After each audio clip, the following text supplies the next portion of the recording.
Alright, so welcome to Chicken Police Into the Hive. This is the much awaited sequel to Paint It Red. Yeah.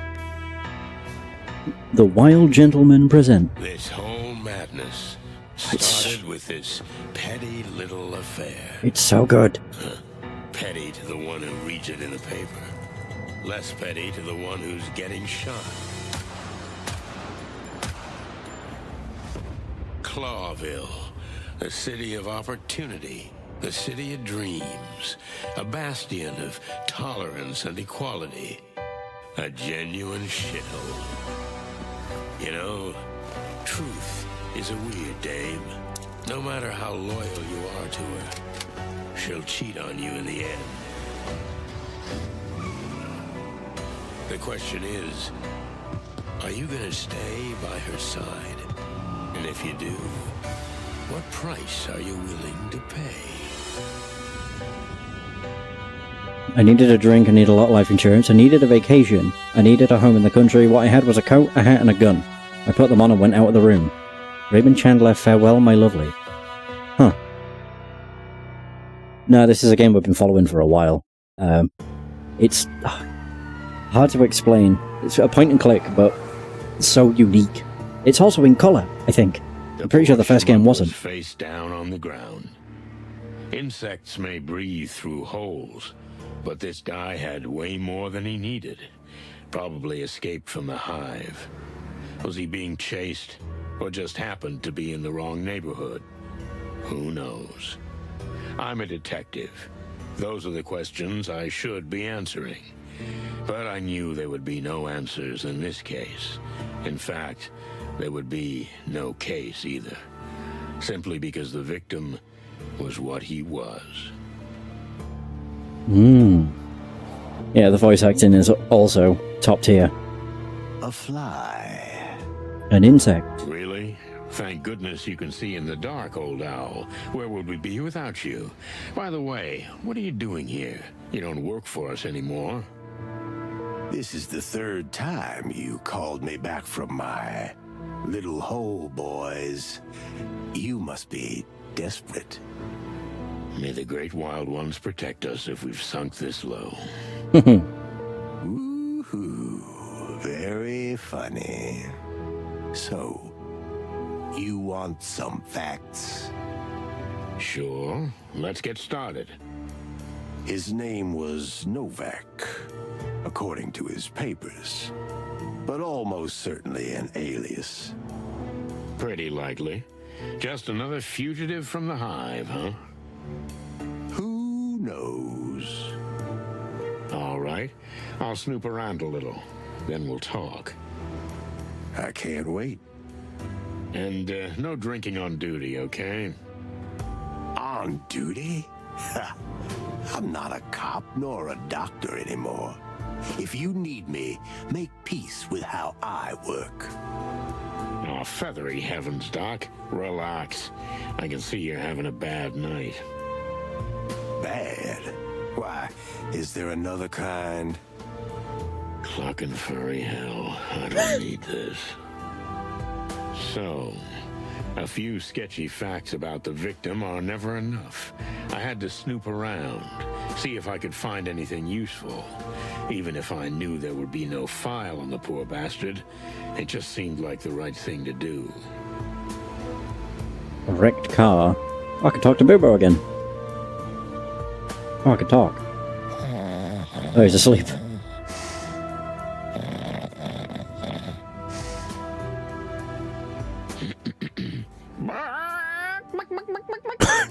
What the hell? What? Ah, it's you again. Have you looked around already? Not quite yet. Boo-hoo. Then get on with it and leave me alone, will you? I'm thinking. I also snore while I'm thinking. Ask. Oh, I can ask a question. What's up, Doc? What's up with you nowadays, old owl? Nothing much. I just exist. Alone. Alone? Well, what about dear Nurse Ursula? She moved on. She's with the Furies now, if you must know. The Furies? You mean the hooker gang. Oh. That's the one. Oh, Cluck. I'm sorry for your loss. Yeah, sonny boy. Life's a jerk. And being an even bigger jerk can help a lot, huh? As you say, sonny boy. As you say. Okay. So we... Dead fly. Wrecked car. Number 1. Oh! That's an arm. What's this? Whoa! Miss Bloom. Month of Orchids. Huh, okay. What's that then?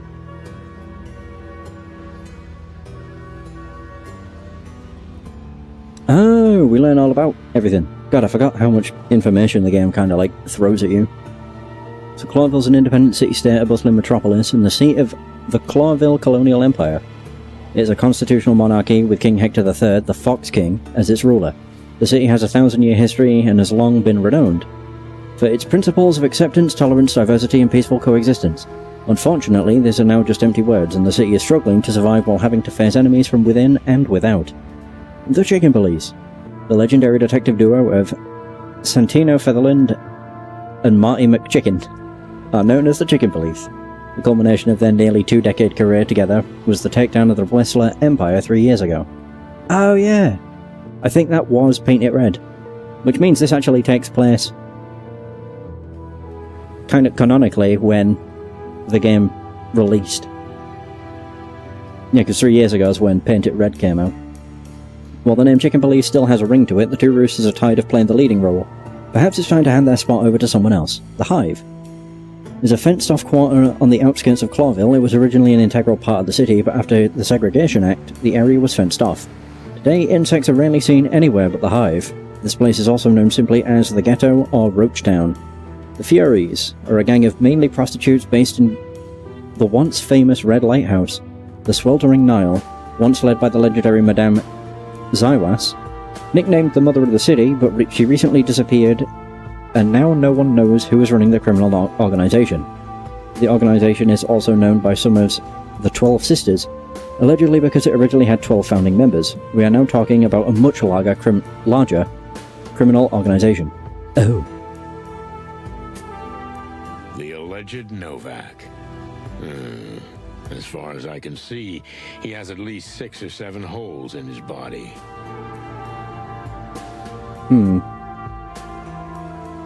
I don't know what I'll do with it, but since I've already picked it up, I might as well check it out.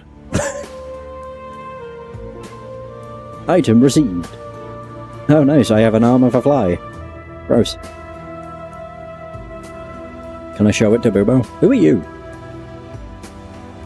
Officer, phone booth. Poor dope crashed right next to a police booth.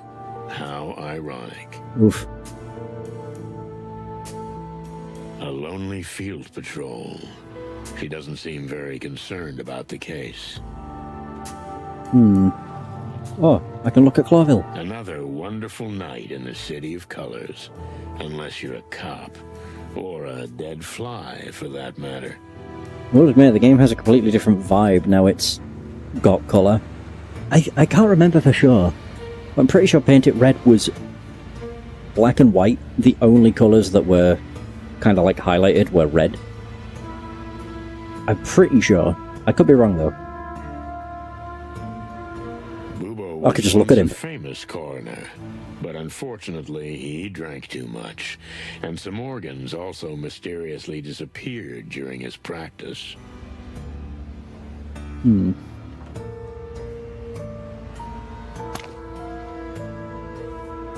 Oh, I can combine it. Can I come? Oh, there we go.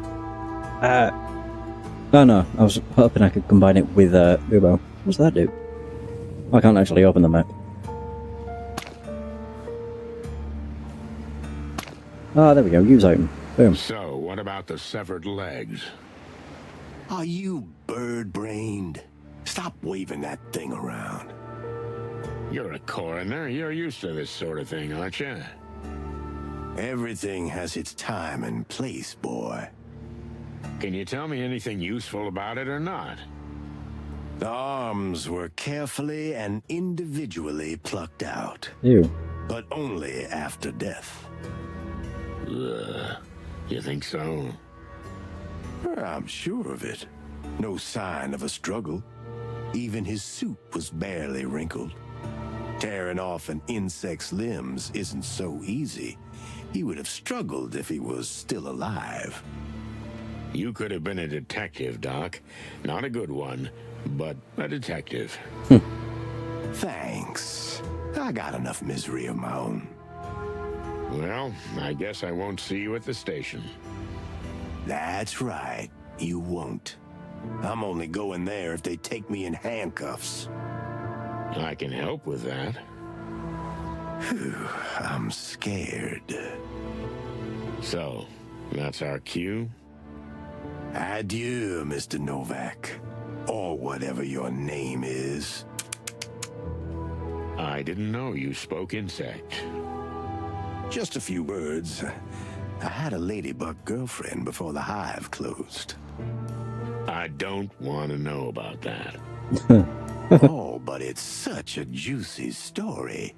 There's a lot of bang bang and some kiss in it. Enough, okay? Okay. Big stupid bird. I always hated you. What did you say? Who, me? Not you, Marty. Bubo. Hey, what are you doing here? Boss? Is there a problem? You look pale. Like all the color's just gone out of you. Although, now that I say that out loud, it's like the whole world has lost its color. Oh, no. I'm not dreaming all this, am I? It's not a bloody clucking dream, is it? You tell me, boss. You're the famous detective. Oh, this is just a clucking nightmare. Actually, this is more like a game. Of course. Hey, don't ruin the whole thing. Enough. So it was all a dream. I wonder if the actual game is in black and white then. I doubt it.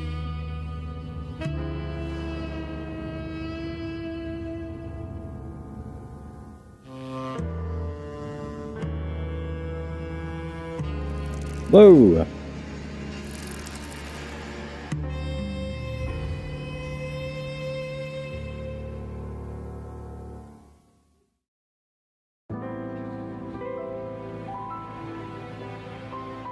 It is in black and white. Oh.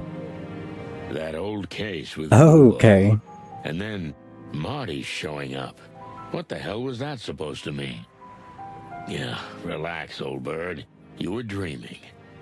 But she's not a dream. Who the heck is she? Oh, cluck. I've got a terrible headache. And even worse, deja vu. Well, I hope she's not hiding a revolver under that pretty little cloak of hers. Because if she is, I won't be able to stop her. Oh, cluck. Is my doorbell broken again? I'm sorry. I had to sneak in unnoticed. So you're the sneaky type, huh? I'll make a note of that. But feel free to sneak back out.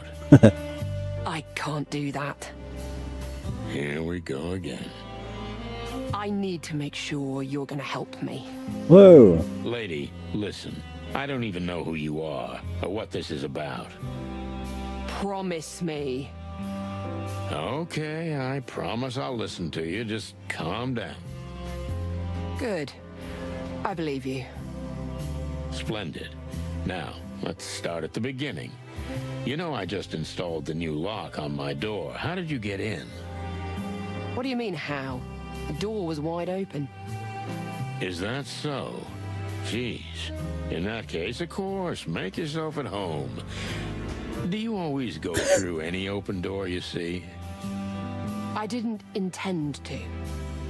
Look, ma'am, I can't stress this enough. I don't do private cases. I'm not your average gumshoe detective. Yeah, it's about time I wrote that on the door. You have to understand, no one can help me but you. Only the chicken police. Your last case, and... You can't imagine how many times I've heard this, and I'm getting really tired of it. all I'm asking is that you listen to me, nothing else. After that, if you still feel you're not interested, I'll leave and you'll never see me again. Well, that's a bargain, but before we start, can I see your face? I don't like talking to dark silhouettes. Oh, of course. Forgive me. And don't worry, I won't bite your head off. Oh, he doesn't know she's an insect. Oh.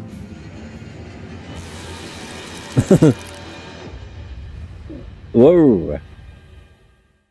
Goddamn, you're a That's your bug. clucking luck, old bird. A woman from the darkest depths of the city. From the Hive with love. If we're gonna start, let's start with a kick in the gut, right? Sure, why not?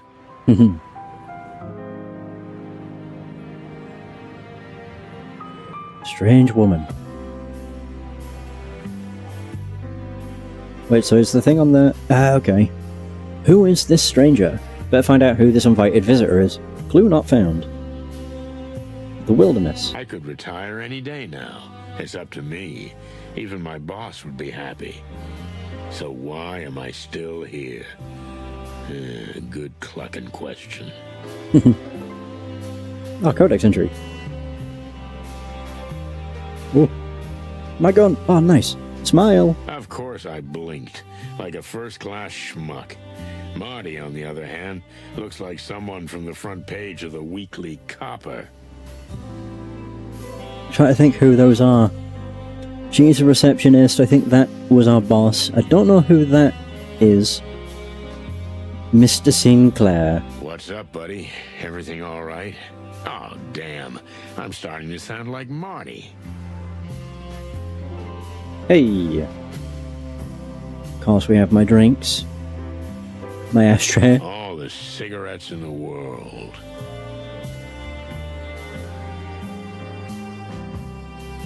Oh, sofa.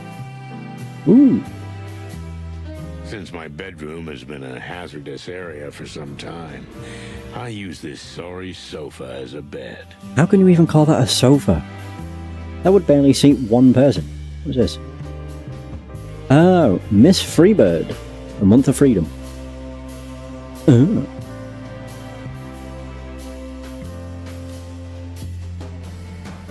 I don't have time for this. I need to find out what this broad wants from me first. Alright. Oh, wait. My life. There's only a few days to go. I'll untangle everything, tie up the loose ends, and head for the wilds.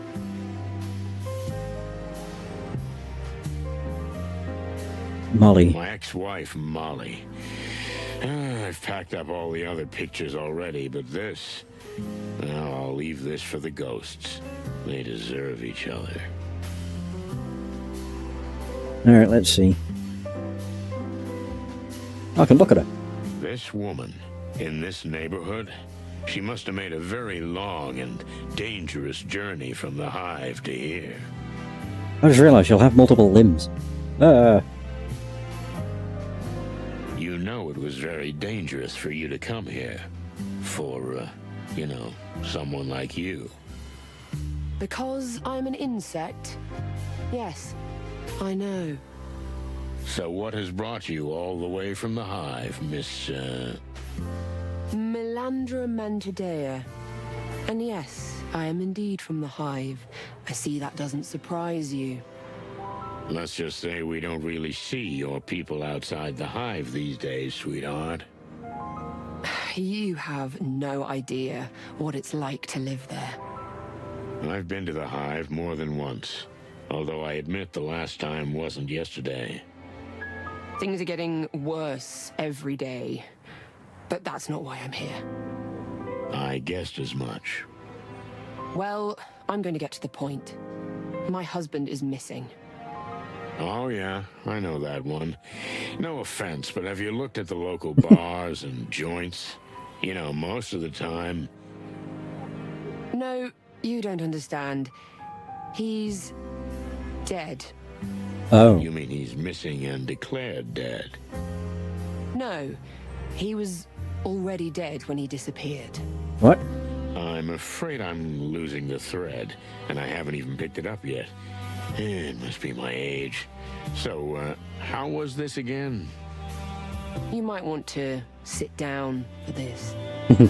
Listen, sweetheart, let's not drag this out, because the curiosity is killing me. And my lower back, too. Whoa. Whoa. Questioning unlocked. Okay. The wilderness, Altera. We call the whole world, the whole planet, where the civilization of intelligent animals lives and flourishes, the wilderness. In the old days it was called the kingdom or animal kingdom. Today it's more commonly referred to as the globe, although the wilderness is certainly the most used name either when referring to the planet as a place or to animal civilization as a whole. Altera. The two-headed continent of Altera is only the second largest of the three major continents of the wilderness, but it is home to some of the most advanced and influential countries in the world, such as Nautica, Stawonia, Averia, and of course the centre of the Clawville colonial empire, the city of Clawville itself. Ah, there we go, we learned about her. So we know about Marty, Bubo, and Melandra. Marty has been my partner for over 10 years, and even that time hasn't been long enough for him to really grow up.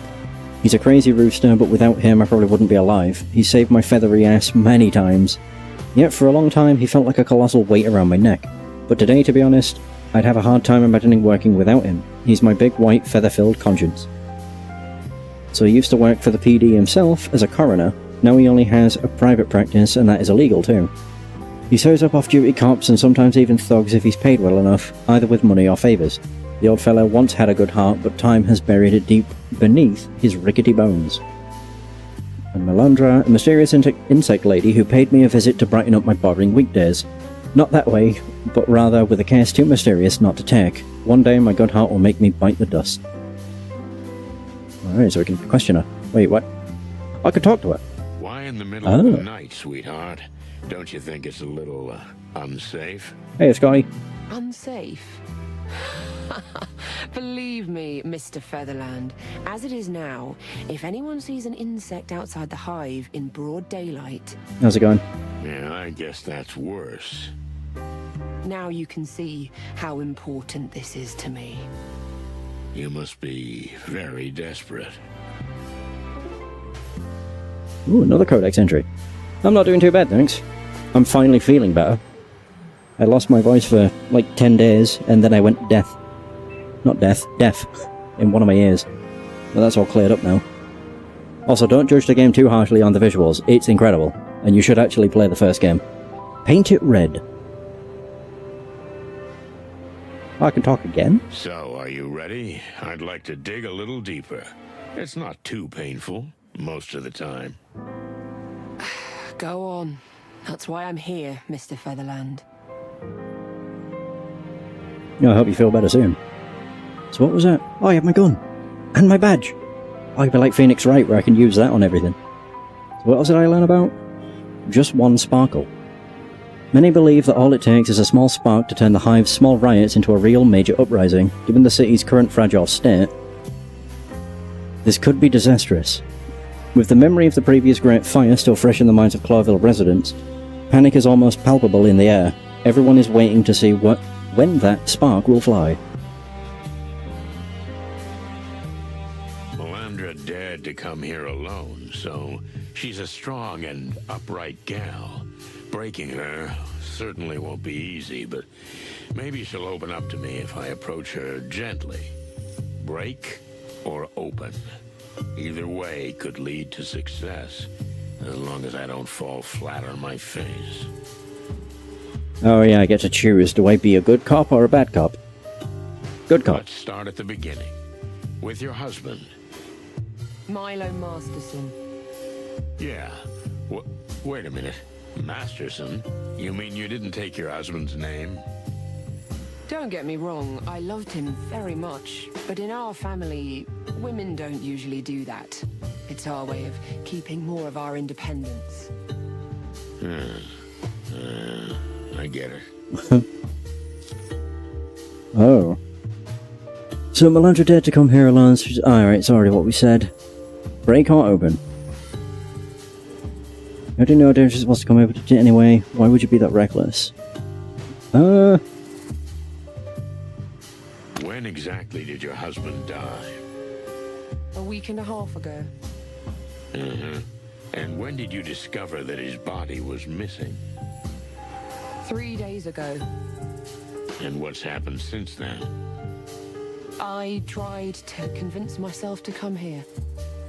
I see you succeeded. Lucky me. You know, the last dame in distress who came to me ended up in a pretty bad way. I'm not your typical shy housewife type, Mr. Featherland. I'll fight my own battles if I have to. But I'll also admit when I'm not up to the task. Oh, that's a really useful quality. I envy you. You don't often admit when you need help, do you? You nailed it, sweet chops. But let's talk about you. Oh, I'm just tempted to say that first one. Just because it says Toots. Were you alone when you found the body? Yeah, kinda, yeah. Or like Ace Attorney, but there's no trials. You're a detective. It's a point-and-click detective game. Yeah, I'm saying the first one. Tell me, Toots, were you alone when you found the body? I'd just arrived home, and he was in the restroom with a newspaper in his hand. That's where he met his end. He died like Elvis. Tough break. Sorry. Don't be. He loved that place. A few minutes of solitude and peace. And, well, he was home and relatively happy. It's quite a peaceful death. Especially where we come from. Yeah, I can think of a better way. Heroic deaths belong to heroic stories. Our story was simple and peaceful. That's why it upsets me that this peace has been disturbed. I guess you're right. You know, you have a very healthy view of the world. When you've had almost everything taken away from you, you learn to appreciate the little things. Once again, you're right.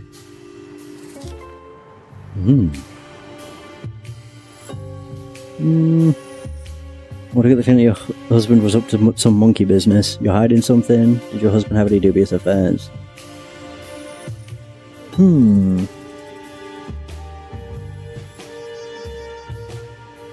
I think those other two were a bit too presumptuous. Yeah, we'll go with that. Tell me what a typical day was like for your husband. He worked in a textile factory. He got up in the morning, went to work, came straight home after work. We spent the evening together, rinse and repeat. But then he lost his job. Oh. And Milo changed? More like everything changed. The factory was replaced by a new meat substitute plant. You know, the one that makes those horrible fake meat products. Milo couldn't continue working, so he looked for anything else. Anything else? He shined shoes when he had to, ran errands, but nothing lasted long. Then he met a strange guy who pretended to be a private detective, but he looked more like a tramp. Wait a minute. One of those antlered guys? I mean, a stag beetle? You know him? Frank Half-Armed Castellini. Oh yeah, I know him. Frank Castle. He was the insect in the academy. Then not long before the Segregation Act, he got bounced from the force. Milo helped him out for a while, all kinds of courier work. But he soon left him. He always said Frankie's a troublemaker. Well, I can back you up on that. Oh. Why didn't you go to Frank instead of me? Well, wait a minute. Why didn't you go to Frank instead of me? This Frank was a strange, creepy guy. Scattered, dirty, like a bum. I knew Frank a long time ago. He's a strange one, all right. But he's an exceptional detective. I'm sure he is, Mr. Featherland, but I still wasn't happy about Milo hanging around him. Afraid he'd be dragged into some murky business? I was almost sure of it. I felt it in my antennae. I often sense things like that. Is that why you came to me? You want me to look into Frank? I want you to find out what happened to my husband's body. That's all I want. Nothing more, nothing less. What kind of personality was he? Very captivating lady. Why are you doing this? What kind of personality was Milo? How would you describe him in a few words? Calm, patient, devoted. You really loved him, didn't you?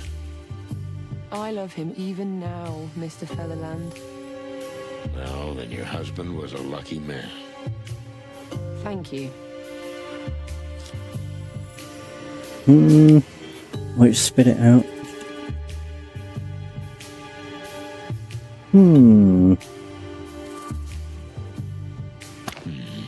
Did he tell you exactly what he did for Frank? Never in detail, just that he was a kind of errand boy. He got things from A to B. Nothing more unusual than that? One night, he came home really upset. After that, he never went to Frank's again. But he didn't tell me what happened, and I didn't probe. Well, that's a pity. It could easily have had something to do with his disappearance, and maybe even his death.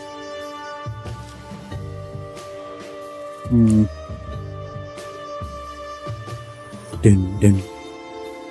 Do you really feel it's worth risking your own life? Very much so, Mr. Featherland. My husband's body is missing. I wouldn't have wanted a funeral because we should have cremated him in the name of the Great Light, but But you didn't. Why? we left the path of the light to better fit in with the animals. Mostly because of me. So you feel it's partly your fault? Of course I do. I have a soul, Mr. Featherland. And my husband's soul can never rest in peace. I think I understand.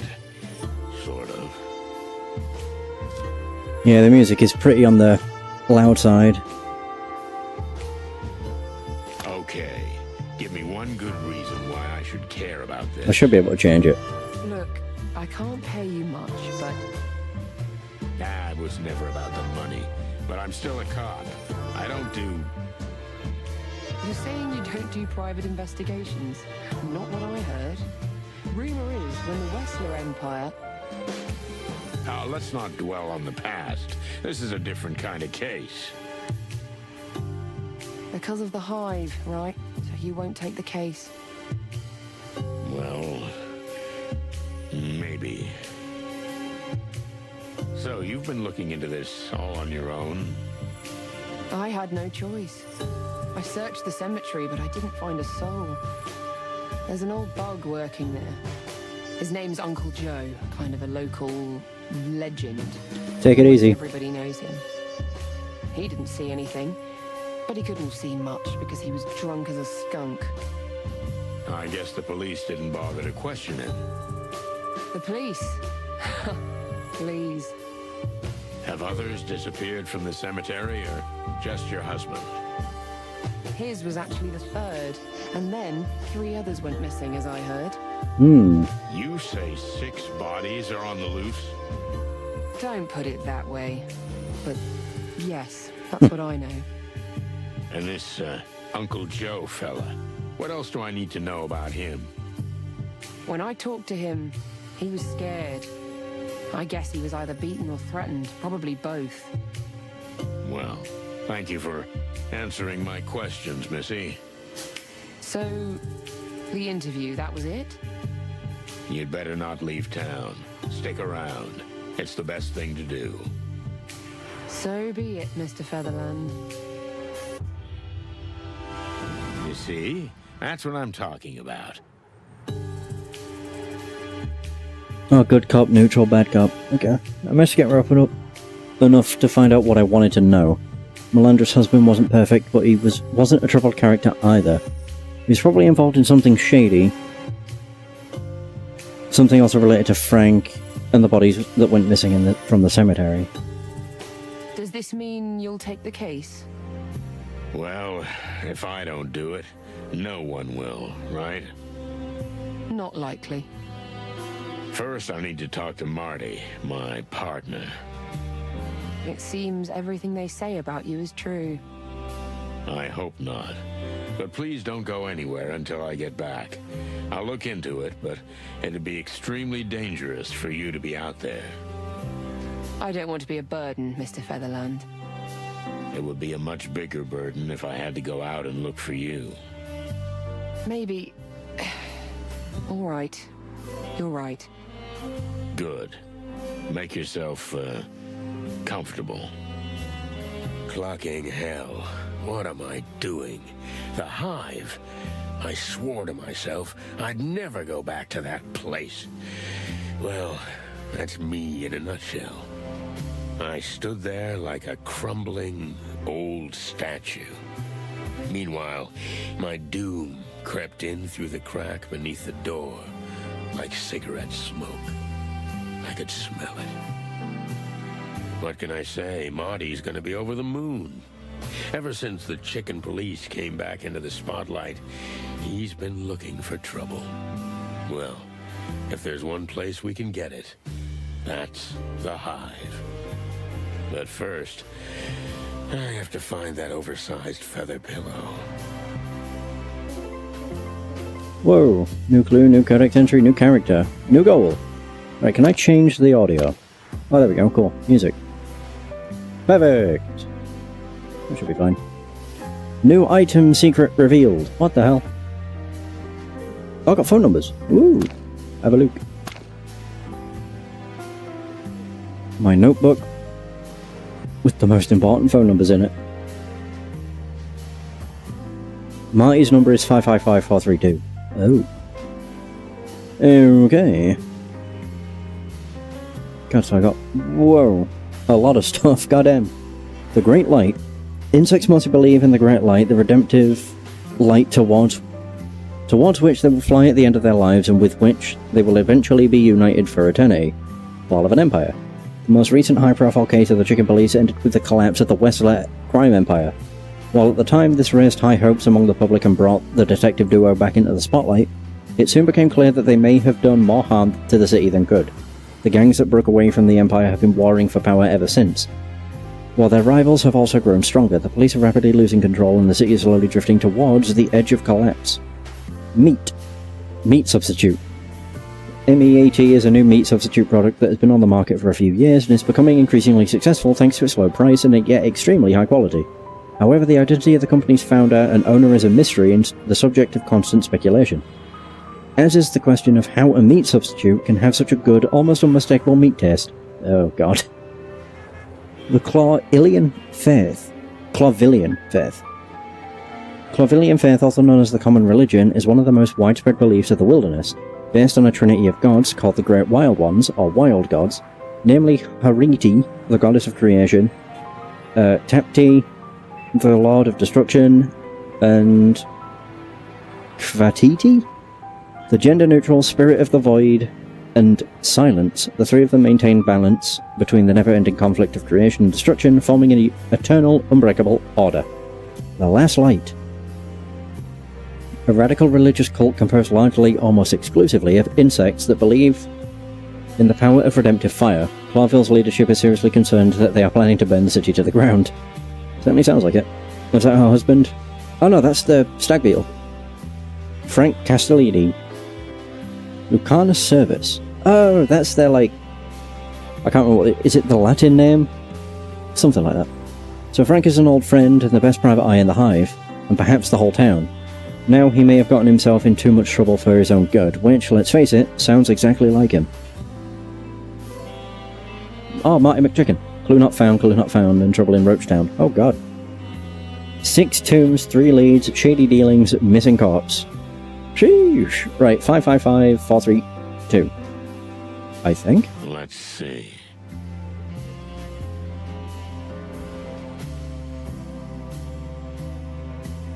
Use the phone. So 5. I always love using phones like this. There we go.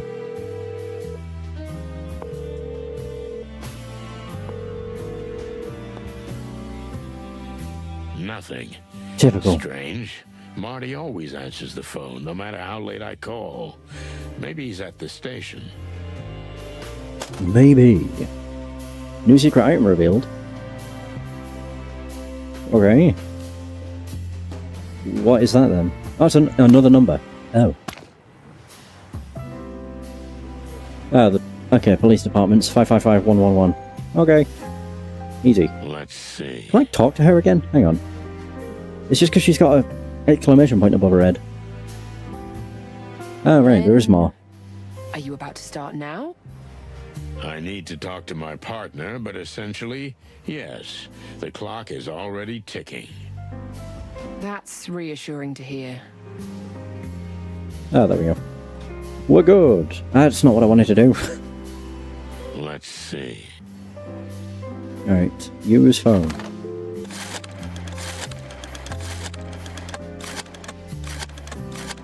Perfect.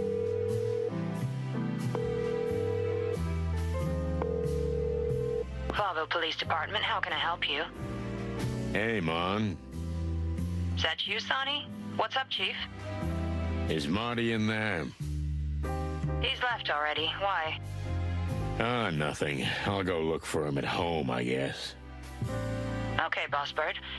But tell me, is everything all right? You sound kind of strange. Oh, come on, Mon. You know it's never all right. Just the usual. Well, take care of yourself, okay? Later, sweetheart. Bye, Sonny. Ah. Well. Is there a problem, Mr. Featherland? No, nothing. Just, my partner. Look, if this is becoming a problem, then maybe... No, nothing like that. I'll have to look for him. I'd probably better go see him at home. I see. Well, then I hope you're successful. Yeah, me too. God damn it. I was ready for the big journey around the wilderness. Nice. But a mysterious woman in a hood came to ruin everything. Sound familiar? Yeah. Yeah. And she came straight from the Hive, fellas, with a case that looked like straight suicide. Did I take it? Clock, yes, because that's me. The perfect schmuck. Clarville, the most crippled place in the wilderness. Cluck me. Yeah, there it is. Into the Hive. The power of the crown has been weakened, and Clawville is on the brink of total collapse. The That's insects Frank. exiled to the Hive are rioting, and the place is ravaged by gang warfare. Oh no. I think Frank might be The dead. city has always crawled with crime and filth, but now it's worse than ever. And what do? I jump right in. Now all I had to do was get Marty, my partner, to back me up. But he strangely refused to pick up the phone. No more trouble in the Hive. I wonder what could have happened to him. You can't do this to me. You just can't. Oh god, is he drunk? It certainly sounds like it. Chapter 1. From the Hive with Love.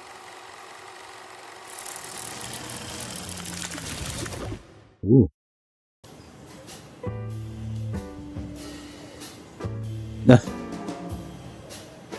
Oh no, he's been thrown out. Oh! A brand new colour mode because there's still a little hope left. I'm sticking with Noir. The Noir mode looks awesome. Fits with it too. What the fluffy, feathery, scaly clucking hell's going on here? Hey, buddy. Are you alright? You hear me, honey? That's not how this works. No, it's not. Yeah, Marty. Hello, Marty. I've been drinking, right? And I'm drunk? Huh? Marty. Hey, partner. Hey, buddy.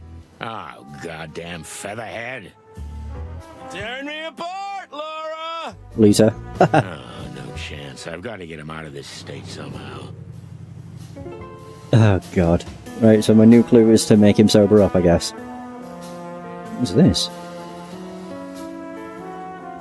Ah, right, I can... Okay, go between both. Okay, alright. Jeez.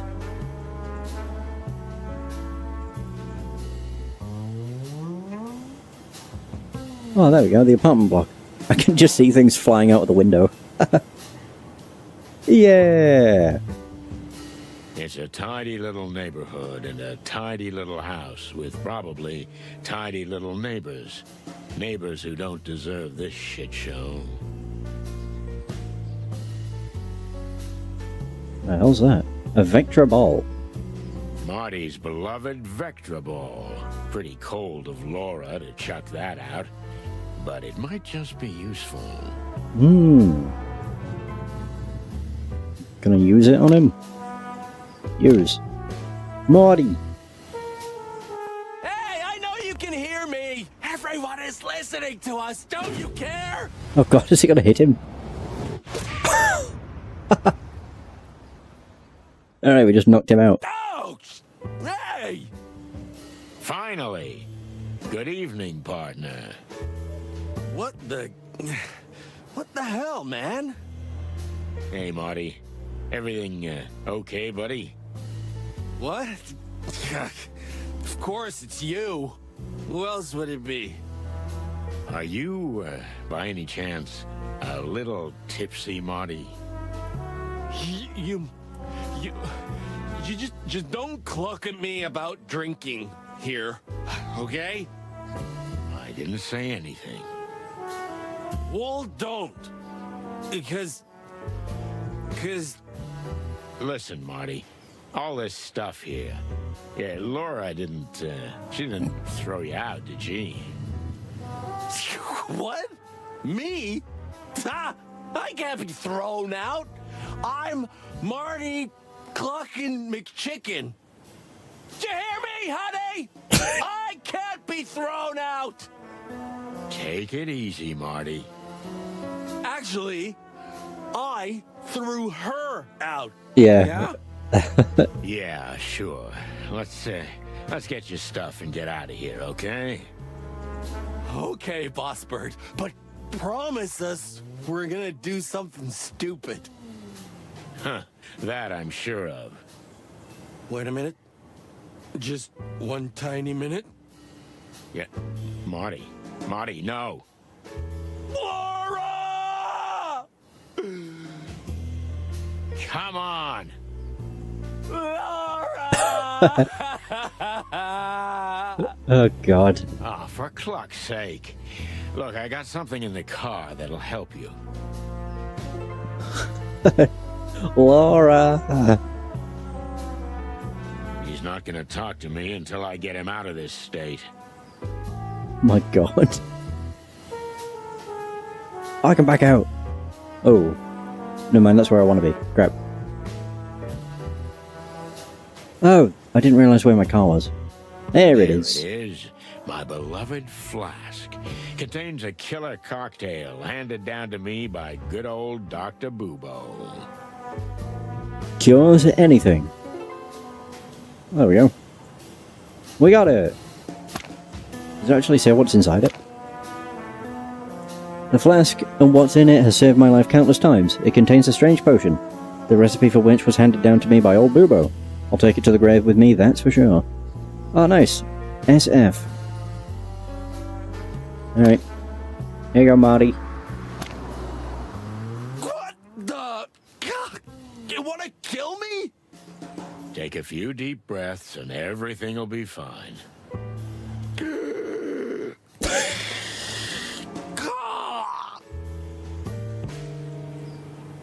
Crazy clucking son of a chicken. Well, I like the... Oh, God. better? Yes. Lucky you. Well, there you go. But never again. And I'll get Agreed. drunk. Easy. Shall we go?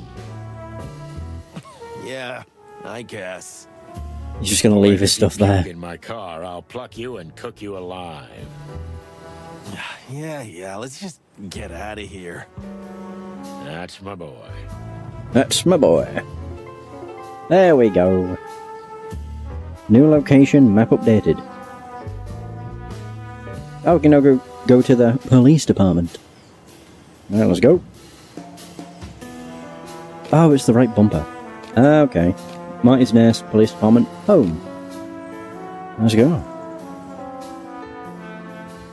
Ice station. Nice. The war against crime is real. Join the fight. I'd never seen Marty so dead drunk. It didn't bode well for the evening. I was just about to call the whole thing off, but after a nap in the passenger seat, he woke up, innocent as a day-old chick. Fists, bullets, or booze, this damned cock dodged them all, but Laura hit the only tender spot he has, his overly large heart. We were standing outside the station, waiting for him to compose himself before going in. He avoided my gaze, and I didn't blame him. In over 10 years of working together, I've never seen him let himself get this low. Well, there's a first time for everything. Listen, man, I... Don't get started, Marty, okay? Just take a deep breath, and let's get going. Yeah, right. You just forgot to tell me what we're doing here. Well, I didn't want to wake you. You were snoring so sweetly in the car. Sorry. Right now, we need paperwork to enter the Hive. The what? Yeah, sure. Wait, Wait, what? knew it. You heard it right, partner. We got some business in Roachtown. Anyway, it'll give Laura a chance to cool off. Oh, clucking hell. Can we maybe not talk about that? Whatever suits you, partner. Listen, do you have an aspirin? My brain is trying to burst out of my skull. Nope. But if Monica's here, I'm sure she'll help you. Ah, good. She's always there when you need her, huh? Uh-huh. I just hope the old bone chewer won't be in. Blood boil? You know the dog that barks doesn't bite. Yeah, right. Just sends you on unpaid leave. New goal, new character. Memorial. Oh, those we'll never forget. In memory of the Great Police Massacre. Oh. In memory of the Great Police Massacre. Rest in peace, comrades. All the friends we lost. Even clucking Phyllis and Royce. Shit, I never would have thought it, but I missed those two spiky bastards. Yeah, the Force won't get over that night anytime soon.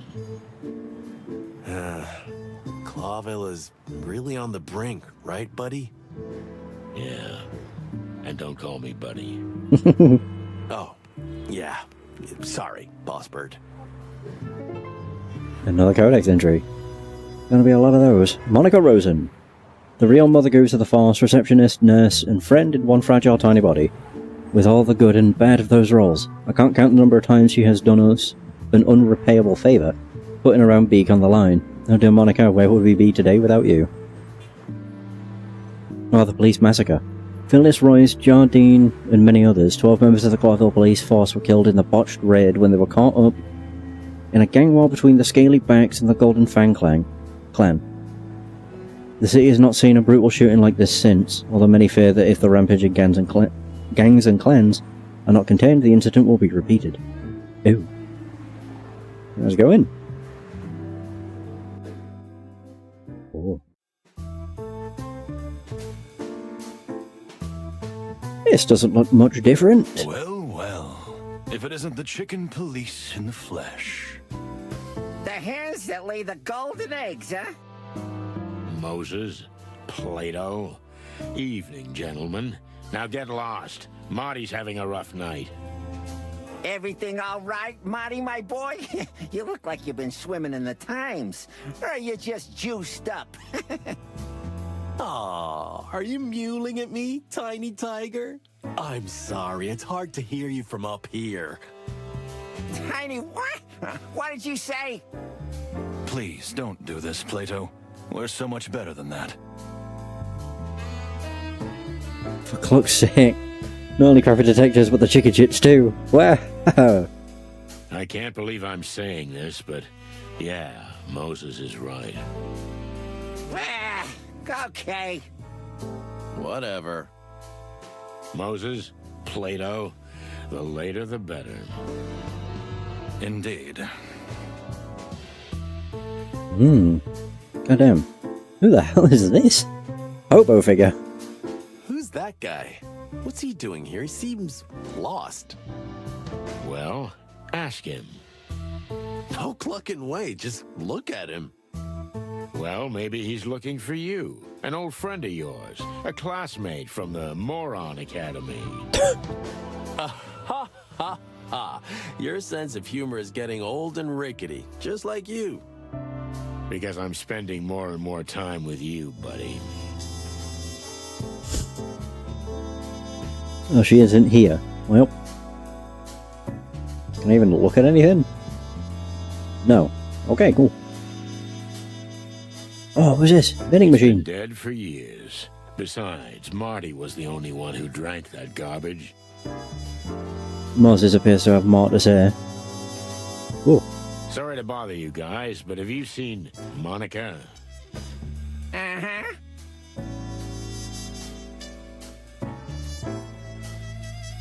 And can you tell us where we can find her? Oh, of course. You just have to ask. She went down to the shooting range. The shooting range? Monica? Are we talking about the same person? To be honest, I was surprised too. Strange. Quite. Yeah, thanks anyway, guys. Have a nice standing around and doing nothing. I could talk to him again. While we're on the subject, why are you here this time of night? That's, classified. Oh, classified. Correct. Inspector Bloodboil has asked us not to tell anyone anything. Wow, must be important if you got the third and fourth best detectives in town on the case. What did you say? Just the truth, cutie kitten. Hold me down, Moses, or I swear. Damn it, Marty, stop pulling his tail. Look at him, his head's gonna explode. But he's so cute when he's angry. I mean, look at his fur standing on end. Calm down, Plato. We've got work to do. We have real business to do. Yeah, you're right, Moses. They're not worth it. No, we're not. So long, boys. Meow. My god. New option, ask. Ooh. Oh, nice. So Moses Wildflower. Moses is a real enigma. He is said to have been a prodigy even as a child and solved his first predation case at the age of 12. But whatever his brilliance, it doesn't change the fact that he is a cold, snobbish and quite insufferable character. Moreover, he and his partner Plato have always coveted our position as two of Clarville's most successful detectives. Not while the chicken police are around, my friends. So Plato is a veteran who, for some strange reason, is now trying to forget the horrors of war by serving on the Clawville police force. If you ask me, he picked the worst possible place to do that, but what do I know? Anyway, he's Moses' faithful sidekick, shadowing the sly fox wherever he goes. Permission for Hive entry. Speak with Monica, get an aspirin. Ooh! Moses and Plato's secret mission. Ooh. Ooh. So I can talk further, but... The detective genius and his pussycat. Oh. What about old Marrowbone? Chief Bloodboil is not in tonight. Lucky for you, I guess. What makes you say that? Come on, Santino. I can tell you're up to no good. Maybe a little private investigation? Don't be ridiculous. Am I? I see. Well, good evening, detectives. Yeah, you too. So, this secret assignment you got from Bloodboil. What about it? Come on, we're all friends here, right? There is no way. Come on, fellas. For old time's sake. Ha! What old times? Come on, old bird. Say something. All right, I give up. Who cares? It's something petty anyway. Petty? Bah! You call it petty to uncover... Plato, What? mind your mouth. Oh, yeah. I'm sorry, Moses. You're not getting nothing out of us, birds. Ah, almost had it. Yeah. Yeah, well, worth a shot. Oh, there we go, to the shooting range. Boom! Whoa! Huh. Monica Rosen. A tiny, fragile body, housing a rock-hard woman with perfectly polished nails, a sharp beak, and an even sharper mind. She's a real machine, a workaholic, and a mother goose who always does what she has to do. And for us, she sometimes does a little bit extra. She's like an anchor holding a tiny boat in place on a boiling sea. So it genuinely surprises us to find her upset. Something must have happened. Oh my goodness, I'm in love. No, you're not. Pull yourself together. What could have happened to her? She's never been down here before. In fact, she's never left the front desk. And the gun? Yeah, but it's none of our business. We're detectives, Sonny. Everything's our business. Oh, that's quite a catchphrase. Yeah, I should have thought of that before, like a whole career before. Yep, Well, that ship has sailed. it sure has.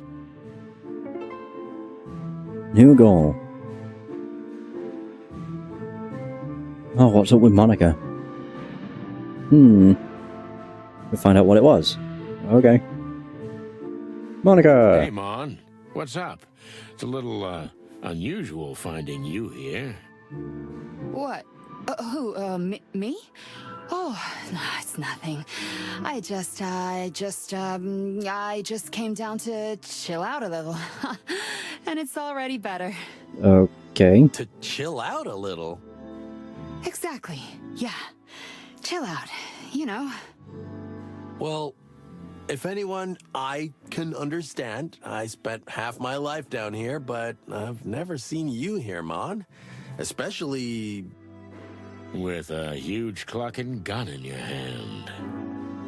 Oh, that? Oh, it's nothing really. I've just been under a lot of pressure lately, and I thought I'd give it a try. It felt pretty good, honestly. Amen, sister.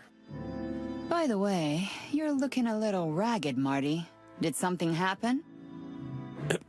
To me? Oh, no, nothing. Just, He's got a clucking hangover, Mon. Hangover? I thought you never drank. Well, first time at the range for you, first time at the bottom of the bottle for me. Looks like it's a night of firsts, huh? Fair enough. I'm not pushing. Thanks, Mon. Anything I can do for you guys? I assume you're not here to just chill out, right? Sharp as always, Mon. We were looking for you. Well, I'm here. So shoot. New option, ask. Something's really bothering her. However hard she's trying to hide it, Monica has something on her mind. Worried about her? It'd be nice if we could find out what happened to her. So what's up? What are you doing here at this hour? We could use your help, sweetheart. I'm at your service, boys. Ask away. Something must have happened to her. Yeah, but what? She seems troubled.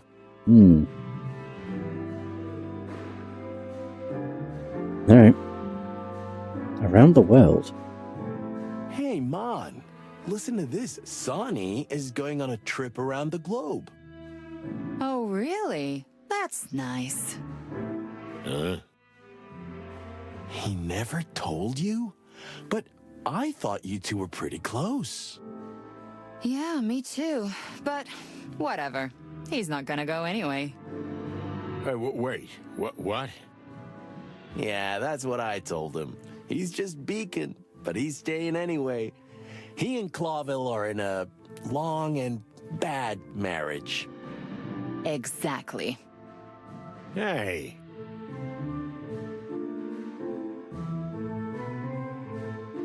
I'm standing right here, okay? Yeah, okay. Oh, hello, Sonny. How are you? Okay. Do you happen to have an aspirin? Marty's pretty useless right now. Yeah, I've got a jazz band in my skull. I think a trumpet solo is playing right now. I have some in the medical kit at my desk. Come by whenever. Oh, thanks, Mon. Oh yeah, we asked about permission. So, we need the papers to enter Roachtown, Mon. Furry heavens, Boss Bird. I knew this day would come, but so soon? What day would come? The day you finally get yourself killed. Oh. But why do you have to drag poor Marty into it? He's still so... well, he's not so young anymore, but he's still full of hope. Thanks, I guess. Sweetheart, we just have a case there, that's all.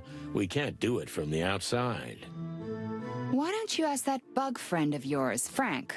He's helped you out more than once, hasn't he? I think he's dead. Well, I think part of this is about him. He might have gotten himself into trouble. Again. And you think you're the ones the poor residents of the Hive need? This is important, Mon. I mean, this time, it really is.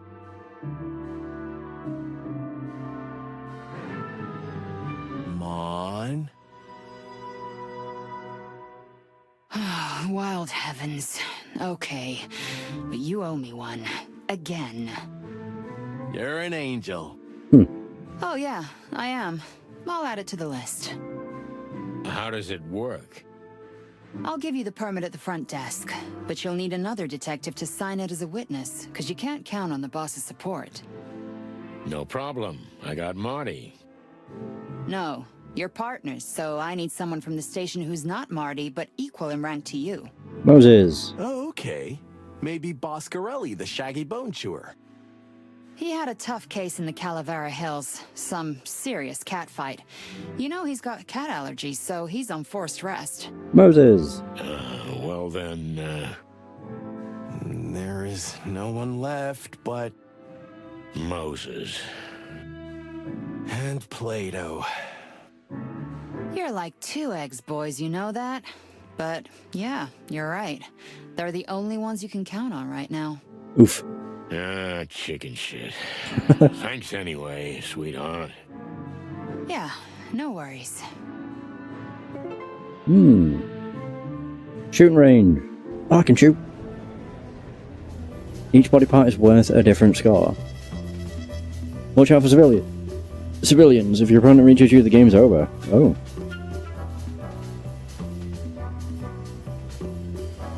Tommy gun. Whoa.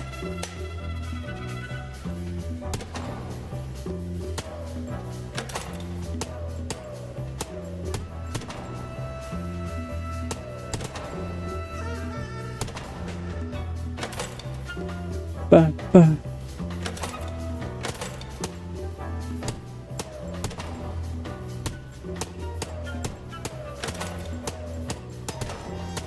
Got him.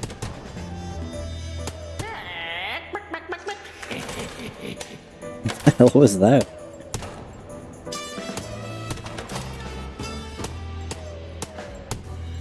There we go. I'm going like for headshots, but this thing's got terrible aim.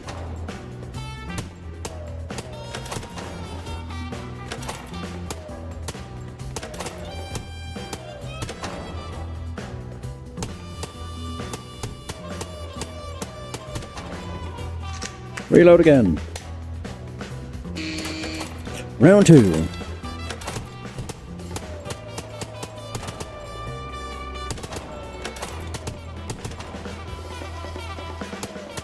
It was a pleasure.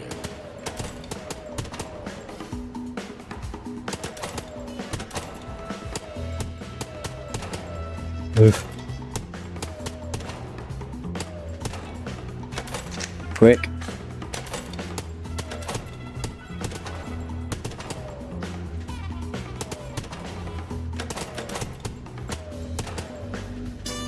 God damn. I'm like going for headshots, but it's whether the bullet actually connects. Round 3.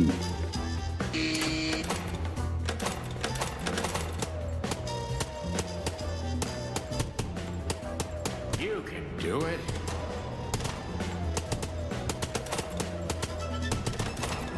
Fuck. No! I might be better off with the Magnum. Or the shotgun. The Tommy gun's just not very good at range. I'll try the Magnum. It's only 6 shots though. But is it more likely to hit? Kinda. Yeah. It's quite quick to reload too. Okay, I can get him from this far back. Easy. Should be. Bonk, bonk. Do, do, do, do, do. Oh, does it make more sense to actually shoot them in the arm first? Not really. Yeah, you don't really get that much more score. I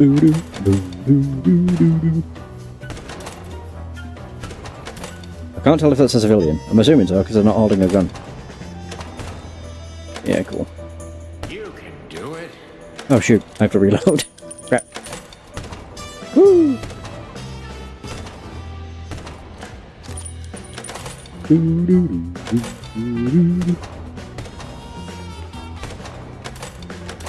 It was a pleasure. Very good. Round 3. Yeah, now it's worth all of them.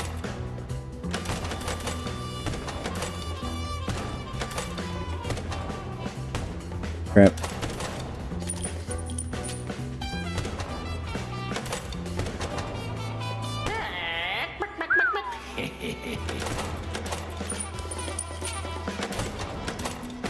Oh no, I missed.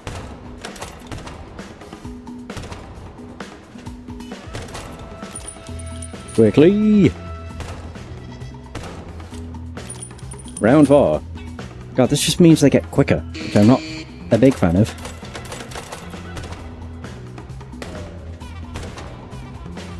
You can do it.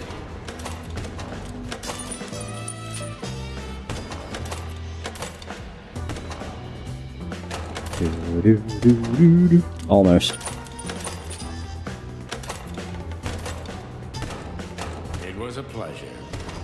Phew! Round 5?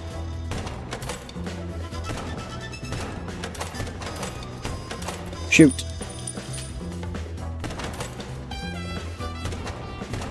Ooh! That was bloody close.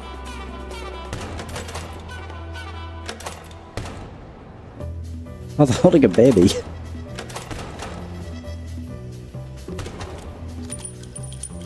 Ba, ba, ba, ba, ba. Round 6.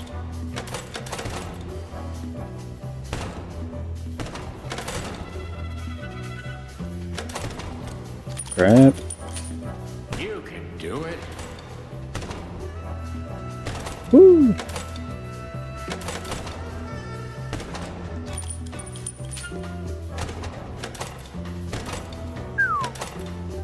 It was a pleasure.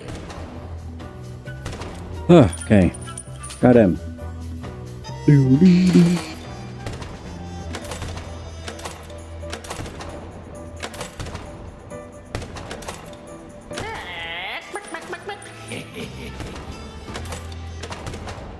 Boom.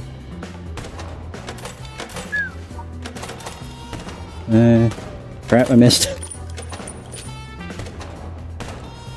I'm too slow. Yeah. No!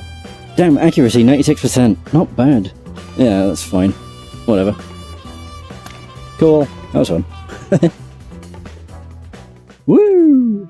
Was that everything? What the hell? Keep your gun clean, Mr. Lawman. Gun nut. Wait, what? Was that like this before? Someone here has a sophisticated sense of humor. I think it's pretty apt. Ha ha ha. Wait a minute. It wasn't you, was it? What? Me? Don't make fun of yourself, Marty. It's so childish.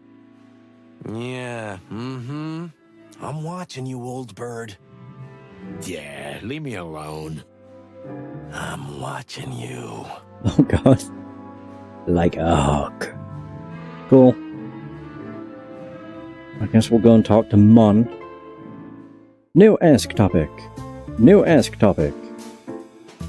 Boo, boo, boo, boo, boo, boo.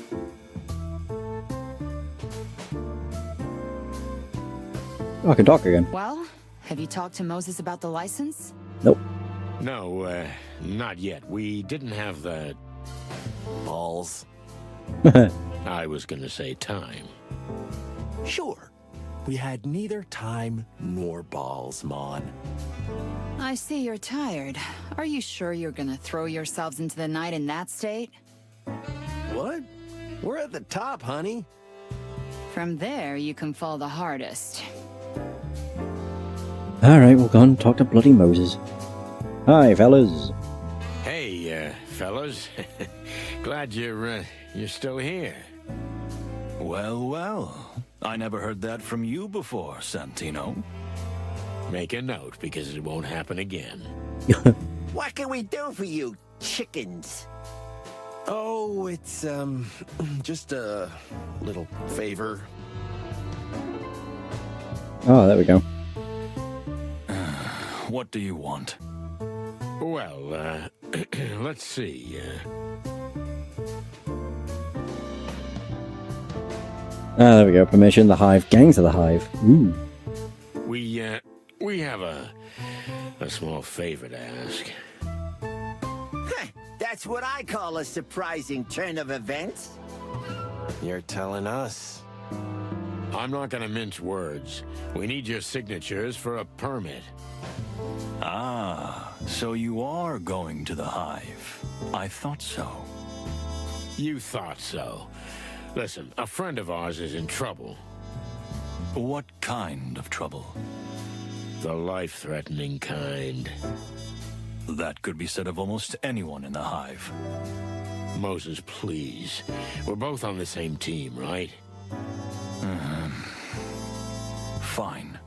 But you owe us one. We're used to it. Those ain't just words, chicks. Once we help you, you help us. No questions asked. As Plato says. So, we got a deal? Ah, catch it. Okay, Moses, but I'm not gonna shine your shoes. We'll see. Let me know when you have the paperwork. We will.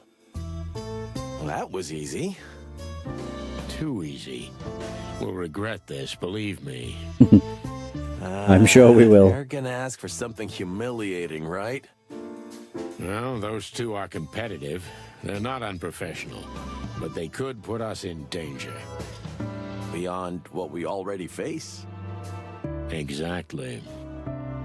Well, what's new?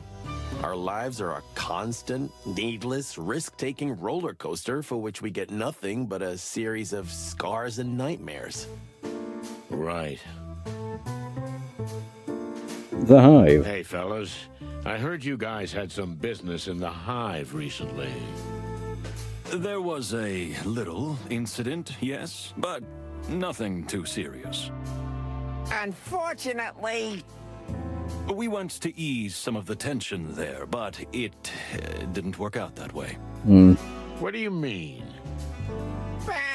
we had the one and only Mick in custody, but he was released a day later for lack of evidence. Mick? As in, Mongrel Mick. Mick Castle, the head of the Cluck and Golden Fang clan. Since you've let yourself out of the bag, Plato, my dear, Mick has been camping out in the Hive lately because he thinks we couldn't touch him there. He's right about that. Well, unfortunately, the sly ape is, at the moment. The Hive is still off limits, and since we don't have any incriminating evidence against him, he's untouchable. And paperwork. If you have it, you can get into the Hive, right? Wait. Why are you guys so interested in the Hive? Are you going to... Innocent curiosity, Moses. Nothing more. Well, well. Interesting. We'd better be going. Don't take any wooden nickels, boys. You're welcome. Gangs of the Hive. We hear the gangs have been getting a little loose in the Hive lately. Especially that Clucker Mick. What do you think his secret is? Why has he managed to take over the Hive when others were struggling? He allegedly made a deal with local insect crime lords. That is, he's trying to be one of them. But I suspect it's a convenient hiding place and a good deal. What a worm. If he were, it would have been even easier for him. Good one. I wasn't joking, Martin. So, he plays the enemy of my enemy as my friend game, huh? Ooh, indeed. He's taken advantage of the fact that we can't set foot in there. The Hive's population treats us as enemies, so everybody wins. In his book. Mick's not as stupid as I thought. He learned a lot from his former boss. Yeah? Well, he's gonna end up like him if it's up to us. It won't be up to you. Mick is ours. Is that a challenge? We're not playing games, boys. We're stating the facts. We'll see about that. Ooh, Codex. Ooh. Oh wow. The Golden Fang Clan. It's one of the largest and most influential gangs to rise from the ruins of the Westler Empire. Their leader is Mongrel Mick, aka Mick Castle, a mandrill who named the gang after his golden fang. Oh, I bet that's who was in the intro that shot what I'm guessing is Frank. Yeah, I think that might be Mick. The Segregation Act. The Segregation Act was passed after a fatal assassination attempt on an anti-insect politician. While the assassination was indeed carried out by a radical insect group, it is clear that the law was already in the pipeline and was just waiting for the right time to be passed. The law prohibits insects from being outside the hive without permission, and also imposes a night curfew inside the ghetto, although the latter is not enforced as there is almost zero police presence in the hive. Crime lords of the hive. The Hive has its own criminal gangs. Perhaps the largest and most influential of these is the so-called Great Web, led by a living legend, Zenaida the Spider Queen. 2 other smaller mafia families control the insect district, but they are all under the influence of the Great Web. Ooh. Alright, Mon. I have questions. Oh, I can talk to. Success? Yeah. Success, but at what cost? I'll give you the permit. Just give me a second. We're waiting, Mon. We'll wait for you until the end of the world if we have to.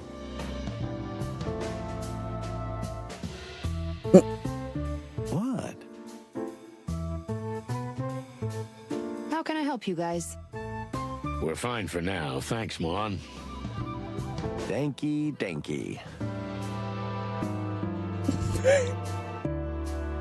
Okay. Any news? Nothing at the moment, but you'll be the first to know. Deal. There we go. The papers, the Hive, everything's okay. Blood boil, aspirin. Here, just get Moses and Plato to sign it and you're done. We can jive with this anywhere in the Hive, Jive in the Hive. It's just a piece of paper, Marty. It'll be useful once you've set the Hive on fire and you need proof you had permission to be there in the first place. Nice. But the Hive has its own life, its own rules. Its residents won't be impressed that you have a piece of paper issued by the Clawville PD. No. In fact, I wouldn't wave it in public if I were you. Understandable. Thanks again, sweetheart. You saved us, as always. Come on, it's my job. Well, no, but I'm happy to do it for you. You make my heart melt. Let's go before we have to call an ambulance. Take care of each other, boys. Alright, the Hive. What have you heard about the Hive, Mon? I don't know much more than anyone else, Boss Bird, but there's big trouble in there. You mean the riots? Mostly, but not just that. After you brought the Westler Empire down, smaller gangs have targeted the place. And if I'm not wrong, Mixed Mob has already settled in there. Yeah, we heard about that. The Golden Fang Clan. You think they're more dangerous than their silly name? It's hard to say yet. But Roachtown ain't our jurisdiction. You got it. The Hive remains off limits and Blood Boil is adamant. Actually, that's part of why we're here, Mon. The Hive? Oh, you're not. Yes, my dear, we're going into the Hive. And we need your help. What about old Marrowbone? Blood Boil? Oh, he's been busy lately. The King is determined to end the gang wars, and Blood Boil is his trump card. You mean his lapdog. Anyway, it's about clucking time we put this place in order. You're not the only one who thinks that. It seems our king has seriously changed lately. For the Wild Ones? Someone replaced him with his evil twin? Haha, very funny. But it's more likely to be his new advisor behind it. New advisor? Huh? Are we talking about a broad? Bingo. Are you getting a little tingly on your comb, Hotshot? Something like that. So they rolled the old dog back in. Yeah, he has to go to parties and other public events all the time. He's got a bad stomach, but he's got to attend if he wants the crown to support the police with more funds. Can't imagine the old timer in a tuxedo. It kills him, but he's doing it for us. Oh, what a martyr.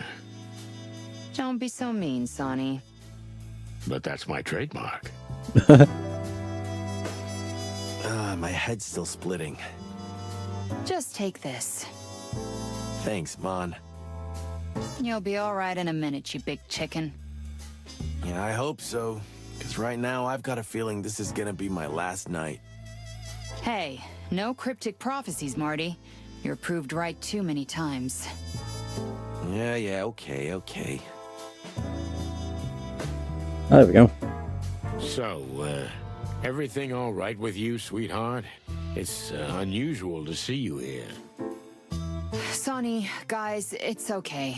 Really, I'm fine. I'm just blowing off some steam.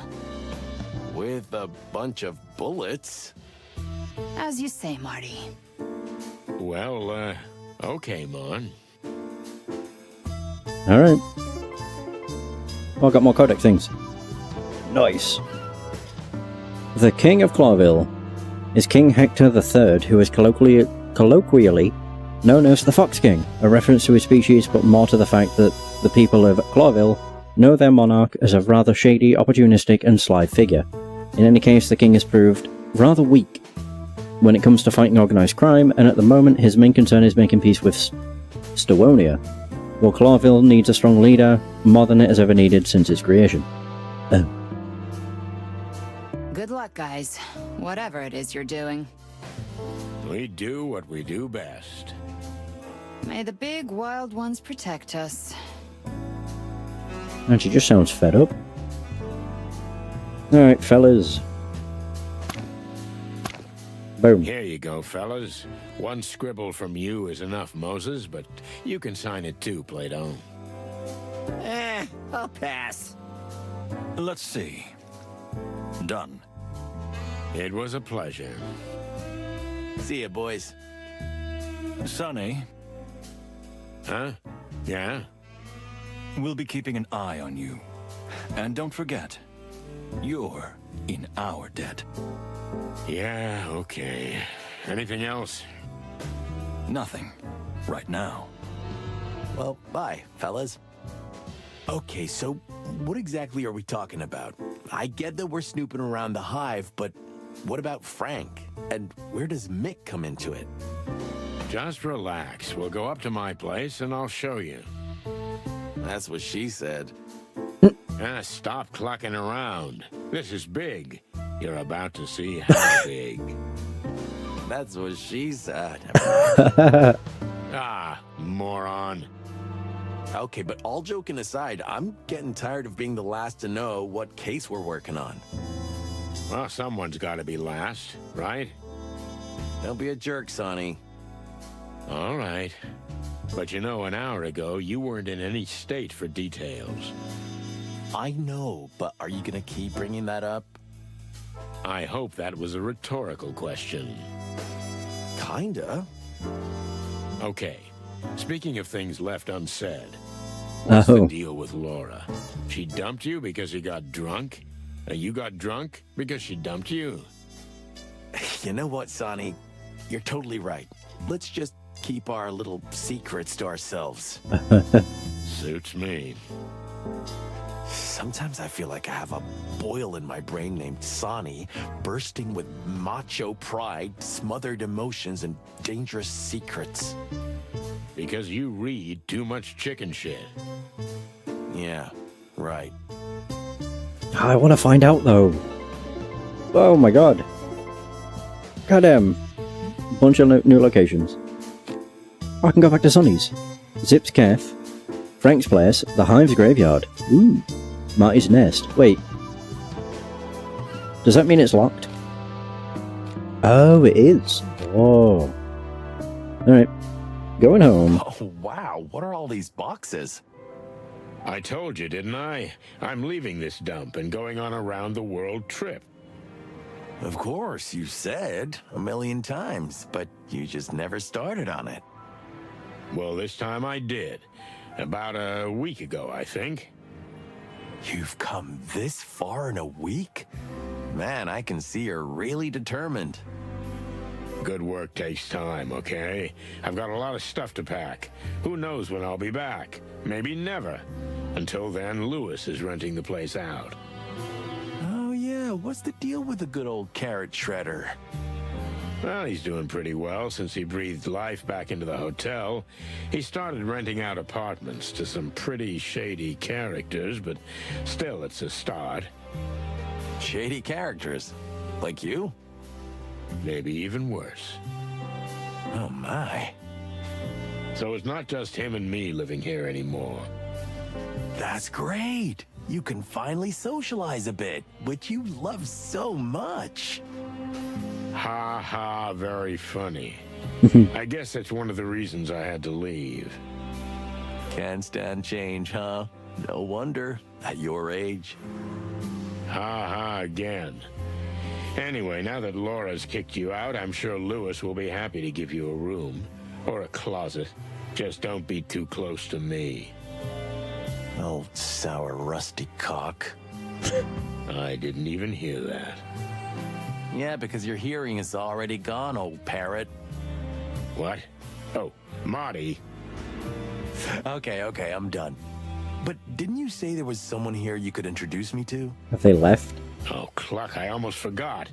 But she's gone. Oh. Aw, man, you must have been hallucinating.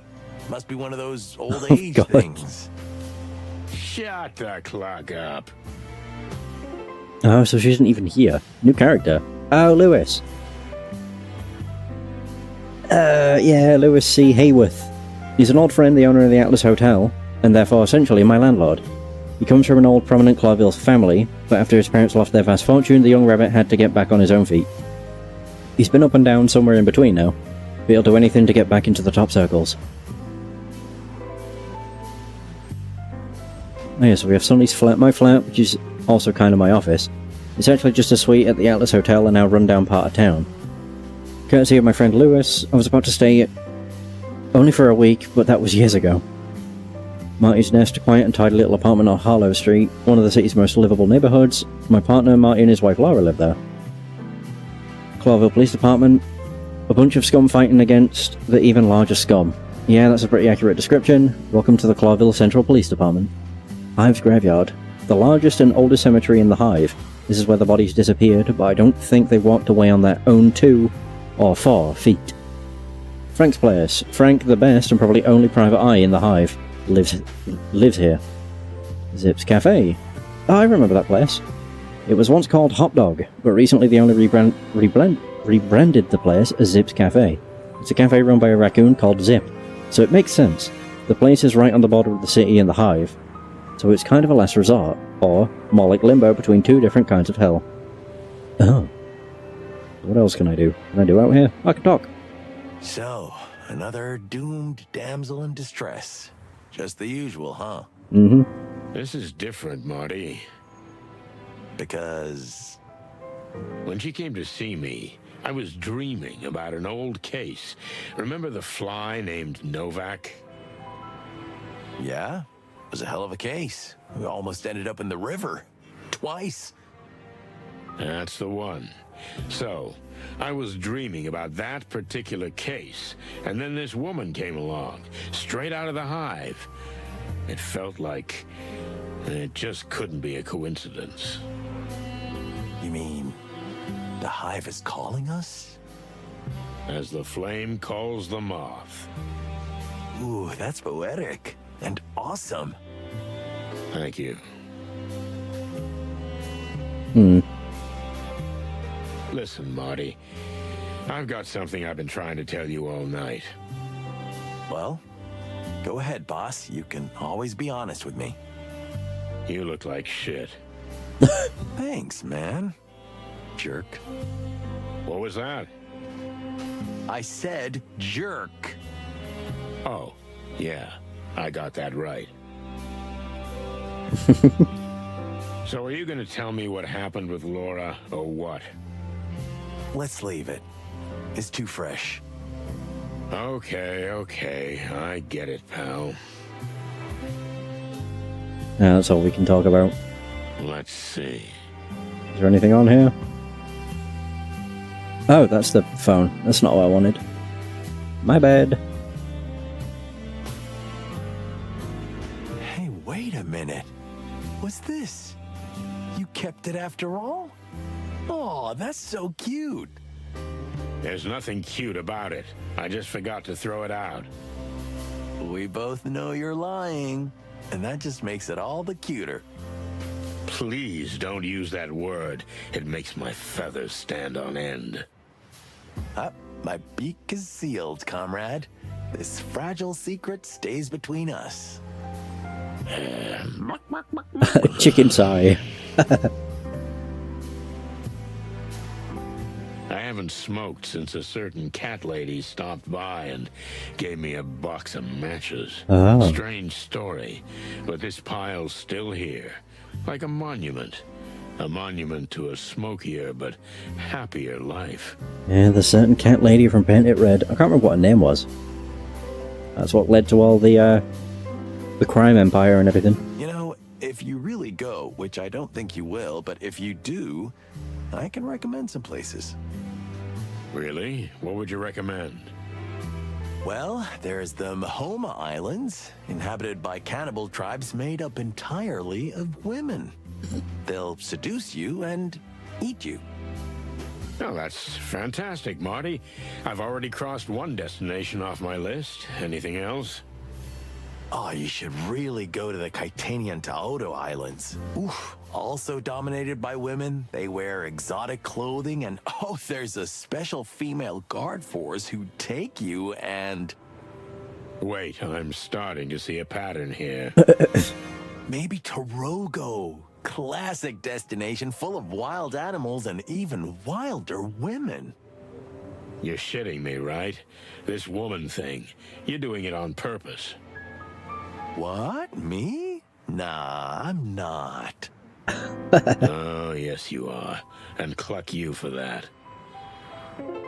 You dick. Molly, your ex-wife. Yeah. Why did you leave this one up? I don't know. There's a part of me that just couldn't take it down. I tried. Believe me. Cluck, man. I understand. I really do. Thanks, buddy. Well, they actually was nice to each other. I'm surprised. Oh, so we have the Mahoma tribe. The tribal population of the Mahoma Islands is among the few who have not yet been reached by modernization. They continue to live in their original matriarchal tribal society, which unfortunately still includes cannibalism. Chitney and Taoto Islands are the largest and most famous tourist destinations in the eastern region of the wilderness. Around 50% of their population is insectivorous, and their original ancient culture is mainly insect and reptile influenced. Recently, they have become one of the most popular exotic holiday destinations, although the local population is not so happy about the western opening. Torogo, one of the colonies of the Clawville colonial empire, an exotic remote country that, although under the jurisdiction of the empire, retains much of its autonomy. The country is ruled by the Saipers, high-ranking gurus or religious leaders, and although it has already embarked on a path of modernization, it is still richly imbued with its ancient and mystical traditions and the caste system on which its society is based. I think that's everything. She just maybe not. vanished, even though I told her to wait. Well, boss, I wouldn't want to be alone in this place either. Don't be a jerk. An insect lady, alone, at night, in Clawville. Shit. You're right. Now what? Well, we can't search the whole town for a lady in black. I hope if she found her mysterious way here unharmed, she can make it back, too. Amen to that, brother. Okay, I guess we got places to be.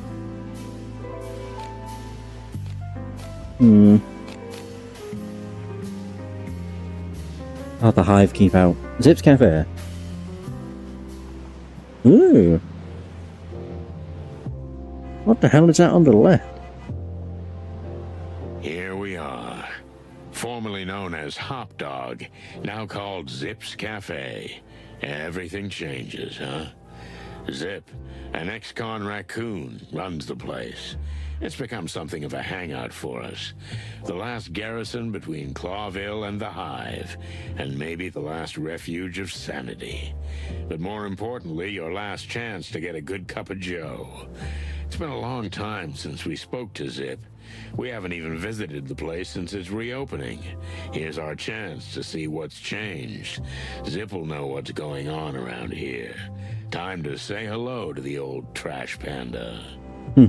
I heard that Zip renovated the place, but I didn't expect this. Like an amusement park, huh? I like it, but how did he afford this? I don't know, and I don't care. Do you think he knows what's going on in his neighborhood?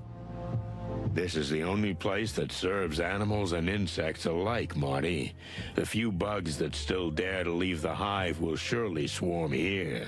And where you can get a cup of coffee, you'll talk too. Maybe, but the question is, will Zip talk with us?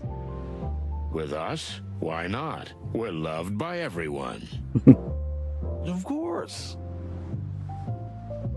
Alright, so we have... Who are you? The newspaper boy. Hey, kid. Here it is, the brand new Clawville Chronicle. Yeah, we know. Tell me, do you stand here often? I stand in a lot of places, sir. The news has to go everywhere. Here's the Clawville Chronicle! Feathers, stop yelling, kid. Listen to me. Yes, sir. Excuse me, sir. Do you also take a newspaper to the hive? No, sir. I mean, not since the last time, sir. Last time? The last time I took a paper to the hive, sir, an ugly fella made me eat it. All of it. Oh, God. It was quite a lot, and hot off the press. Made you eat it? What ugly fellow? An ugly monkey, sir. Oh. I don't know what kind, but it was a monkey for sure. I should know. I'm always being taken for a monkey. Well, I'm not.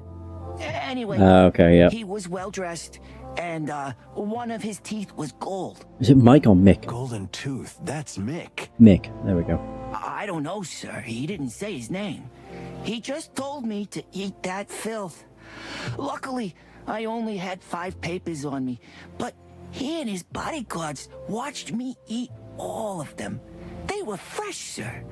The ink was barely dried on them. What a mongrel. Yes, sir. But then he let me go, so I don't mind. And I didn't eat anything that day anyway, so... Were you welcome at the hive back then?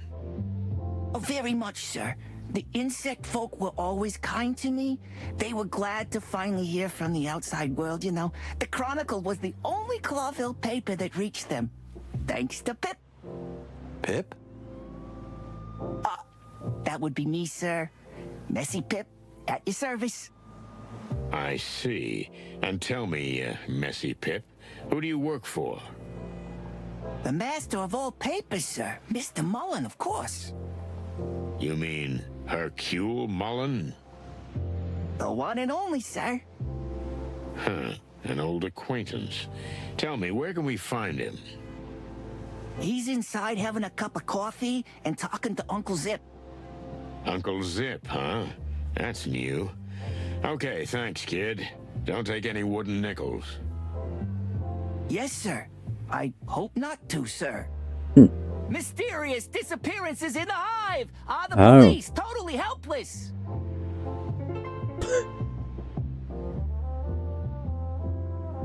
So we have Messy Pip, a little newspaper boy who works for Uncle Mullen, and who isn't afraid of anything when it comes to the sanctity of the news. Snow, winter, storm or wind, the news is sure to take wing. And then we have another, the Clawville Chronicle. It's one of the city's best-selling and most popular daily newspapers. Although supposedly impartial after the Segregation Act, it has become quite critical of the Crown and anti-royalistic in tone.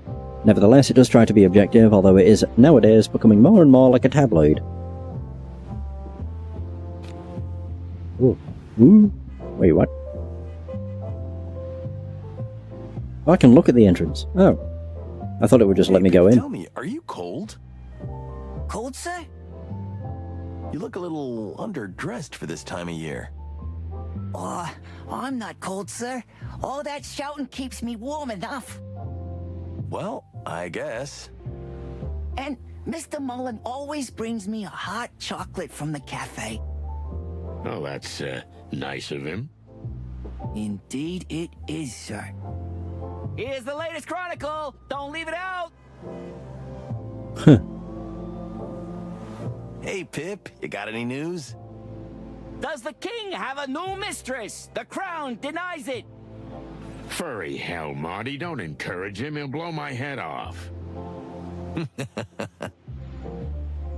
there we go. Oh. What's that? I can't even see what it says. It's a book. Oh, good. Hey, what have we here? Moses and Plato, the last train to Clawville? What? Hmm? Looks like Meredith isn't writing novels about us anymore. Thanks to the wild ones. That treacherous bitch. Relax, Marty. You have to accept it.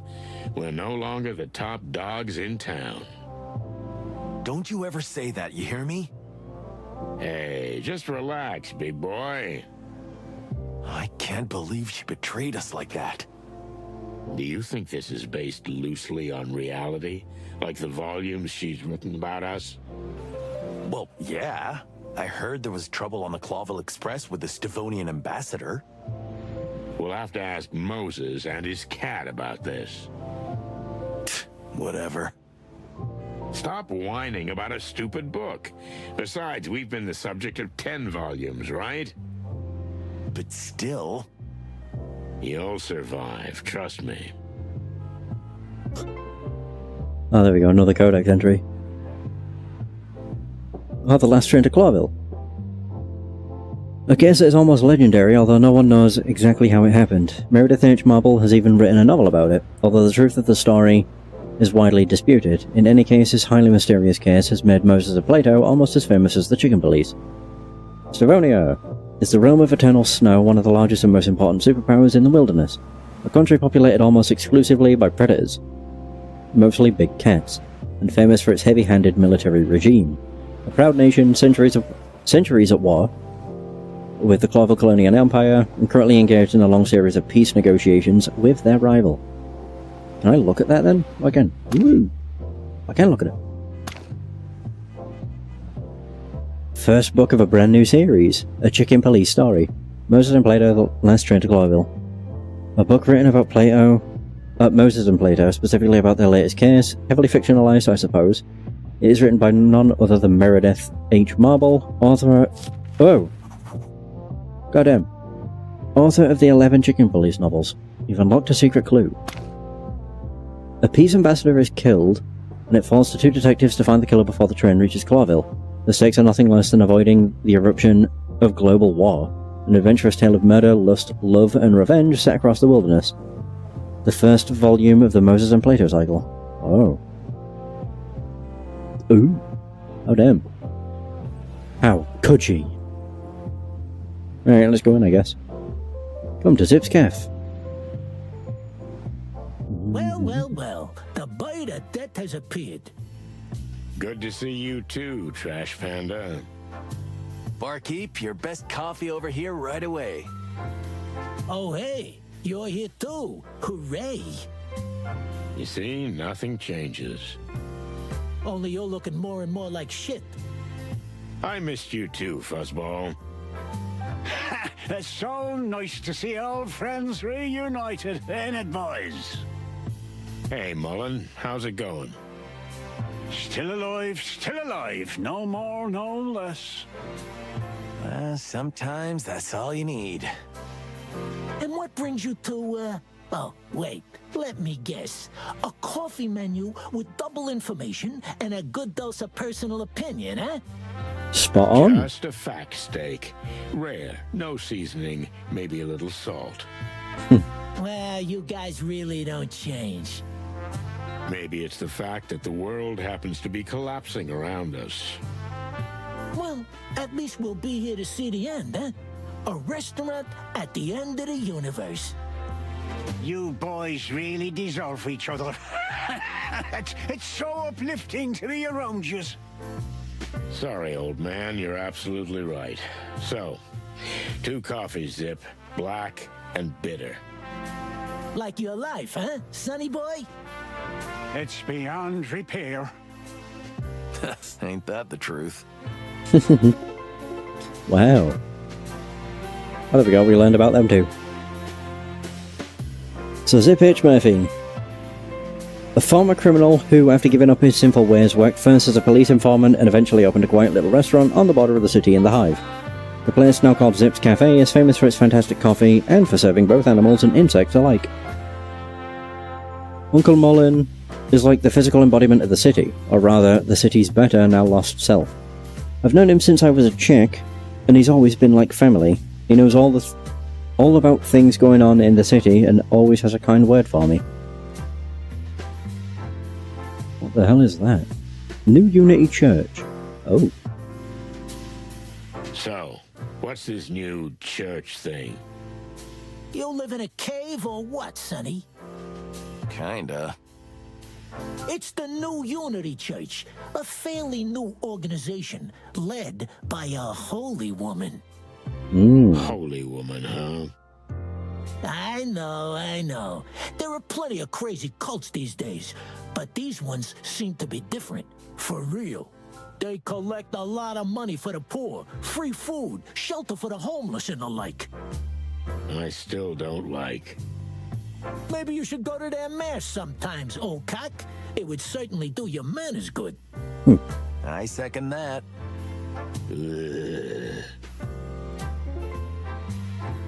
Oh no, we can ask. I can only talk to Uncle Mullen. Hey, Uncle Mullen, how you doing? You still in the newspaper business? That's what somebody's got to deliver the news, lads. Unbiased, impartial. Can you still do that? Well, it's getting harder for sure, but let's not talk about an old beaver. How about you, me boys? Marty got so drunk, Laura threw him out of the house. Well, Sonny's mixed up in some shady business again, and he's trying to get us killed in the Hive. Well, you two deserve each other. Yeah, right? That's what I keep telling him. But the Hive, now isn't that a dangerous place for cops these days? Since the Segregation Act and all. We just have to take that risk. I see you're in a heroic mood, sonny boy. Good for you. The trembling voice of a damsel in distress can work wonders. Ah, then I understand everything. Oh, that went so well the last time, did it not? Shut up, both of you.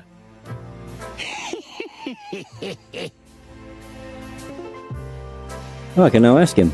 Okay. So, you and the missus have had a little spat, eh, Martin? Nothing. Just a minor family squabble. You still got a place to stay? If not, you can always crash at my place. I think I can crash at Sonny's till things cool down. What? I just thought. Well, don't. Oh, okay. My offer stands, Martin. Leave it, Pops. I'll soften up the old rusty rooster eventually. It's quite a mission, but you've got to get to his heart. That's his only weakness. His what? It's there, believe me, buried under a pile of cigarette butts and cold, dead cases. What was that? Oh, I can now ask again. So, the chicken police are back in action, eh? Nah, just a quick routine job. Oh, yeah, I heard that one before. This'll be the last one. I mean it. Oh, yeah, sure. You just go ahead, boys. I believe in you. Any useful news from the Hive? They say the clan is on full alert, and the web has retreated to their secret hideouts. They're expecting a war, right? What do you expect when you go there? To end this before war breaks out. Then I wish you boys every success, because we don't have much time, and I'm afraid we won't have another chance either. Ooh. Other wild cards. Goddamn, there's loads. What do you think of the Segregation Act? What do I think? Well, the law spits in the very face of what the whole city was supposed to stand for. Diversity, coexistence, tolerance. You know the story. So? You know, boys. Clawville's been at war with Stavonia for centuries. A silent war, spy war, in fact, a ghost war. A Cold War. Cold War? Yeah, because, you know, Stavonia's a cold country. Oh yes, that's true. But where do the Stavonians enter the picture? What do you think the big peace negotiations are for? I guess they got tired of war, huh? Even you're not that stupid, Martin, my son. Stavonia's perfectly happy with this whole scandal with the insects. If there are riots, even better. The peace talks are just a cover to put the enemy to sleep, so when the system completely rots from within... Boom. Yeah, boom! They can attack. The king is fighting internal strife. Half the city is in flames, and no one will be prepared for an invasion by an enemy we're supposed to be making peace with. Isn't it wonderful? Well, I don't know, Uncle. It's a bit like... a conspiracy theory. Exactly. Pluck me. It's clean as your snow-white feathers, you big goose. And that's the problem. Meaning? It's so clear, so simple, so obvious that nobody wants to believe it. You see? And that's going to be our undoing. So you think the king is being influenced from outside, and that's why he enacted the Segregation Act? And while he's distracted by the peace talks, they'll invade the city? Exactly. See, you still got your bird brain in place, sonny boy. Well, thanks for the warning, old beaver. I'm not even joking. You really got me cogitating. Well, that's a big word coming from you. Well, what insult. What do you make of the recent riots? You know, Sonny, it's about time the insect folk got their act together. You boys at the police station ain't doing anything. Sorry about that, but somebody's got to do something, because those miserable bugs are going to end up eating each other in there. And I mean, literally. Sounds tough. Because it is. What's in there is unsustainable. If there is no one to maintain order, order will come. But who will be in charge of this new order? The criminals.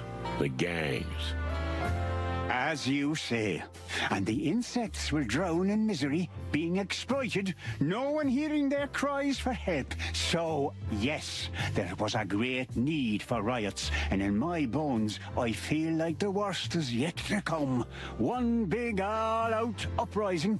Uprising. I didn't know you were such an insect rights activist, you eager beaver. Insect rights, my ass. I just can't stand injustice and the privileged few oppressing the unfortunate masses. I just can't stomach it, and I come from such a litter. Yeah, the best kind, Pops. Never change. I'm not planning to do that. God, there's so many things. Clawville wildcards. I see you have some help lately. Ah, you mean Pip. Yes, he's the son of a close friend of mine who I'm, how shall I say, helping out a bit. That's nice of you. But don't you think it's a bit of a rough job at his age? That's what I told him too, but the kid's adamant. If he gets a grip on something, he won't let go. With the trauma he's been through, no wonder he wants to distract himself with something. Trauma? His mother died about a year ago of grass moor fever. His father followed just a few months later. He asked me to take care of the kid and not let him end up in an orphanage. And here I am with another kid. Who Who'd have thought I'd be a father again? And life's little twists of fate, right? How's Desiree? She can tolerate me, mostly. And as you know, Sonny, this pit boy, no matter how strange the poor thing is, has breathed new life into her. And me too. It gives us less time to grow old. That's good to hear. Seems like everyone around me is starting to have a new life. Everyone but me. Maybe you should do the same, son. Maybe the world wants to send you a message. Yeah, maybe. That's your problem, Sonny. You just drift instead of forging your own destiny. Well, I think I'll drift a little more before I start forging. Just don't drift until it's too late to start again, son. Thanks, Paps. I'll keep that in mind. Do that. What's the matter with you, old man? Nothing really, sonny boy. Sometimes I feel like I'm not even part of this world anymore. I'm no longer an active participant, just observing from afar. And that works for you? It feels quite liberating, to be honest. I feel like I don't have to take responsibility for the things of the wilderness anymore. I can't influence them anyway. That sounds depressing. It all depends on how you look at it, Martin. I see the bright side. You like the movies, don't you? The movies? I love them. For me, Clawville is like a movie. Things happen, quite scary and amazing things, but somehow in the end they don't affect me. When the show is over, I go home to my dear Desiree, drink a hot tea and think no more about it. It's not a bad concept, but... It works for me, but that's the privilege of getting old. You fellas have your say in the affairs of the world. Don't let others decide for you. Sonny never lets that happen. That's true. Good for you, lads. Clawville wildcards. I'm still wondering what the bloody hell this is. Hey, old fella, you still shuffling the cards? You mean the Clawville wild cards? Sure I am, sonny boy. You in the mood for a good shakedown? Sonny's the real deal on this one. You know, drunks usually are. I mean, ex-drunks, of course. Yeah, of course. Yeah. Ha ha! So, shall we? Sure, let's do this. It's like a minigame. That's the spirit, boys. Just come on out to the alley. Zip doesn't like us gambling in his new fancy place. Just shuffle the cards. Stop yapping, old man. Clawville wildcards. So a round ends when a player fills a row with their own cards. Win 3 rounds to win the match. Each card's an attack and a defense. Adjacent cards in the same row can attack each other. When a card's defense reaches 0, it's removed from play. Attackers become exhausted but can be restored. The chip of the opposite colour locks the field when a card is removed. You can play cards on your own tokens. Playing cards, restoring cards, and attacking each require 1 action point. Whoa, I don't remember this. But cool.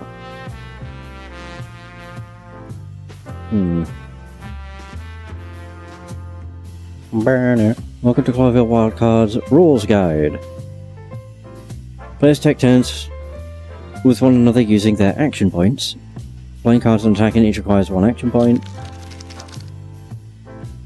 Players receive 5 random cards at the beginning of their turns. You can play cards only on empty fields or on fields locked with chips of your own colour. Okay. So only the opponent's cards in the same row adjacent to the selected card can be attacked.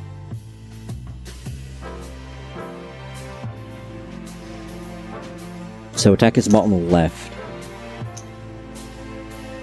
Cannot attack again, it can be restored using an action point.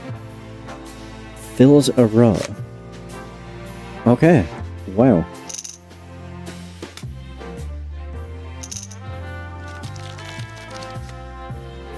So it's a... okay.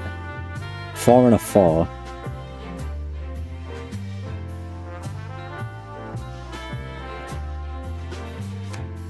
Oh, right, and I place it. So then can I initiate attack? Oh. Oh, crap. Well, my card's destroyed. Yep.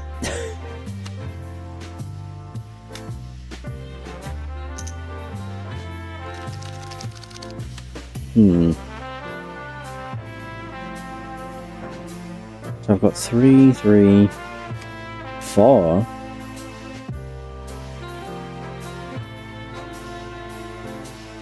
Is that 7? Whoa.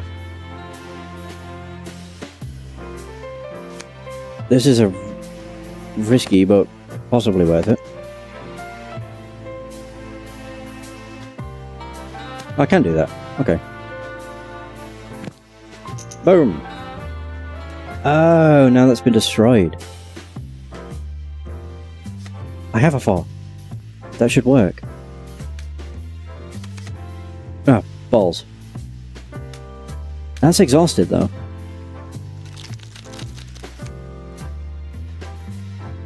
Yeah. Oh god. Okay, so they've got a defensive 3. And an attack of 4.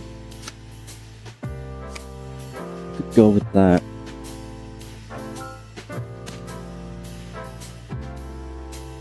Get rid of that one.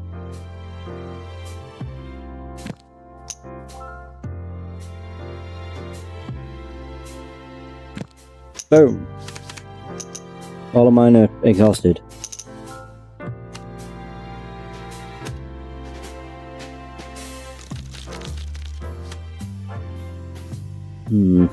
What do I have? 6. I have 3 action points though. So I don't know if this will work. It might though. I have enough. So that should be it, right? Hey! Too easy. Hey, that's just one round. Goddamn. An attack of 6?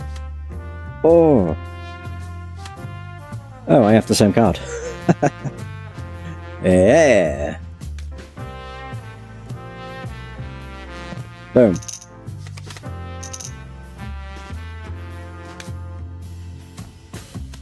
Oh.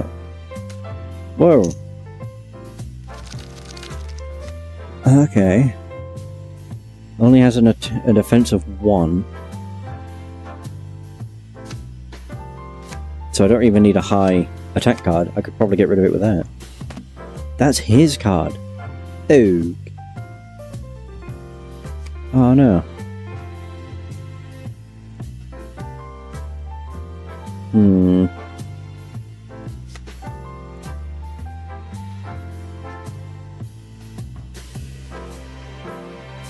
Actually, if I use that, and then also put down, put down another. Oh, you have high defense.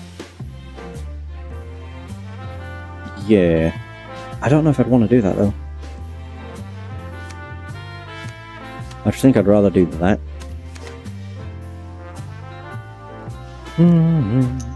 Damn.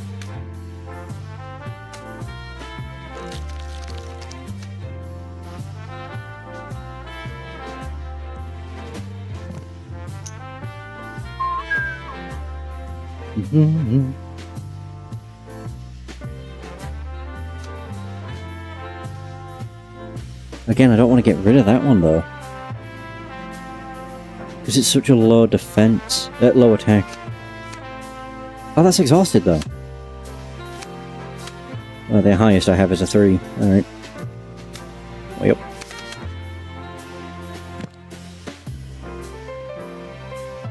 Oh. Cool.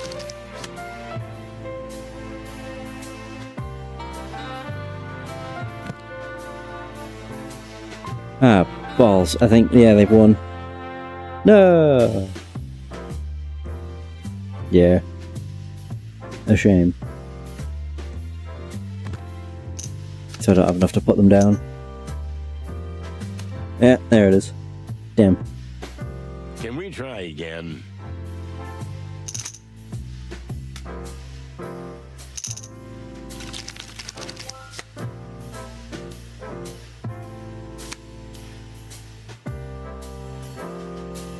Hmm.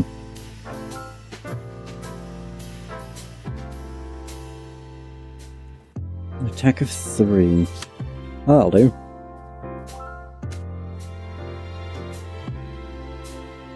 I'll cover my bases too. Boom.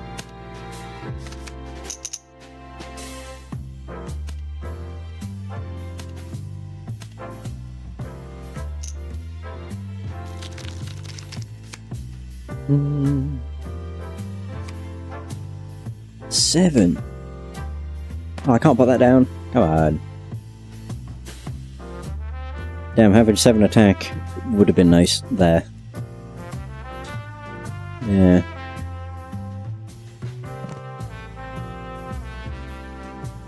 And I could just do it again.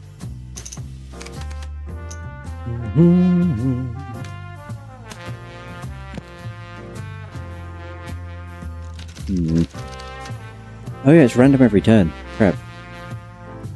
What?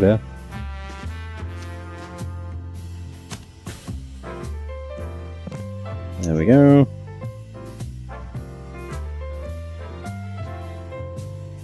I think I balls this up again. Yeah.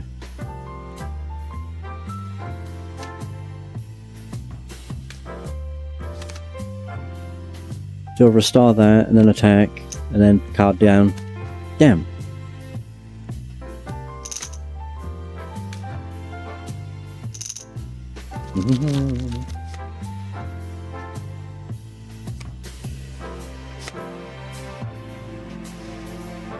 Damn, 6 attack? Oh damn.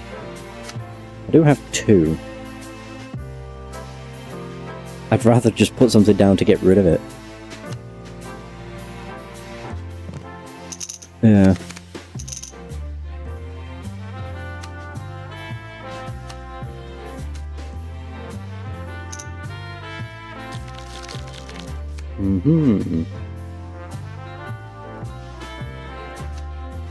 So, can't put that there. Which makes this a real annoyance. I don't have anything that's 5 either.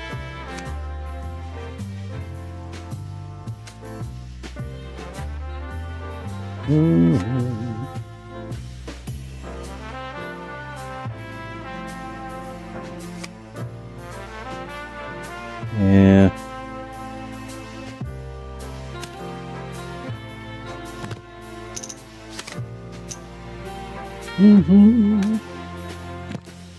God damn it.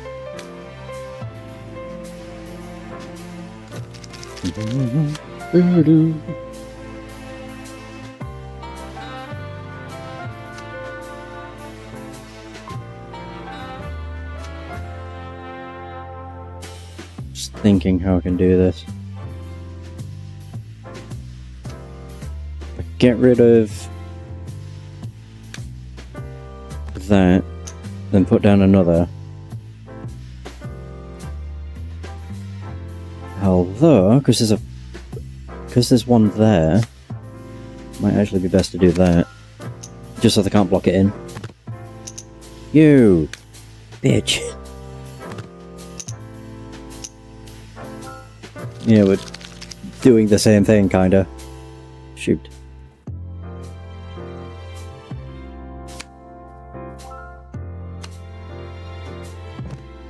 What? Well, that's an annoyance.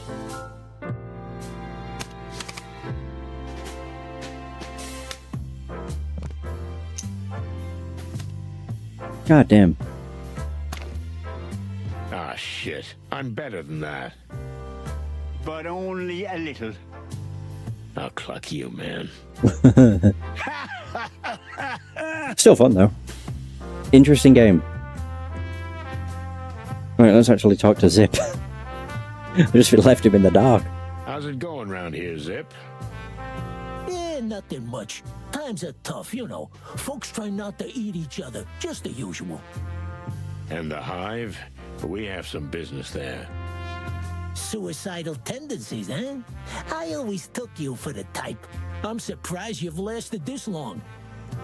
Don't be a goat, Zip. This is serious. Your mother's a goat. Get a room, you guys. So what do you know about the power dynamics in the Hive? Yeah, well, there's been some major changes lately, especially with the Hive's underworld affairs. Oh, yeah? Go on. I'm just wondering, what's in it for me? Same old tune, huh? I'm running a business here, okay?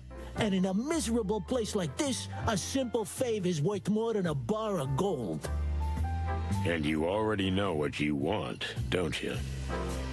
You always saw right through me, Sonny. It's like we're brothers. Feathery gods, please don't say that. So, it's about my tail. Someone stole it. What? What? Clucking hell. We need a coffee for this. Or two. Here they come. Wait, how does that even... What? Is Frank still a regular here? Funny you ask. Frank comes by every day. No Not seen him for a I while. haven't seen him today. Yep. Quite a coincidence. We suspect he knows something about what we're investigating. And I thought you were asking out of the goodness of your heart. We just don't want you to lose a regular customer. Yeah, neither would I, especially since he's got a hefty tab. Well, we'll do something about it. Thanks for the info, Zip. Yeah, whatever. Tell me, are you still doing shady business? What, me? I'm different now, Sonny. I'm not the same raccoon I used to be. I'm an ex-con raccoon. Yeah, I'll believe it when I see it, trash lurker. Look around, old bird. This is the new me, shiny and all. Yeah, sure. We'll see. Oh, there we go. Missing tail. Best coffee. Informant. Change. Church. New place. Missing tail. So, new place, new Zip, huh? You know, buddy, there was something that opened my eyes. Or a someone, to be more precise. A someone, huh? A lady, someone, maybe? It's always about a lady. Tell me about it. So, you got your head messed up? More like my heart, but it's gone now. Still, it helped me realize the past is past. We must move on. I had you thinking, huh? I was just thinking about what kind of coffee to have. I'm wasting my breath here, ain't I? Yep. Yep.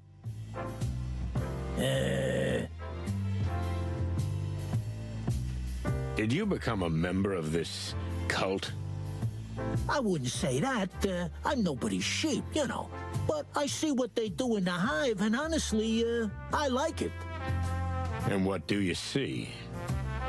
They're simple things, really. Handing out food, clothing, and shelter, stuff like that. While the city and the crown turn away from the Hive, the church are there, right in the thick of it. Are you getting sentimental? Try it sometime, Sonny. It could do you wonders. No thanks, I'm fine. And what do you think is the purpose of the organization? What's the purpose? Well, everyone has a motivator. What drives them? They just want to help, Sonny. There isn't a secret conspiracy behind everything. Don't be so paranoid. Sadly, if there's one thing I learned in Clawville, Zip, it's that no one acts out of pure kindness. Except me. Except Marty. But anyway, it's the ugly truth, like it or not. I feel sorry for you, pal. A little faith, huh? That's what you need. Not even a religious kind, but any kind. Believe in Marty, for example. That's good. Believe in me, Boss Bird. Or find something or someone you can believe in. Yeah, that would be nice, Zip. That would be nice. Where'd you get the new name for the place? You mean Zip's Cafe? Is it that hard to figure it out? I mean, what was wrong with the old one? You know, Sonny, I took this place over as Hop Dog. But as long as it had that name, it never felt my own. Now it's all yours. It may seem funny, but it meant a lot to me. It helped me change. You know what? I'm happy for you. I really am. In fact, I almost envy you. You should do the same too, Rusty old cock. A nice little change. So many people have called him that. As a matter of fact, I'm going on a round-the-world trip soon. Here we go again. Somehow, I can't picture you in a straw hat. But you know what? I'm rooting for you. You see, Marty, somebody believes in me. That's not what I said.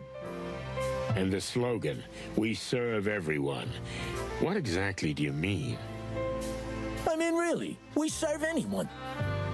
So, even insects. Well done, detective. Of course, I can't write "we serve insects" because some crazy anti-bug activist will burn the place down. But anyone who needs gets the point. Very clever and commendable. And brave. Or naive. Thanks. Not you, Sonny. Missing tail. So, somebody stole your tail? Really? It's a tough world out here, Sonny. Uh-huh. What did you do this time? I think I got into a fight with the worst kind of gangster. Mongrel Mick? The head of the Golden Fang clan? No other, my feathery friend. Oh god, of course. So you managed to get in a beef with him, of all people. Yep, and my only tail took the hit. I hear he's been wearing it as a tie sometimes. I don't know if it's true, but it makes me sick. I just want my tail back, you know. It's a family heirloom. Don't worry, Zip. We'll get your tail back. What? That would be terrific, boys. You'd have my eternal gratitude. Marty, why? It's our job, Sonny. We investigate, search, and protect. Nobody ever said that. I'm saying it now. Just bring it back to me, and I'll tell you all about the gang's undercover business. Every shady little detail you want to know, I swear. Ooh. Okay, but if we get into any trouble over this, I'm gonna pull your feathers out one by one, Marty. Relax, old man. It'll be fine. That's it. See, Sonny? That's the spirit you lack. And that's why I'm still alive. Ah, life is for cowards. To infinity and beyond. Well, there we go. We're looking for a tail. New goal. New clue. New codex. Clawville Wildcards. Oh. A very popular card game in which players try to control rows of cards with cannibal cards of different values. Although the game started out as a simple pub game, it is nowadays becoming more and more popular and is being taken up by higher and higher circles. The New Unity Church is a religious denomination that has recently come out of nowhere, known mainly for its notoriously generous donations, campaigns to help the poor, and loud protests. The number of its believers is growing at an incredible rate, thanks to the city's desperate situation. Its many destitute and its huge social disparities. The leader of the organization is a young fox lady, Lady Kayla Stanwyck, whose past is as enigmatic and shrouded in mystery as the church itself. Okay, so these ones are like noted as important. Strange souvenir. We still don't know what's up with Monica. Alright. I guess that's everything. Frank's place, the graveyard.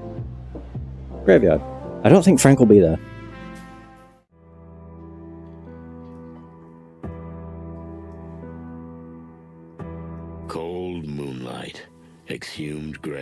bodies, like in one of Marty's horror movies, but it was real.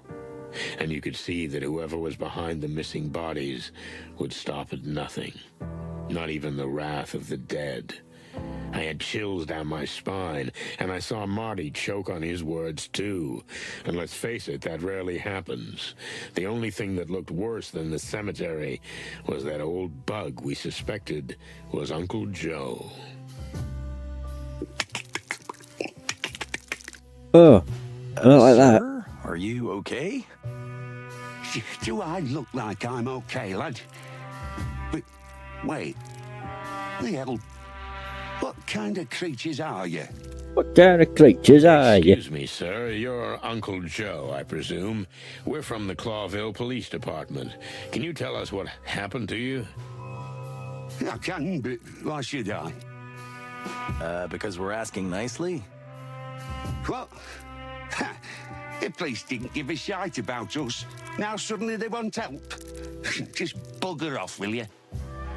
Sir, we just... Are you deaf, lad? Look around if you want, but don't bug me anymore. Fuck my head. Sir, stay here, please. We might have some more questions. Where the buzzing hell would I go, eh? We're in a graveyard at the end of the world. Crazy chickens. Okay.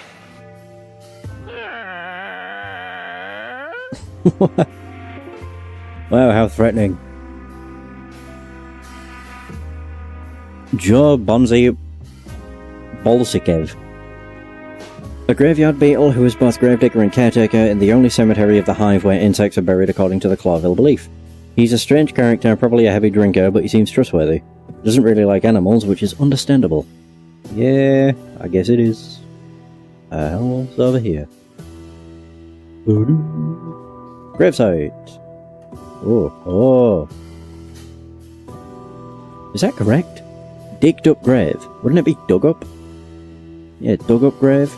Broken glass. What's this? It's broken glass, Sonny. Oh. Move the outer shards next to the starting piece to complete a makeshift jigsaw puzzle. You can rotate the piece you're currently holding to align the edges. Nice, it's like a glass masquerade. Oh boy. I'll just put it in the middle. What? Or not. Fine.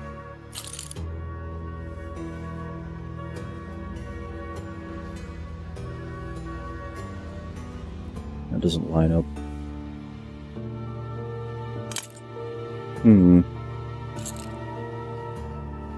Oh, hang on. I think I'm trying to find the one that matches with that. That also won't.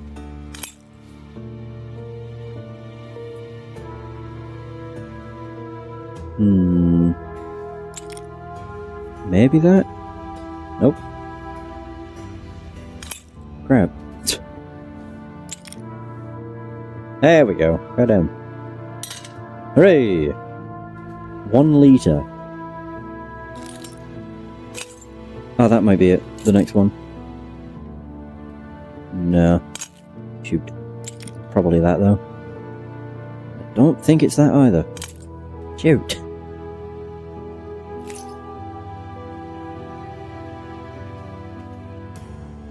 No. I could actually see what goes on top. No. Boom, boom.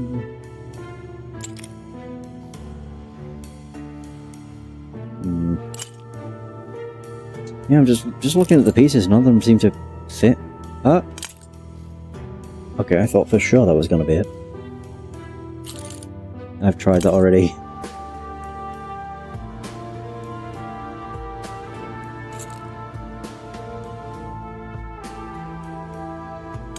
Nope.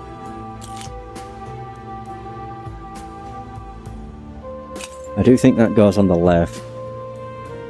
It's just a matter of finding which goes next. Not that one either.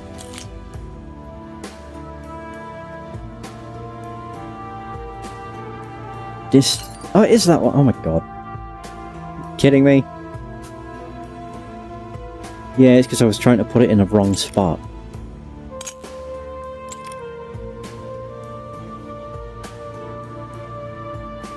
Possibly... It's not that. Oh, there we go. Yeah. I think that might go near the top. Oh, never mind. Oh, there we go. 14%. Oh, 14.5%. There we go. Yes. Very good. No. Oh, that was it. That was incredibly lucky. I'll take it. No. And the fact I played Glass Masquerade should make me pretty good at this, but lo and behold, not really.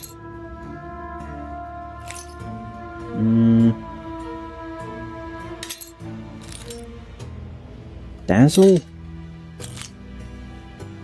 I've no idea where this goes. No. Looking at it, it doesn't fit anywhere.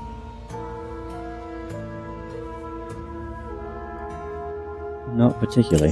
Whatever. I think that, maybe? Yep, goes in there. I keep picking that one up. Huh. That one doesn't go there. Interesting. Oh, it goes that way.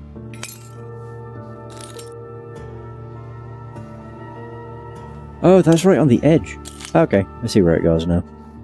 Yeah, there we go. Perfect. Man, that took some doing. Let's see. Dazzling flame. Distant light.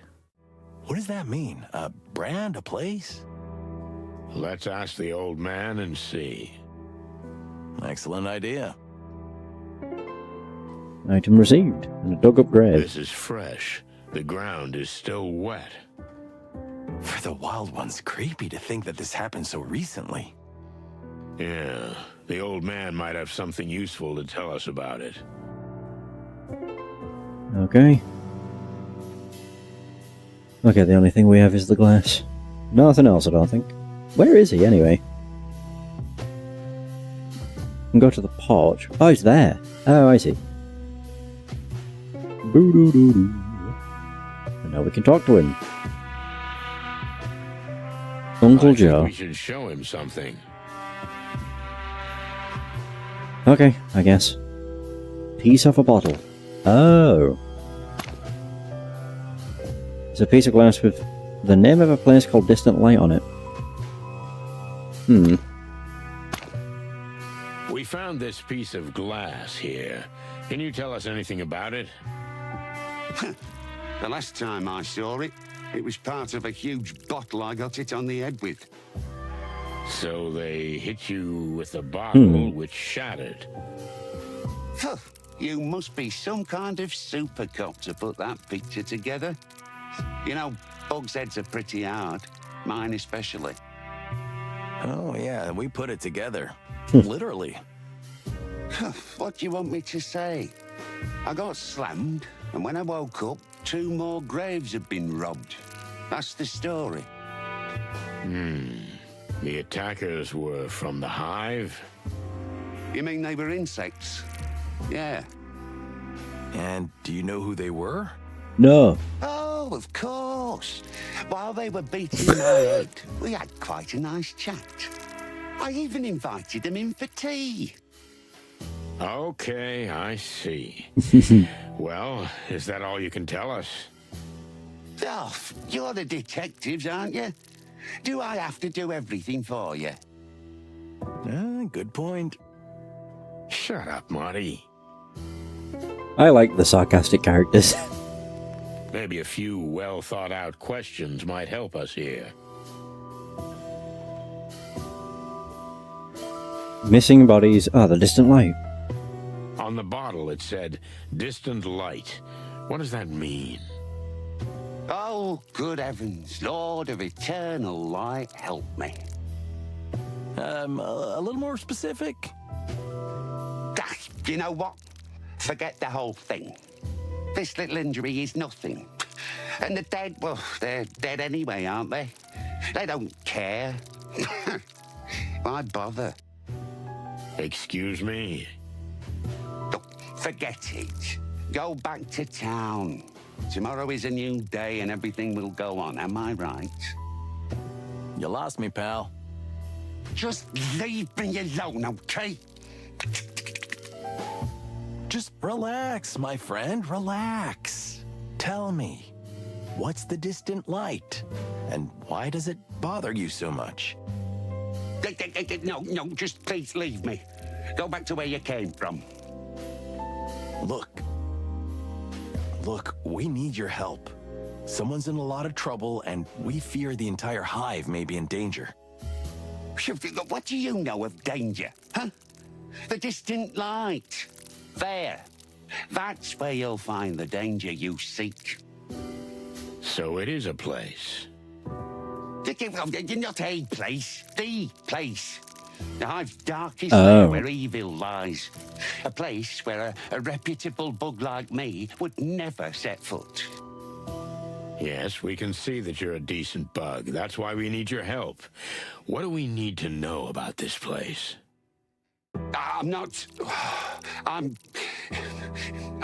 gonna get killed for this, okay? We're not gonna let that happen. That's easy for you to say. We're doing this for all our sakes. The whole city, animals and insects alike. Oh, all right. All right. I'll show you where to find the place. But there's something else you should know. What's that? The distant light is not just a place, and it's not even just a gangster's joint. Oh. It's the lair of the Great Web. Which is the spider gang. Great Web? You mean the Great Web? I thought it was... A nanny's tale. I wish it was. So the Spider Queen is real, huh? And if she is behind the body snatching, then may the Lord of Light have mercy on us all. Damn. Well, what do you say, Sonny? It's been a long time since we've been on such an exciting date together. That was well done. What? The way you handled that guy, the way you calmed him down, that was really good. I couldn't have done that better myself. Hey, thank you. That's pretty rare for you, Boss Bird. I'm so moved, I don't know what to say. Okay, shush, Marty. Don't get used to it. Yeah, I was expecting that. Oh, there we go. The bodies that were taken, you said they were just buried? I buried them myself, yes. They were fresh as yesterday's snow. Goodness, hairy, feathery, scaly skies. Why would anyone need 2 fresh corpses? I don't know. Maybe they'll eat them. Don't be ridiculous, Joe. Well, I was just saying what came to me mind. How many bodies have gone missing recently? Including those? 8, if I'm counting right. Melandra said 6. Since then, there's 2 more. That's 8? That's 8, yes. Thanks, Marty. You're welcome.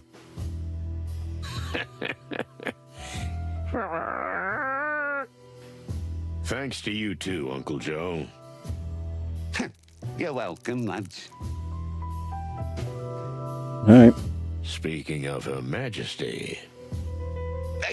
Look, lads, you don't look like complete bird brains. Well, thank you, I guess. Believe me, it's better for me and for you if we don't continue this conversation.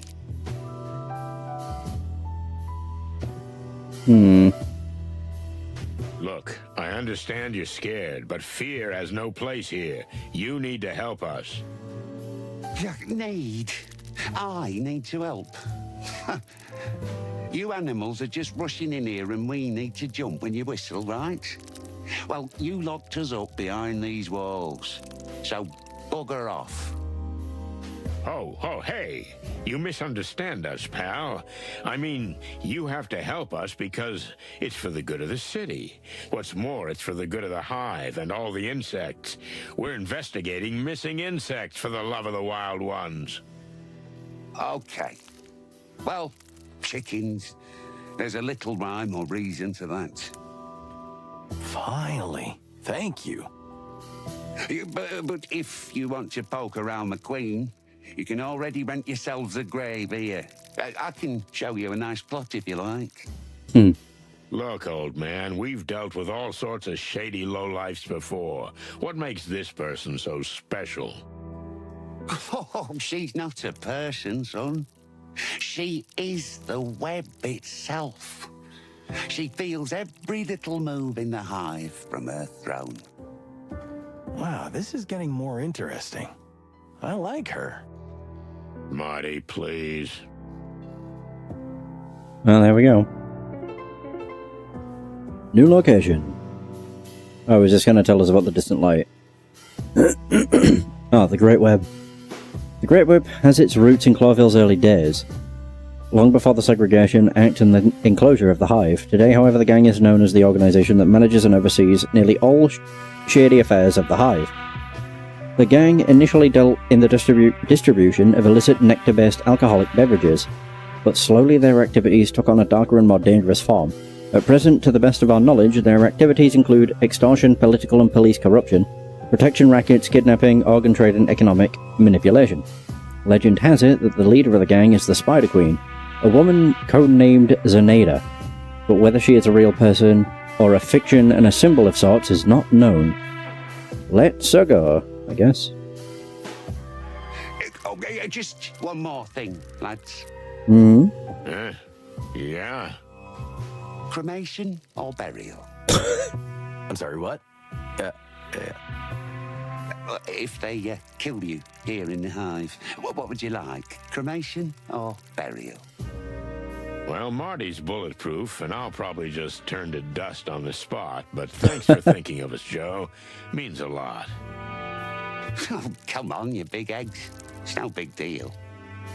Have a good one, old bug. So, head to the distant light? Or we just go home and call it a day while we still can. You don't really mean that. Nope.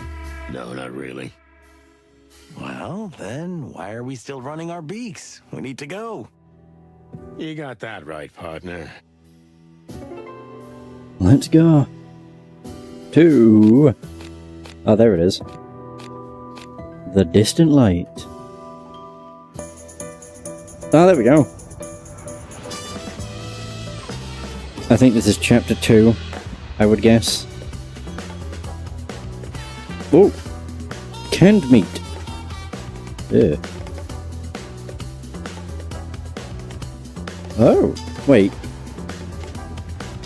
That was Sonny Marty, and I think that was Monica. On the right. It looked like a hummingbird, so... Well, I'm already curious.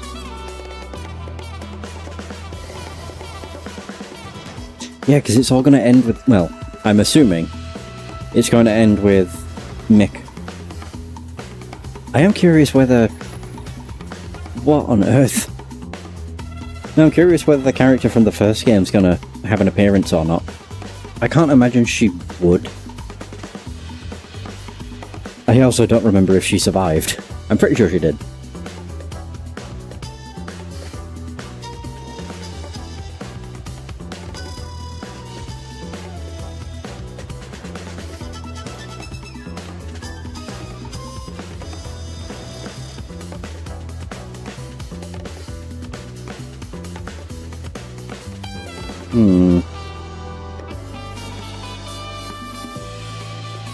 Hey Aldereth, how's it going? And yeah, this is Into the Hive. It's very good so far. which is to be expected. The distant light. Bar. Oh. The distant light. Inviting for the locals, I'm sure, but it makes my comb crawl just to look at that collapsing neon sign. Could this be the last light we'll see? Or the light at the end of the tunnel? Still, there's nothing we can do. The trail drew us here like insects drawn to the flame. We have to find out who's running this place and what she has to do with the disappearance of the bodies. Oh, shit. I didn't bring Bertha. We might need her here. Oh, the shotgun. Your shotgun would only cause more trouble, believe me. This is not the Hive it used to be, pal. Things have changed. Oh, cluck in hell. I feel like everyone's staring at us. Probably because they are. Well, they probably are. Oh my god. The rules, right? Yeah, I remember. No looking up, no looking down, no looking anywhere. We should have come with paper bags on our heads. If we're lucky, we won't be here long. But we need to talk to whoever's pulling the strings. The strings? I mean, the Spider Queen. Ah, we're so gonna die. We might not. We might be fine. Not. So what happens now? I guess we need to ask the locals where to find her. Ah, great plan. Go ahead, take the glory. You're not much help today, Big Bird. But I am amazing company. Sure. You know, I'm not doing too bad. I'm finally feeling better. What was this? Oh. The distant light. It's a notorious bar that, if the rumors are true, is the center of the Hive's biggest criminal network. So who can I talk to? Is that a slug? Oh, okay. Whoa. The goo. Ew. What is that stuff the insects use to hold their buildings together? It's goo. I'm sure there's a scientific name for it, but on the street, it's just called the goo. It's flexible, yet almost unbreakable. It's used to hold buildings together when they're falling apart. And some buildings are built entirely of that stuff. Very rarely. It's an extremely difficult and valuable material to produce. But who makes They it? say that under the jungles of Torogo, whole cities are made of it. It's just a legend, Marty. Don't believe everything you read in your magazines. New codex. The goo. Goo is a rather difficult to produce rare substance used by the insect population, mainly as a building material. It is both extremely flexible and yet robust, and if the production process were not so slow and complicated, entire cities would be built from it, as they have done in the past. The last such city is now nothing but ancient ruins. Many people believe that such cities still exist underground, but this is probably a myth. Yeah, obviously when I did Far Cry, that was probably not the best of ideas, but I did finish the game. And then I lost my voice more, and then I ended up going partially deaf. So yeah, very fun things. Buzzing Lady. Is that a kimono? No, is that a kimono? No, I don't think that's a kimono. Quite weird to see a bug in that, though. Hello, miss. Whatever it is. Yes? Can I help you? We hope so. Can we, get some directions? Well, okay. What would you like to know? But quickly, please. I'm expecting someone. We'll be quick, miss. We promise. Calla. My name is Calla. Miss Calla. What an exceptional name. So we're actually looking for the local, I mean, you know. We're looking for the Spider Queen, Miss Zaneda. Oh. Oh? Well, Well? you mean you really don't know? Nope. We don't know if you don't tell us what we might not know. We're not from around here. This is all hers. You mean the joint? The joint. And the street. And the precinct. And everything. Whoa. That sounds pretty serious. It is. You have no idea how much. Good to know.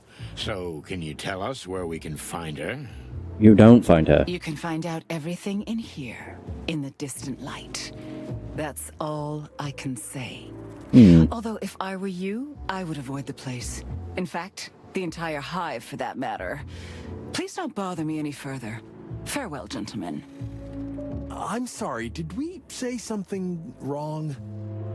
Goodbye, gentlemen. Oh, yeah, we understand. Goodbye. Okay.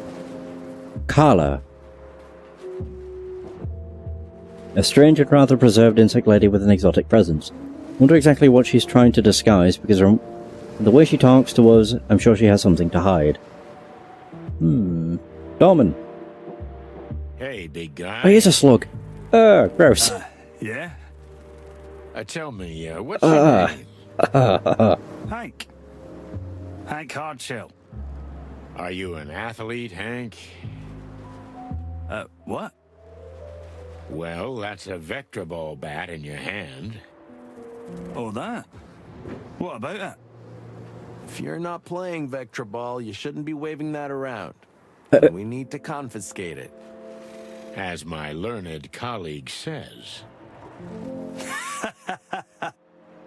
Did we say something funny? Aye, that's a good one. Really. Now listen here, you slimy. Take it easy. Let's start from the beginning. We haven't introduced ourselves. Do you know who we are? Chickens? Yeah, but that's not what I mean. Coppers, right? Chicken coppers. I'm good at this. I like guessing games. Can you also guess what happens if you don't give us that bat? I guess it stays with me. The law is the law, big boy. I don't make the rules. But if you don't give us the bat, we have to take you in. We're in the Hive. Okay. So listen here, chicken coppers. Yeah. This is the Hive, in case you didn't notice. You don't have anywhere to drag me. There's no PD here.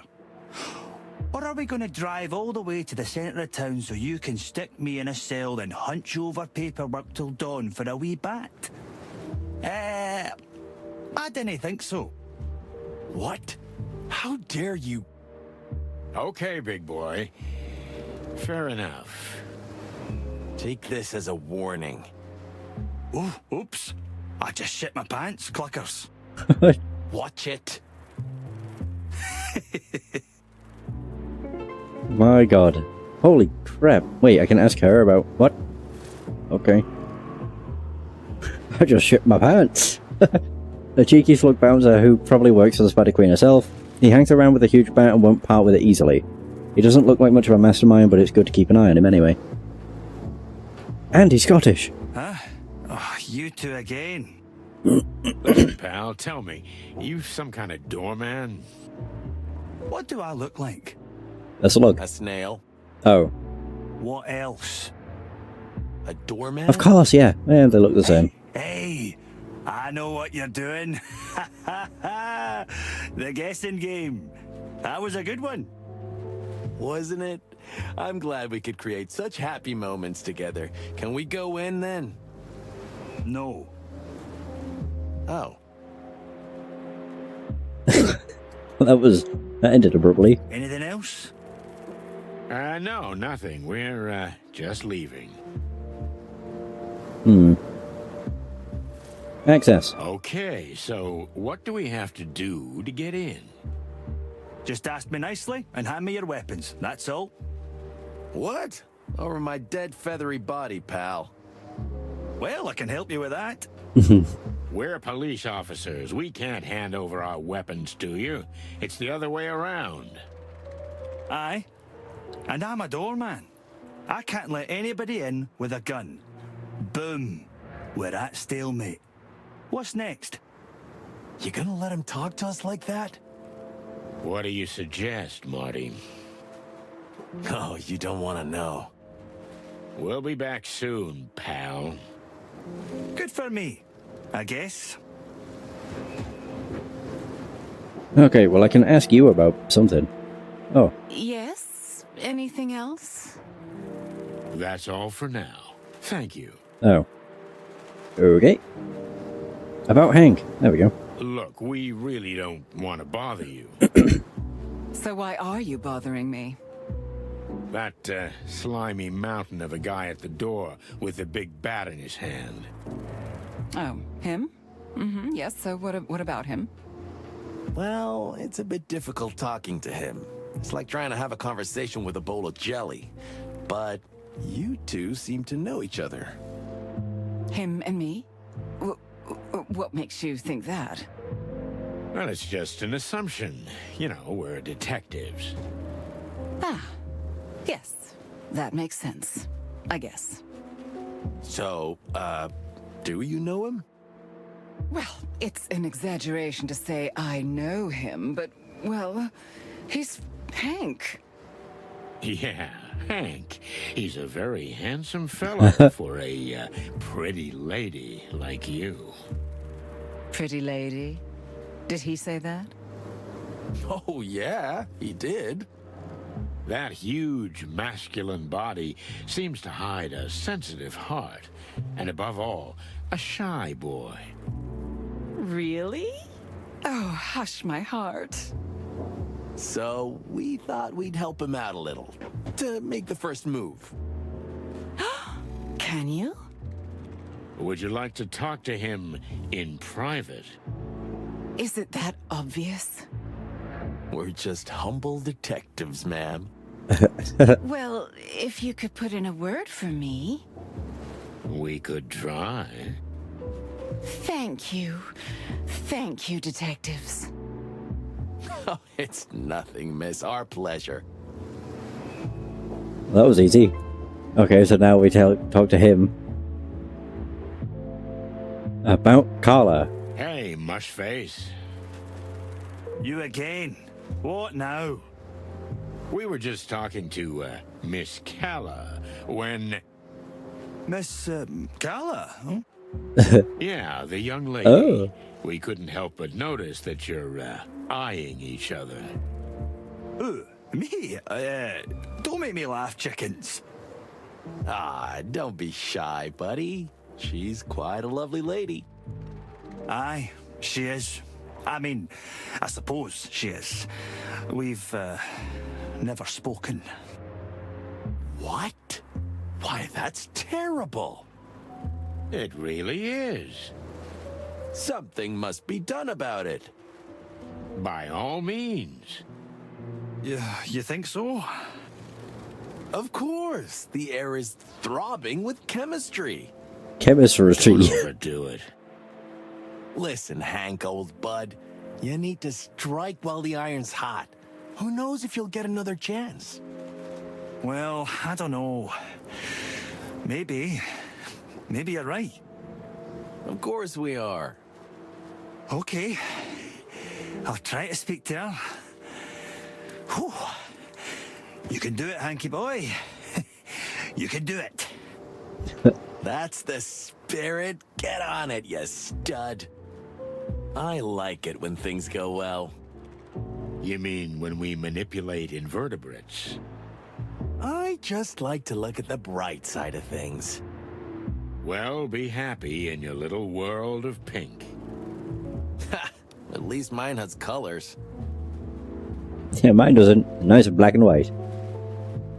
I mean, I suppose it's technically manipulation. But, you know, they had a thing for each other. That's fine. So, are you ready? Or should I say, are you chicken enough? Well, my head is still pounding, I'm nauseous, and I feel like this place is gonna kill us. Now that you put it that way... Come on, old bird. It'll be fun. Maybe the adventure of a lifetime. And besides, you started the whole thing, didn't you? Yeah, you are right. True enough. Okay, Marty. Let's cluck and do this. Into the distant light. Whoa! Woo! The distant light. We've entered another world. Ruined, run down, alien, yet strangely buzzing with life. Everything's different here. The smells, the sounds, the colors. As if the walls themselves were alive. I felt like a stranger, and yet it felt like home. There was something comforting about the place, even though I knew that the deeper we went into the hive, the harder it would be to get out. Was there poison in the air? Some intoxicating aroma that lured unsuspecting victims into its web? Well, it's time to find out. It stinks in here. Clucking hell, Marty. Pipe down, would you? Can't you smell it? There's something in the air. Honey and poison. Just try to be quiet, okay? We're strangers here. Okay, I'm not a complete moron. I know when to keep my head down. You do? Yeah, I do. Sometimes. Right. That looks like a mandrill. Oh, she's the pianist. And there's also a missing person. Oops.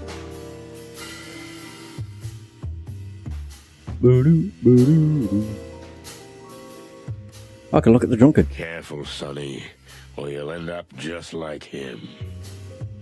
Careful, Sonny, or you'll end up just like him.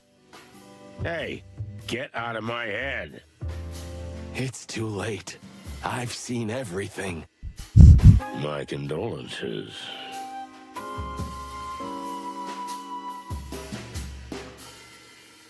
I can zoom. Zooming doesn't really help. Boom. Boom. Yikes. We don't want to end up like that. Oh, maybe it's just new wave art or something. Ah, yeah, sure. Oh, whoa. Cockroach goon. Dartboard. Out of darts, are we? That didn't stop them. Well, they're resourceful folk. Doo-doo-doo-doo-doo. Oh. Hey, buddy. Huh? What the hell are you? Got a Tommy gun. We're chickens. That's enough for now, but say, kid, what's behind that iron door? For you, nothing. Well, if there's nothing there, we might as well check it out, right? What are you? Some kind of suicide chickens? Now that you mention it... No way you're gonna let us in, right? That's your first sensible sentence, bird. No, not a chance. So fuck off. Why don't we just mention Zenaita's name? I love the way they talk. Let us in. So fuck You off. think so? Oh, we'll get a free ticket to the other side. The other side of the door? The other side of living. Oh.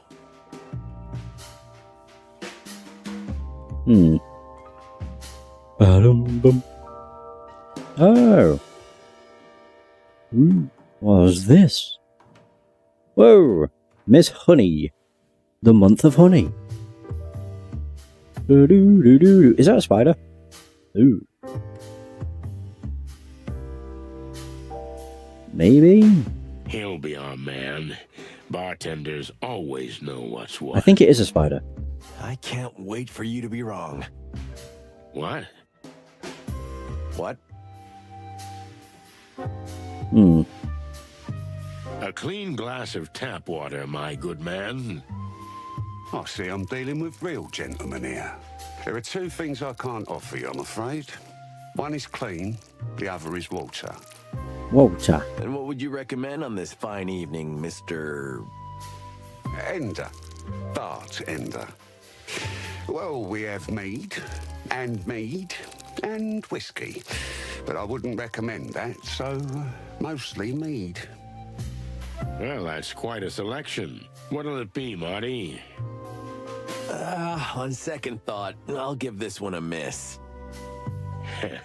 My friend is teetotal today, and, well, mead isn't my cup of tea. But since we're here, maybe we'll have something else. And what would that be, amigo? Information. Oh, bloody hell. So you are cops after all? We never said we weren't. You want to get yourselves killed? Do you know who owns this place? Mm-hmm. You mean the Spider Queen? Well, it's going to take a little more than an 8-legged urban legend to scare us. You think I don't know who you are? Pretty much everybody knows, even if they'd rather deny it. But star cops or not, this isn't your league, boys. Sorry to disappoint. So what do you suggest, amigo? Honestly? Get the cluck out and never look back. But knowing your reputation, that won't happen, right?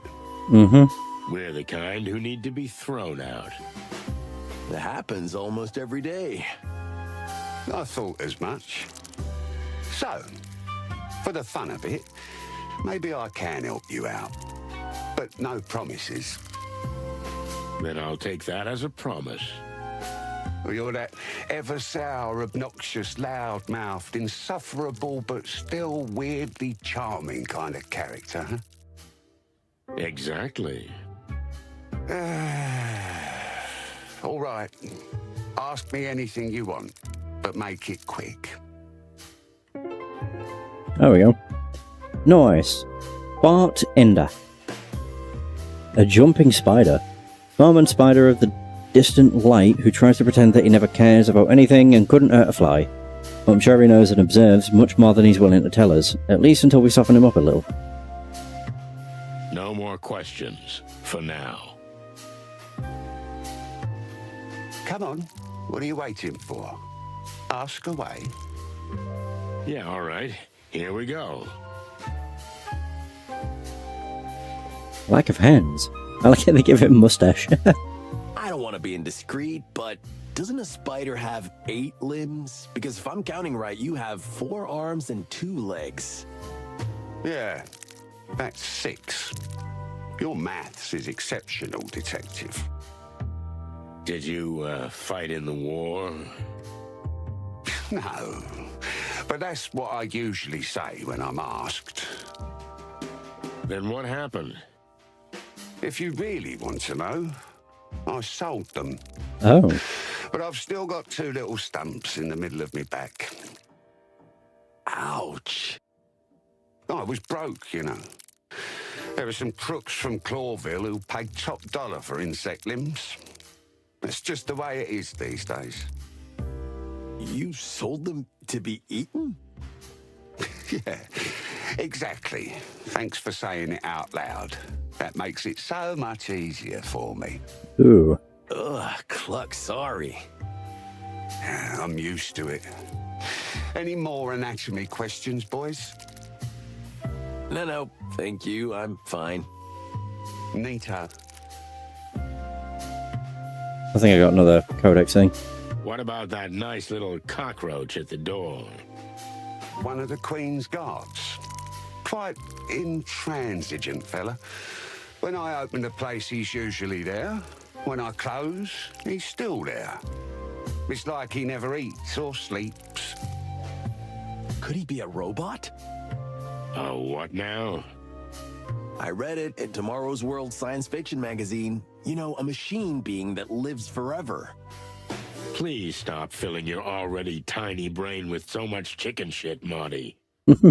You're not my mom. Lucky me. Okay, so there's that. A new codex entry. What are we learning about this time? The organ trade. Organ trafficking is a serious and real problem in the Hive. The starving insects sell their limbs and organs both inside and outside the Hive for illegal, medical, and food use. The Great Meat War was a conflict that lasted from 1822 to 1849 and involved essentially all the countries of the wilderness in one form or another, making it the largest intercontinental armed conflict in known history. In this war, it is estimated that nearly 100 million animals died and almost 30 species were declared extinct. While many believe this would be the war that would bring final peace and end all further wars, the truth is that several conflicts have since broken out, and the atmosphere between the Clawville colonial empire and Stavonia is still extremely tense. Oh yeah, I should probably show him the bottle. Can you tell me anything about this piece of glass? Well, it's been a while since I saw one of those. So you recognize it? Sure. Yeah. You know, the Distant Light used to be a hip place and had a couple of its own brands. But that was a long time ago. This is from one of them. Any idea how this got into someone's hands? And then ended up on somebody's head? You can't find one on every corner anymore, so I'd say whoever did what they did was sending a message. So they wanted to set this place up? Or to lure you two here. Who knows? I certainly don't.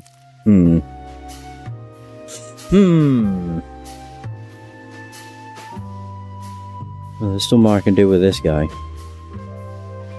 Where do you stand on bribery, pal? I don't know. You can try if you want. How much you got on you, Sonny? Not much. $5 maybe. And you? About 10, I think. Well, that's 15 already.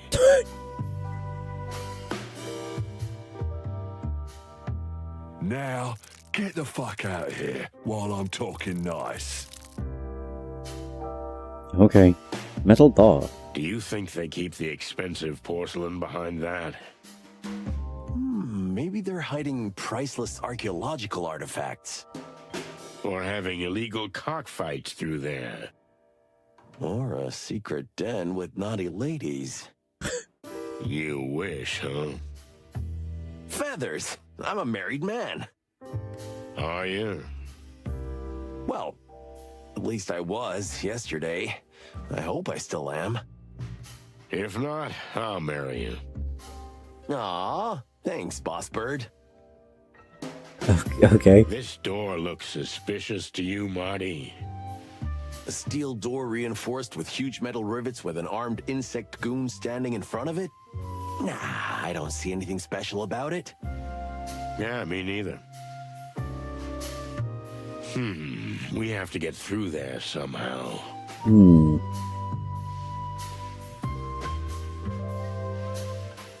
Not that That's way. not the right way. Yeah, if we're not battering rams. That's not the right way. Yeah, if we're... Okay. The guy's all messed up. Oh, there we go.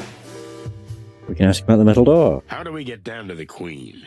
I guess that big metal door would be the way. There's a casino down there, but it's for VIP members only. For the big dogs, you know. I mean, not literally. There aren't any dogs here. What do we have to do to get down there? You just have to be interesting or significant enough. Simple as that. Clawville's most famous cops aren't enough? Here? In the Hive? No, not really. That hurts. Sorry, boys. Any other ideas? Maybe ask Douglas, the pianist. He was a regular down there until he was banned for stirring up some shit big time. I don't know. You'll find a way. Use your bird brains. Don't be birdist. Don't be a hypocrite. He's not wrong. Shut up, Marty. The pianist. This Douglas fella. What else can you tell us about him? Well, he's a bit of a loner and a drunkard, of course. He says he's a bar pianist, but no one's seen him play the piano in ages. He usually just stares at the thing and sighs. Ah, poor guy. Don't feel sorry for him. He's supposed to be a real scumbag. I don't know him personally, but I know he used to move in quite influential circles before he got this low. Oh. I see. Well, thanks, Bart. You're a real pal. Okay. So, you. Hey, buddy.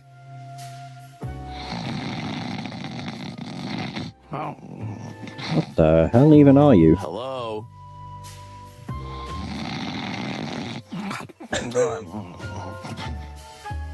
That's hopeless. Yeah, but we need to wake him up somehow. Got any more of that miracle stuff, Sonny? You swallowed every last drop. Then why the hell are you still carrying that flask around? Because it means a lot to me. Wait a minute. Who gave it to you? Yeah, that's enough. We got work to do. Oh. Leave me alone. Yeah, okay. Molly. Fine. But the idea is good, Marty. We need something strong to bring him back to life. Oh no, I forgot. Oh, characters. Oh, there he is. Douglas, Avery, a Kakapo. What the blood is one of those? The drunken ex-bar pianist of the distant light. He's a disturbed and strange fellow, but he also has a hidden depth and a good dose of tragedy in him. Oh, there's 4 more characters. Whee! Oh, there's also more stuff. Oh yeah, tasks. Douglas. This Douglas fella is quite a drinker, eh? You guys are detectives or something? Well, you can see we're professionals. So, what does he drink? A flaming ginger honey spit, usually. What about what now? But if you really want to wake him up, I recommend an extra double pepper slap. Oh, I can slap him without the pepper, buddy. That's not an issue. Then give me an extra double pepper slap. Here you go. On the house. Cheers, bud. What a pal.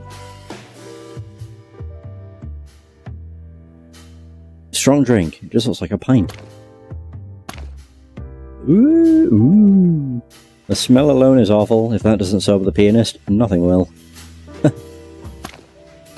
Alright, there you go. Boom.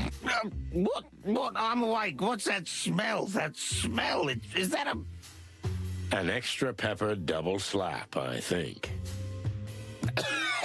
Are you trying to kill me? If we really have to. Keep that nasty stuff if you want. I'm sobered up from the smell of it. Okay, then we'll put it back. Wait, I mean, if you already have it, then maybe just a sip.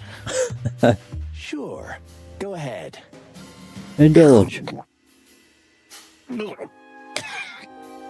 Everything Gross. all right, pal? Whoa! Is his head going to explode? Huh, I'd like to see that. Oh, that felt good.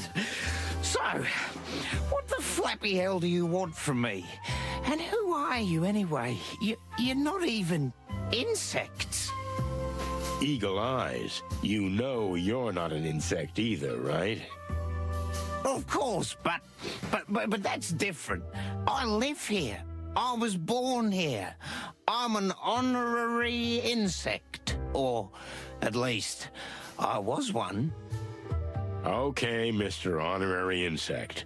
Are you Douglas? Douglas A. Fry, at your service. And you are?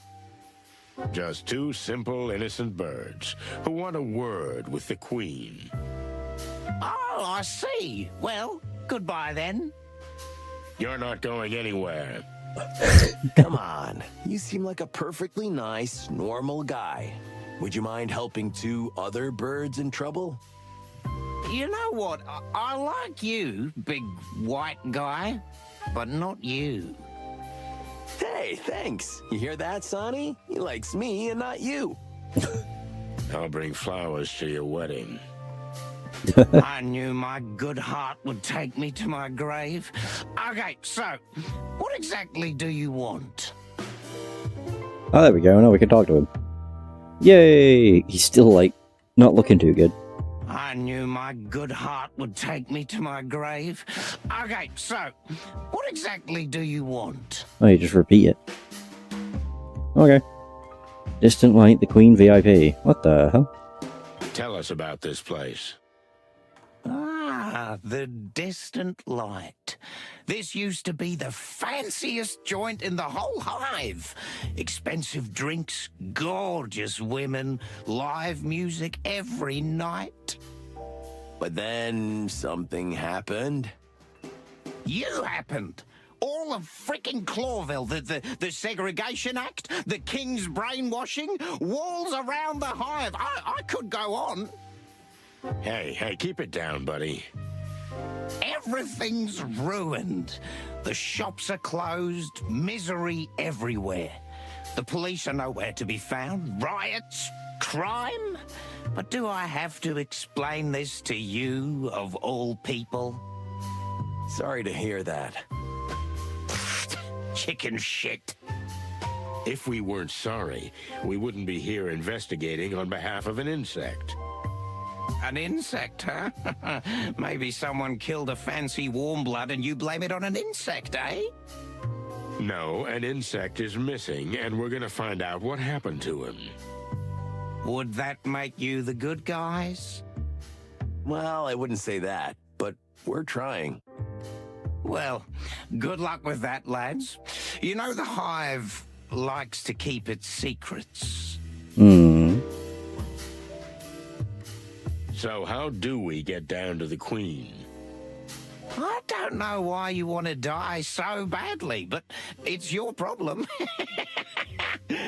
So, there's an old code. Maybe it'll help. A code, like in spy movies? If you say so. Now let's hear it.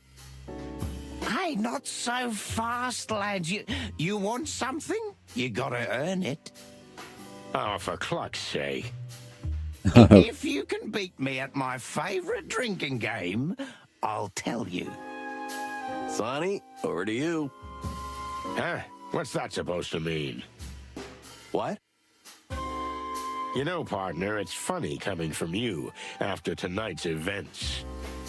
Hey, that was a one-time thing. Yeah, I know. It always starts with a one-time thing. If you're too much of a chicken to do it, maybe you can try my world-famous Hive quiz. Or get lost. It's your call, but if you win any of my games, I swear I'll give you the super-duper secret password. All right. Maybe we'll give it a try. We heard you were a regular down there. Indeed I was, back in the day. You know, I was the Queen's personal pianist. Oh. What happened? I had a fight with someone and I broke my hands. How?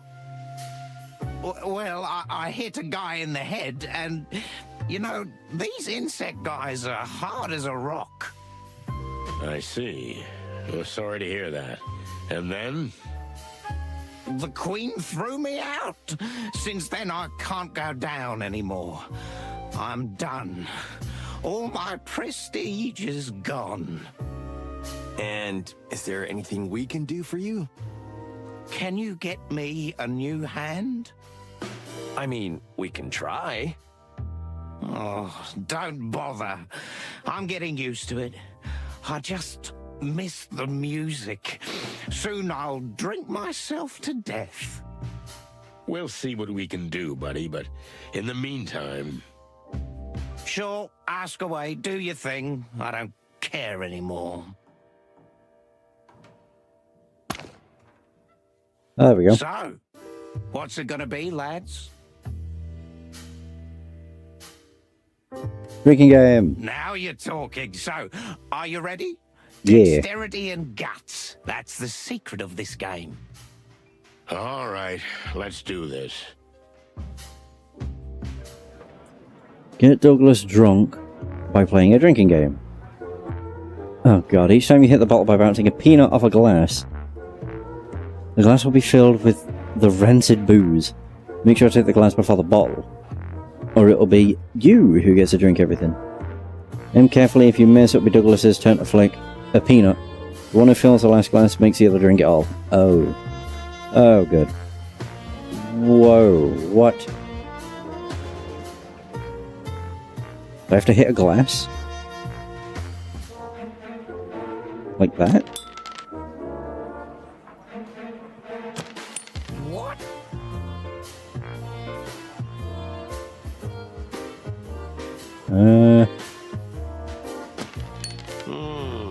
Damn. Well, no way. Well, we both suck. Hey!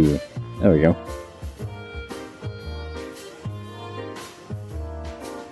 What? Damn it. Well, no way. God, this could be a long one.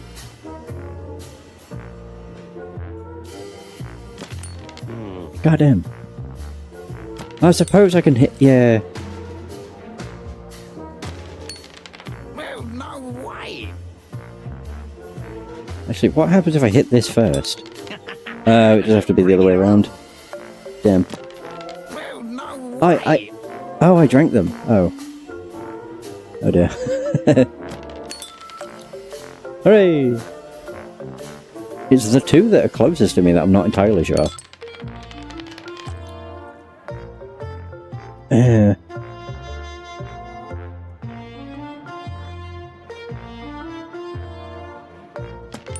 There we go. It's definitely more difficult. Come on. Boo-boo-doo-doo. Come on. There we go. Woo! Shadoo-ba-da-doo. Uh-oh. He's gonna clean house. Yay, missed. Good stuff.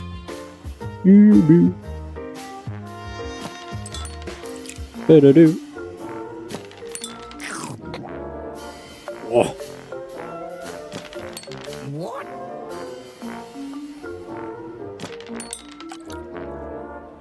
It's not too bad now. Ba-dum. I thought that was gonna miss. Ah. Shit. What? What? Ba-ding. Oh, no. Please don't. Crap. Uh-oh. Uh-oh. Oh dear. What?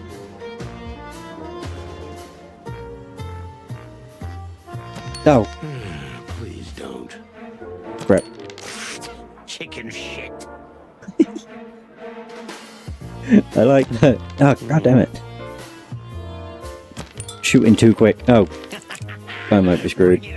I'm not doing good. Oh, it's all wobbly. Oh, balls. Please don't. Chicken shit. What? Damn it. We're both doing pretty terribly. Oh. Should have filled that like several times. No! Uh-oh. Well, no way. Oh. I did drink it. No! What the cluck are you doing under that table? No! Wait, can I... Good God, Sonny, you're plastered. I need something to sober you up quick. Be my darling little beetle. Forgive me for this, Boss Bird. was gonna punch him. Well, what's up, chickie? Sorry.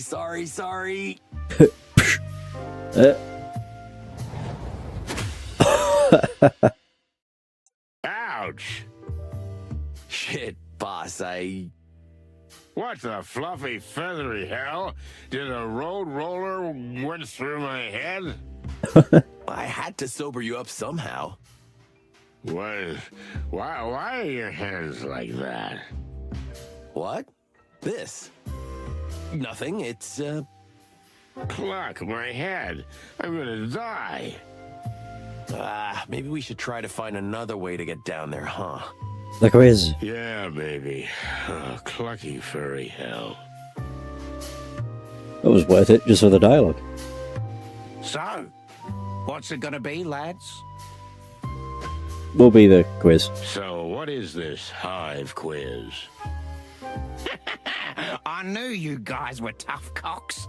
Now, you can prove to me that you can find your place in the Hive like I did back in the day. Oh, yeah? Did you win an infantile quiz game too? What? The hell I didn't. Why would I do such a foolish thing? Well, go ahead, shoot. All right then, but I warn you, any question you get wrong twice in a row, that's the game over for you. Okay. Okay, just do it. First question. What is the name of the material that insects use to strengthen their buildings? Goo. Blob. Goo. Vomit. Yeah, good answer, although a day-old chick would have known that. Thanks. Next one. Question number 2. What is the Hive's well-known nickname? Roachtown. Yeah, Bugville. Good. You got it right, boys. There's just one question left. This was much easier. Let's get to it. Last question, chicks. What was the name of the first governor of the Hive? Wally Bugger. Buggerfield III. Never had one. Martigan. Never had it, I don't think. Correct. Good answer. The Hive has never had a governor because it has never had any autonomy. Yeah, we're geniuses. Like in kindergarten. Here's a password. I wrote it down for you on a piece of paper. Thanks, Douglas. Yay! I can talk to him. Sorry, but the shop is closed, boys.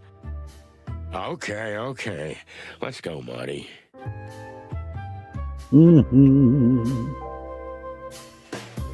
Oh, I can talk to you again. We're not gonna talk our way through this one. Oh. We need another option. Okay, we're not going to talk to him. 'Twas an option. Right. There you go.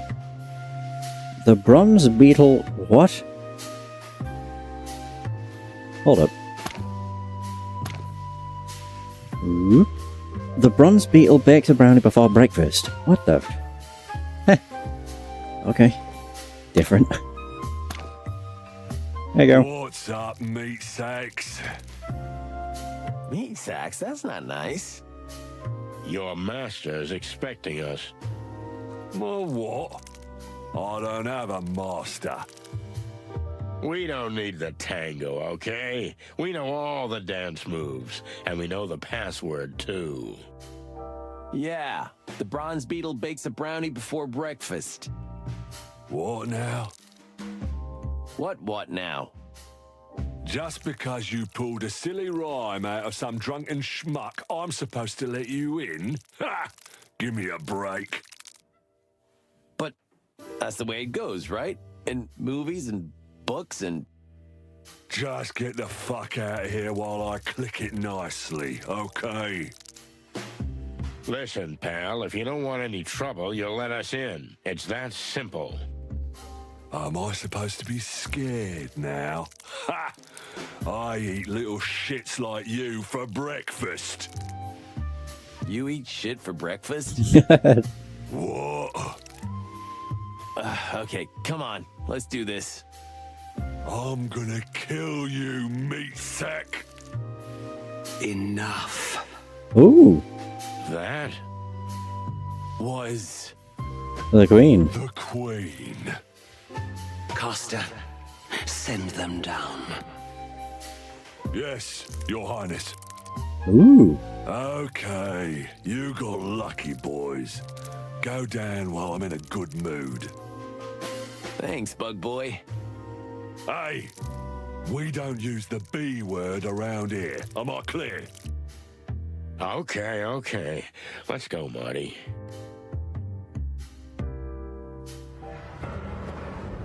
Ooh. So do we finally meet the Queen?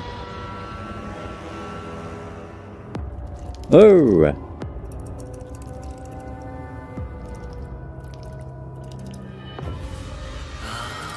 I see. Yeah. Welcome, detectives. Yeah. Okay, hi.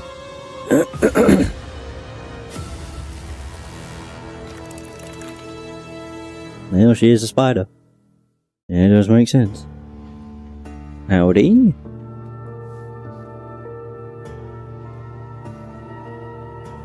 The smell of cigarette smoke and cheap mead gave way to something else. An intoxicating woman's perfume, mixed with a musty, lush aroma and the essence of expensive liquors. It was as if we'd suddenly descended into another time.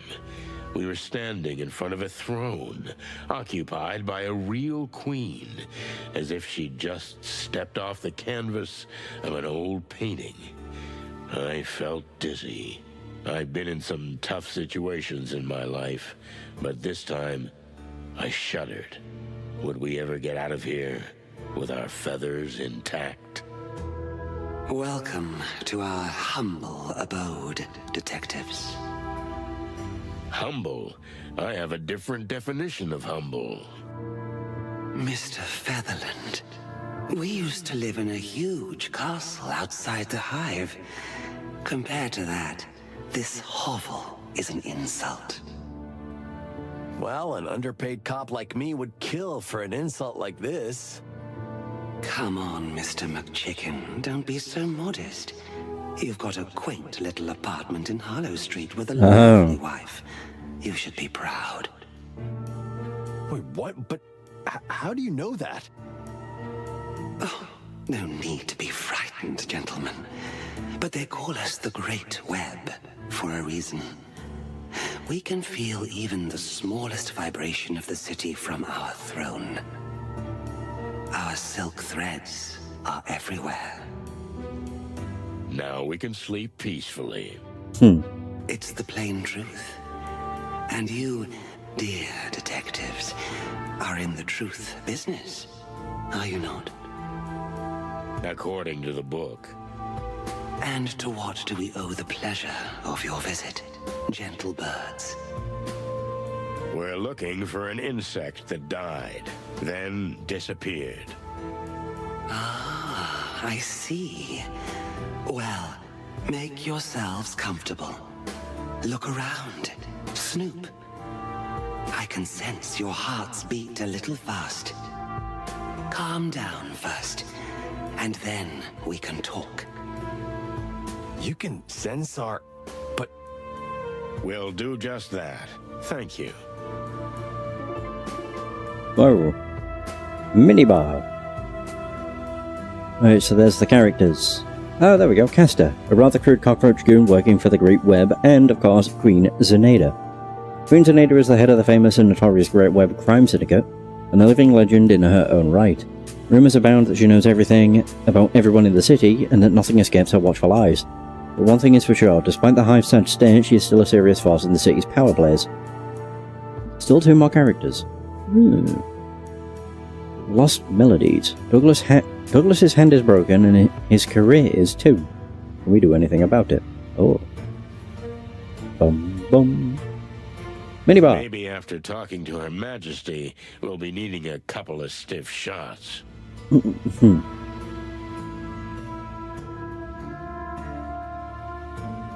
Oh. It's like they're looking at me. Ugh. They have too many eyes for my taste. Just a tad. Perhaps a tad extravagant. So, can we ask you a few questions? First, you have to answer us. Why are you so interested in the fate of a mere insect? Did it hurt one of your kind? Not at all, ma'am. We were hired by someone. A widow. Oh. So you're altruistic crusaders? Maybe we were just bored, ma'am. I've heard you boys have been stirring up a lot of trouble over the last 2 decades. Perhaps this time, you've delved too deep into the hornet's nest. Probably. You think so? We're certain. I'm gonna say it's pretty accurate. We'll see. If you don't mind, we'd like to ask you a few questions. Be our guest. We have nothing to hide. Appreciate it.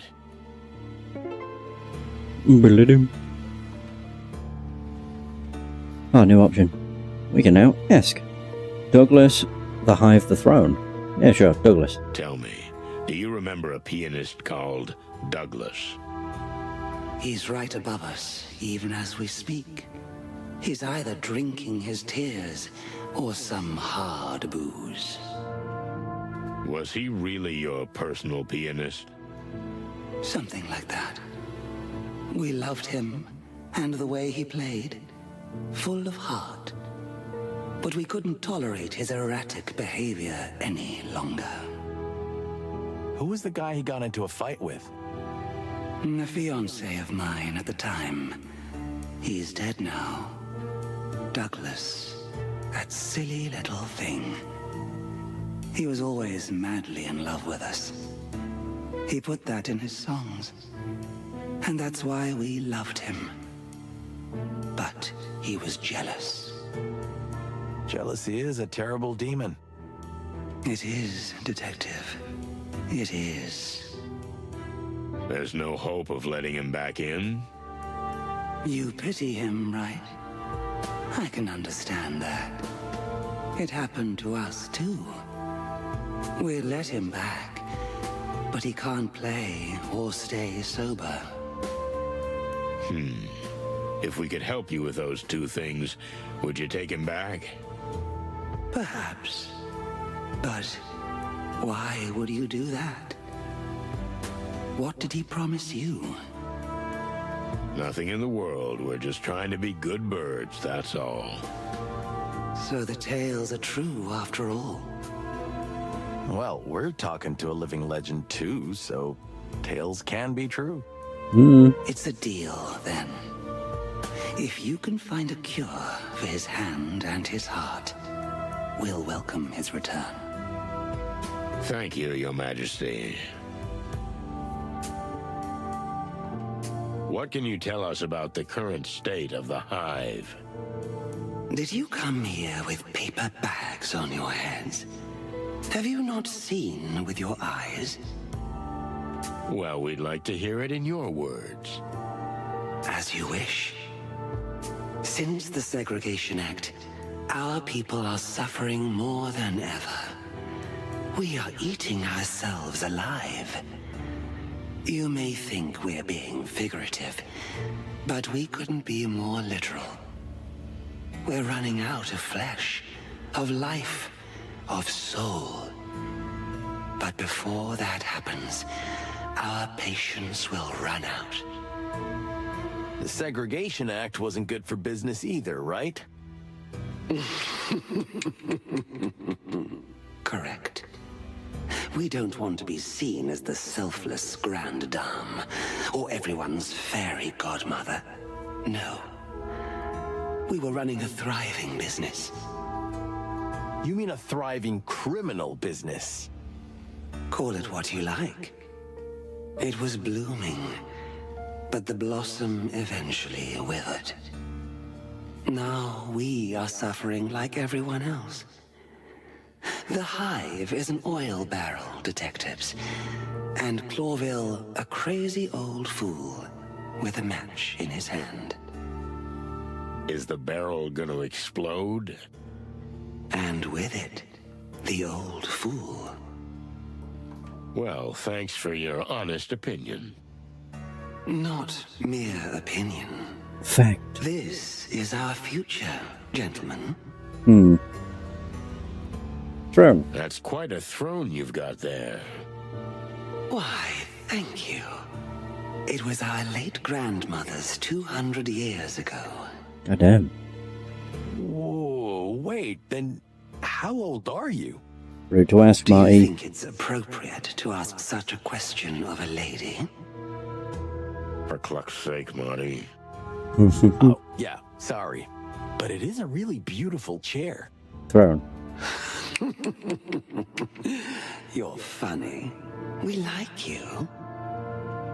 Thank the gods. I get. Oh. Crap. I guess that's everything. Are you ready to go a little deeper? Oh, you mean you're going to interrogate us? That's one way of putting it. I prefer to call it a controlled conversation. Interesting. You seem like a rough, crude fellow at first glance. But underneath those ruffled feathers, you have a rather sophisticated soul. Well, thank you, ma'am. Especially the ruffled feathers part. Our pleasure. Well, shall we begin? I guess so. I'd be delighted. Questioning unlocked. Boom. The Queen seems to like us, but that may be a simple disguise. In any case, a veteran criminal like her is probably harder to break than to open with the right honeyed words. Boost her ego. That can be a solid tactic. But either playing the good or the bad cop, nothing is impossible if you ask the right questions in the right tone. Be forewarned, detective. What you learn here may shake everything you've ever believed in. Oh. You think I believe in anything? It seems your famous senses have failed you. We'll see, Mr. Featherland. We'll see. Oh, we actually start down on the low end.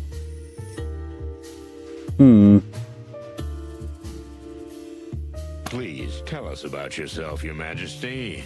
How did you become who you are? You'd be surprised how little awareness there was in it. Things happened. Years flew by. And suddenly we found ourselves on this throne.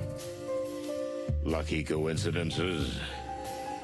There are no coincidences, dear Inspector. We just did what we thought was right. Right. We rarely hear that from the heads of criminal organizations, if I don't offend you. What is right for someone, and in what situation, is subjective. We've lived our whole lives by a code of what we thought was right. Isn't that convenient? Sometimes it is. Sometimes the opposite. Oh. Let's get to the... Okay. Let's get to the point. Bodies are disappearing from the cemetery, and the clues have led us here. What do you think? Why? You're not playing games. We appreciate that. Yes, in a way, we understand that some clues could have led you here. But those can be misleading. We know nothing about the missing bodies. You don't know about them, or you have nothing to do with them. Big difference. There is a big difference. We've heard things. The Great Web is everywhere, and every little bit of information makes its threads twitch. But no, we have nothing to do with them.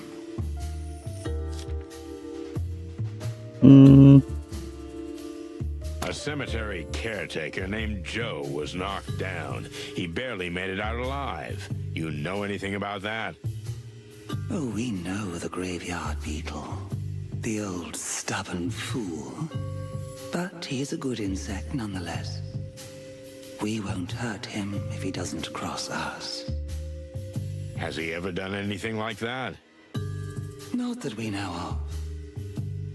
So you have no idea who could have attacked Uncle Joe and why? Oh, we never said that. Merely that we didn't do it. Oh, you're a smart player, Your Majesty. Oh, thank you very much for the compliment. And if we may make a compliment too, we are glad that you care so deeply about the fate of a simple, old insect. It's my job. No. No. It is not.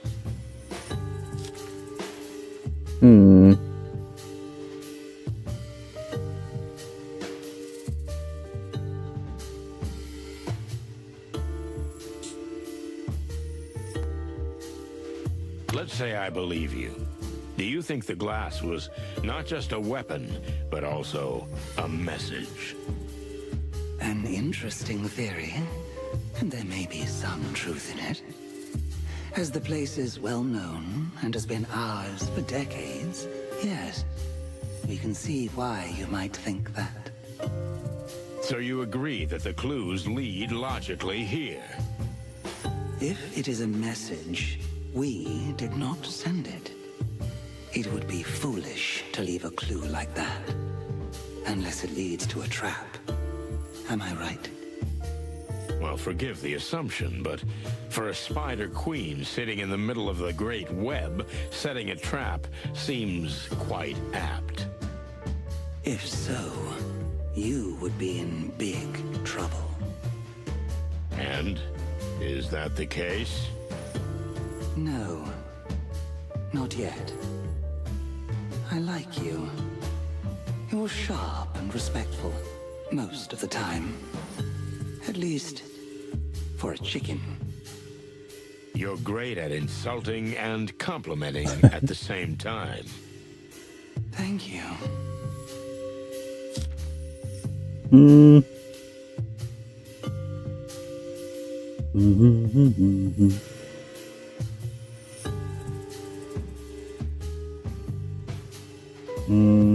Suppose I believe that it wasn't you. Why didn't you take action against it?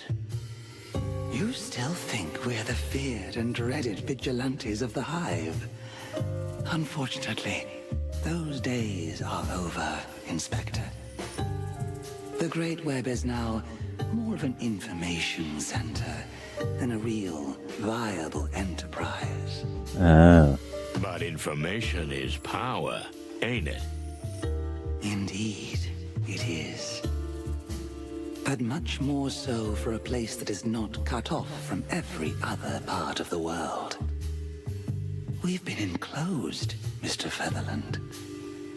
So the world is slowly but surely passing us by. Unless you do something about it. Yes, but that's another story. You know, the people of the Hive don't need the Great Web to express their feelings. Especially their anger. A Hive-sized rebellion, for example. Of course, neither the city nor the crown wants that. In fact, we don't want it. But sadly, we are no longer the most powerful in the Hive. There are others who say how things are done. Oh. Okay, if it wasn't you, then who was it? Who has the reason and the power to do such a thing? The Golden Fang clan is well entrenched in the Hive. Thanks in part to them, much of our business is no longer, how shall we say, profitable. The clan, huh? I heard they've been pretty quiet lately. The fact that a criminal organization doesn't openly blow things up doesn't mean they're not very present, as you well know, Mr. Featherland. And for all we know, you and your partner are very much responsible for the existence of the clan in the first place. Yeah, you're not wrong. Really? Please, enlighten me. If the Wessler Empire hadn't fallen, the smaller clans that then waged war for power would never have been born. Am I right? The Wessler Empire, huh? That was an old case, Your Majesty. If we hadn't stopped that threat, we might have been in even bigger trouble. Oh, you really think so? That it could be worse than this? The whole city was ravaged by gangs feuding over the remnants of the Wessler Empire. These gang wars have consumed all the attention of the Crown and the police, leaving nothing left for the Hive. One angry insect, fed up, committed an assassination attempt that eventually led to the Segregation Act. See? After all, it all started when the so-called Chicken Police put the head of the Wessler Empire on ice over some petty, little, private matter. You know, that's kind of a loose and far-fetched hypothesis. Oh, we haven't covered everything, but you know that in the big picture, we're perfectly right. I'm beginning to feel like you're interrogating me and not the other way around. Oh, please don't. We didn't mean to frighten you. Then may I continue? We are at your service. So, it's the Golden Fang clan that's got you and your people in a tight spot. Am I right?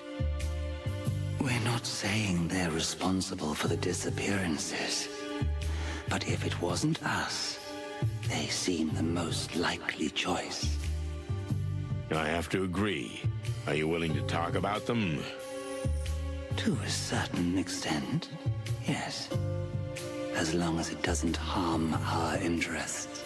Okay. Okay, then let's continue the conversation in this vein.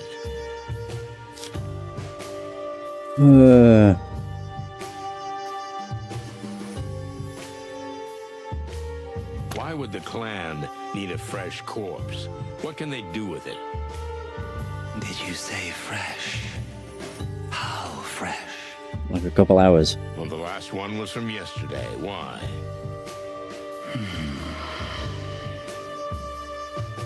What do you think? If they were old carcasses, we'd be ignoring it. But fresh meat is a different matter. Did you say meat? Have you seen how many insects walk around the hive missing limbs? We've had the misfortune to see that, yes. The Chlorvillian gourmets pay fat little fortunes for fresh body parts. To eat them? Well, they're not going to put them on display, that's for sure. So you think the clan sells fresh body parts on the black market? That could be one reason for digging up bodies. But it could be something else entirely. Which is? We don't know, Mr. Featherland. You're the detective, not us. But we're sure you'll get to the bottom of it.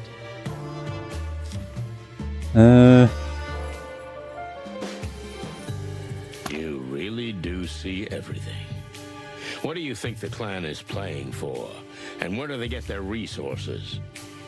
For the clan, Hiding in the Hive was a great idea, but they cut themselves off from the rest of the city with it.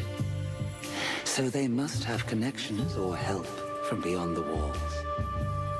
Another gang? Maybe they've teamed up with someone. The Black Scales. The Furies, maybe. I don't think so, Mr. Featherland.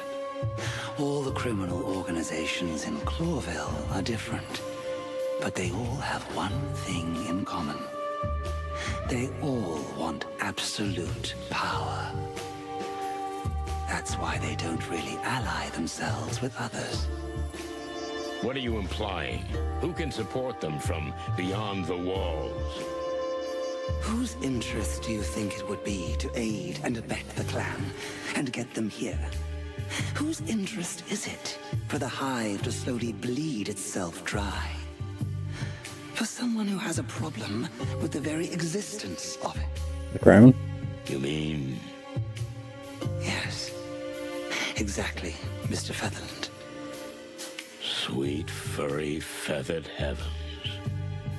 You claim that the clan is funded by the crown? Ah, I was actually right. I'm not saying it is. But the city government is currently benefiting from the fact that the Hive is getting on with its little infighting, instead of causing trouble on the big scale. True. You know, peace negotiations are coming. What does that have to do with the disappearance of a few bodies of ordinary citizens? Even if it's like you say, isn't that just more fuel for the fire? It might be. Perhaps it's for a different purpose, Mr. Featherland. That detective, that private eye, who was working on this. Private Eye? Frank. Frank Castellini. Or, as many called him, half-armed Frank, which we always thought was funny, because he was only one arm short of 4. Shit. Frank. The fool was obsessed with pursuing Mick and the clan. He discovered something significant. Maybe he found out exactly where they were hiding. In any case, it certainly pissed off the monkey. Because Mick's got a big bounty on poor Frank's head. I'm pretty sure Frank's dead. That's bad. That's really bad. Well, thank you for telling me this. We're surprised to say it ourselves, but we're glad we could help. Oh. You see? Ooh. That's what I'm talking about. It's not easy to soften or break a real queen, but this time the good cop routine won the day. The disappearance of the bodies is most likely the work of the Golden Fang clan, and Frank may be in more trouble than we thought. Oof. So Frank Castellini, right? We know him. In fact, I'd say we're friends. We thought cops didn't like private eyes. Frank's helped us out with a lot in the past, and in return, we'd turn a blind eye when he snooped where he shouldn't have. There was a time when cooperation between animals and insects was commonplace. I was just a chick then, Your Majesty, but my partner lived in the Hive's neighborhood for quite some time. Oh, really? It used to be a great neighborhood, ma'am. If this was meant to make us sympathize with you and your cause, you've succeeded. You see, we're old and sentimental, but we're something else, too. Beautiful. Thank you. But that's not what we meant. We're practical, which means if you really want our help, you'll have to do something for us in return. Seems like a fair offer. We're listening. Frank was never a friend, nor an enemy. He's the kind of man who doesn't belong to either side. Always walking in the shades between them. But not so long ago, we had a quarrel. And he's taken something from us that's very dear to our hearts. You want us to bring back this something? Bring it back? No, we don't want it back. You won't be able to do that. Just tell us where it is. We'll take care of the rest. You're being deliberately vague, am I right? Sometimes it's best if you know exactly what you need to know. If you get the information we want, you can guarantee the Great Web will be on your side when you clash with the Golden Fang clan. When, not if. We have no doubt that if you follow the trail your friend Frank has set out on, it will eventually lead you to the clan's trap. Oh, good. Okay, you got a deal. We'll meet again soon. I look forward to it, detectives. But I'd hurry if I were you. Your friend Frank could be in serious trouble. Furry hell. Frank. What has he got himself into? Exactly what we're about to get ourselves into, partner. If you're ready. What do you mean, ready? I'm always ready. In fact, I was born ready. I don't mean that. I just mean, what's going on with you and Laura? There's enough shit going on. I don't want to stir up any more. Cluck that. It's what you do best, Boss Bird. And let's keep it that way, okay? You drive, I follow, we get shot at, we survive, but just barely, and most importantly, we don't talk about personal shit. Deal? You know, buddy, that's the best deal I ever heard. We're never gonna find out. Goddamn. Now you're talking. New goal, new clue. Filmar. Who the hell are you? Brutus. Whoa, the Queen.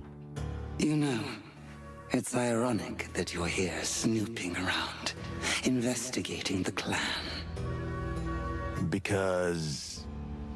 A few years ago, when you brought down the Wessler Empire, everything that has happened is on you. Sorry, but I don't quite get it. We think you do, Mr. Featherland. You're not as bird-brained as you make out. Your heartbeat gives you away.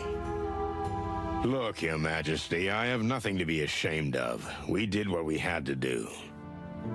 If the Wessler Empire hadn't collapsed, all those new gangs wouldn't have risen from the ashes. Gangs like the clan, clamoring for power to this day, forcing the city back into the Dark Ages. Wessler was a lunatic who needed to be stopped. That's the story. Mick is another psycho who's gonna be caught. Simple as that. Is it really that simple? Always is. We can't decide if you're just saying that, or if you really believe what you say, which is quite rare. I'm happy to be the exception that proves the rule, Your Majesty. I've got what I wanted, for now. Hey, buddy. Change of outfit? Huh? What the fuck are you clucking about? Honestly, I don't mind you not having that ugly rifle. That was a different guy. What's the chick talking about? Marty, he's not... I think the suit's a bit much. Somehow, it's not for your kind. What do you mean, not for my kind? Marty, I think they're brothers. Oh, so he and the guy upstairs are twins? Well done, Marty. You deserve a cookie. Sorry, good sir. We didn't mean to offend. Will you get the cluck out of here? On our way. Oh, there we go. Rolling ropes down. Ah, I've already... Okay, these are done. Ah, there we go. Hercules Mullen. Huh?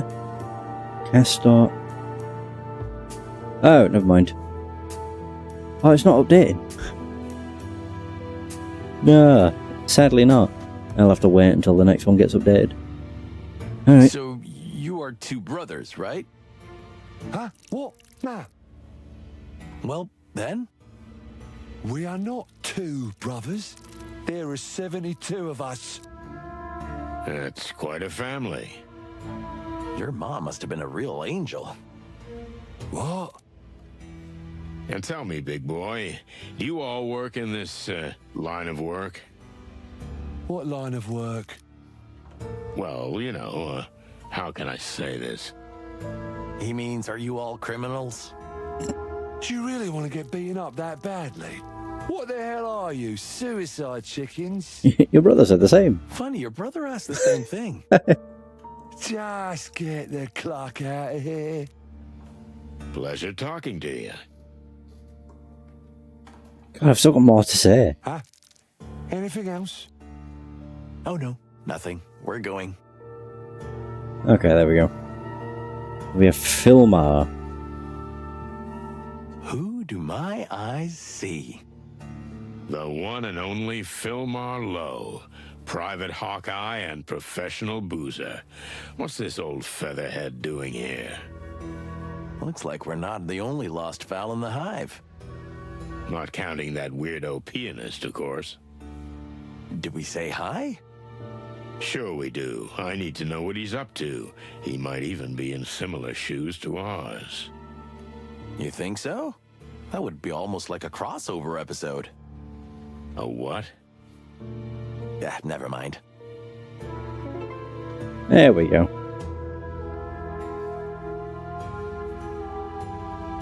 Brutus. Castor's brother, Queen Senator's personal bodyguard, and a real bonehead. Filmar Lowe. Filmar Lowe is an old rival and perhaps I should say a friend. We started our careers at about the same time. And while I chose to join the police force, he took the precarious path of the private eye. We've clashed many times over our jobs. We have pulled each other out of messes many times. His heart is in the right place, but unfortunately he drinks a bit too much. So he's a rather unreliable guy. Oh no, I think I'm hallucinating. You're not hallucinating, Phil. We're standing here in front of you, in all our feathered glory. That's my clucking luck. Even in the hive, I can't get away from you two. We're your living conscience, pal. And what does my conscience tell me? To stop drinking. The pot calling the kettle black? Fair enough. Shut up, Marty. Not today. I'll zip it. So, are you on a little investigation? What else would I be doing in the hive? Do I look like I belong here? No. Actually, almost hurts to say it out loud, but you look pretty good. Thanks, sweetheart. By the way, if you're so interested, there's a gang of dung beetles who broke into the local sewage treatment plant and stole some high-quality manure. Is there such a thing as high-quality manure? Son, if you only knew. Here, manure is sometimes worth as much as gold. You know what? We don't need the details. But I do. And you? What are you doing here? Are you being teased by some hot she-cat? Never again, Phil. Never again. I can understand that. Well, make yourselves at home, if you can. They don't like our kind around here. Mm-hmm. You don't say. I'm surprised you still have feathers. Yeah, it's a small miracle. Oh, there we go. I can now ask things. Listen, Filmar, for someone who looks like shit... How do I look so damn good? Funny, but, something like that. If you must know, I have a very rich and powerful benefactor. I get most of my cases from him. So you're a paid private detective now, or more like domestic detective? Laugh if you want, but you'll never make as much dough as I do. And my caseload isn't that demanding. Yeah, I can see that. Just be careful, boys. I might come after you again. What do you mean, again? Oops, I talk too much. Leave me alone to drink and get lost. Well, it's good to see you too, Phil. So what can I ask him? Are you here for an audience with the Queen? I've already met her, but I got the impression she's not too keen on Clavillian private eyes sniffing around. Yet she tolerates your presence. It's that indelible charm of mine, Sonny. But how could you possibly know that? Yeah, my kind of charm doesn't belong here. Now get out of here, cluckers. I'm trying to work. Looks like real hard work, Phil. Martin. I know, shut up. I'm used to it. Oh, it's clues that I'm unlocking. Secret of the church. Let's speak with Frank. Oh, yeah. So I can ask about Frank, the Hive, Scarf, Zip's tail. What? Listen, Phil. You know Frank Castellini. Of course I know him. Everybody knows him around here. Why? Well, I think he overreached himself a little and got into a tussle with the Golden Fang clan. Well, rest in pieces, Frank. You were a great insect. Let's drink to that. Don't be silly, Phil. He's still alive. At least we hope he is. I don't think but he maybe is. not for long. Heard anything from him? I heard he had a case involving the closing of the textile factory, but that's all I know. Yeah, we heard about that too. Strange. But thanks anyway. I hope you find him still alive. He's a good guy. How come you're drinking so casually in the middle of the Hive? We almost got hanged on the first lamppost when we got here. Me too. But my client has pretty good connections here, so I've had a sort of license to fly. Speaking of licenses, do you even have one? I mean, real proper permission to enter the Hive. What? No, of course not. What do you take me for, an idiot? Well, he's got a point. I hope you didn't have too much of a struggle getting one. Shut up, both of you. Sorry, Phil, but what's that thing on your neck? This? It's called a scarf. In high society, it's worn wrapped around the neck or just thrown over the shoulder. It's great for keeping the neck warm, but it's also used as a fashion accessory. I know what a scarf is, jackass. What's it doing on you? That's way too, delicate for you. Huh. He was given to me by someone very important to me. Let that be enough. Ah, so there's a girl involved. I never said that. Well, what then? Will you get the clock out of here already? Okay, don't be so jumpy. I think it's a nice scarf. Really. Fuck off. Zip's tail. Zip has lost something very dear to him. Have you heard anything about it? Actually, it's a pretty rough story. Mick Goldfang ripped it off with his own hand. That's what Zip was referring to, though he wouldn't go into details. I don't blame him. Any idea where we can find it? You guys really want to get that thing back? The old trash panda got us out of a lot of trouble over the years, and we did the same for him. Kind of a habit between us. All I know is that Mick doesn't always keep it on him. But he does have a secret headquarters somewhere in the Hive. So there's a good chance that's where the stray body part's gonna be. Thanks, Phil. That sounds like an exceptionally useful tip. Well, I'm glad I could help. Now you might as well cluck off. Good evening to you, too. One more thing, Sonny. What I said, you didn't hear it from me. Stop treating us like day-old chicks, Phil. We never even met you. That's the spirit. Good bird. Alright, so we've learned a fair few things. Yeah, Mick's headquarters is where the tail will be, which I suppose makes sense. New task topic. Oh, I can ask you things. Whoa. Need something? No, we're good for now, thanks. Fuck off. Oh, your brother. We met your brother. Which one? There's a few. Brutus. Just as cute as you are, only he's got a stick instead of a gun. Oh, yeah. Brutus. The brains of the family. Really? Wow, I never guessed that. What's that supposed to mean, huh? Nothing at all. Yeah. I'm watching you, chicken shits. Well, there we go. And Douglas. Hey, old bird. We spoke to the Queen. Ah, good for you. She'll welcome you back if you stop drinking and heal your hand somehow. Well, it's easy for you to say.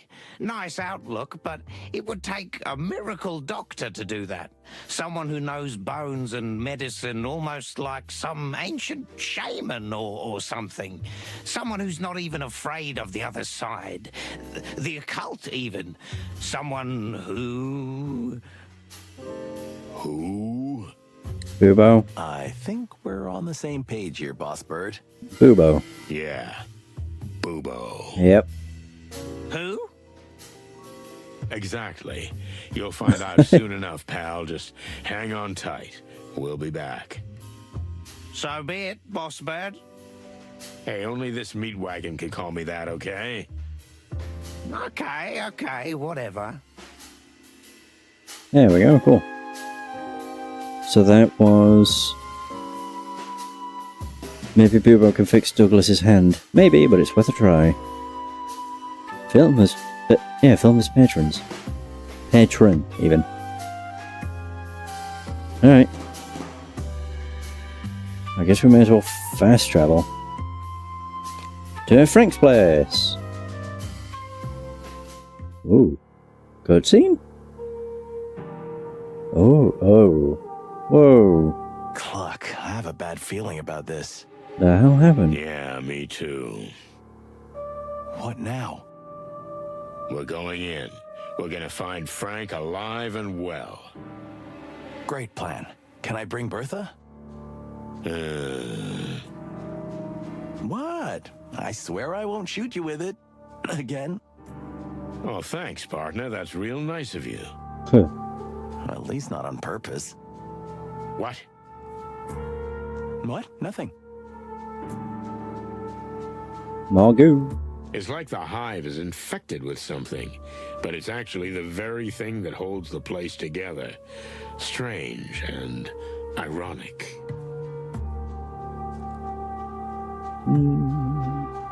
Maybe they know something about Frank. We could ask them. The fewer people who know we're here, the better, Marty. Remember, this is hostile territory. Because we're chickens? Yeah, but mostly because we're cops.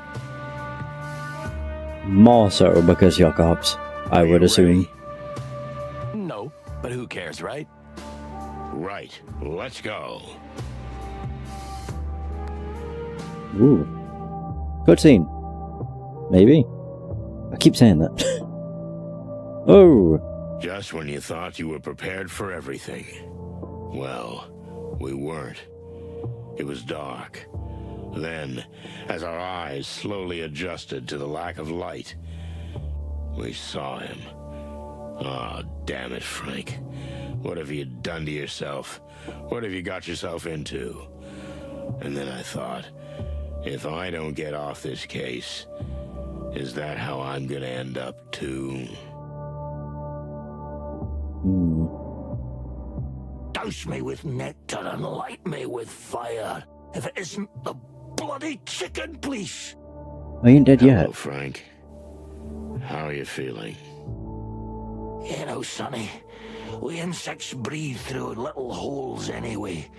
So I just got more air in my windpipes, right? Stop talking, Frank. We'll get you out of here and you'll be fine. Hell you will. You always were an incurable optimist, Marty. You can see your way out of a ship that's both on fire and sinking, eh? Well, actually, that really happened once. Listen, Frank, who did this?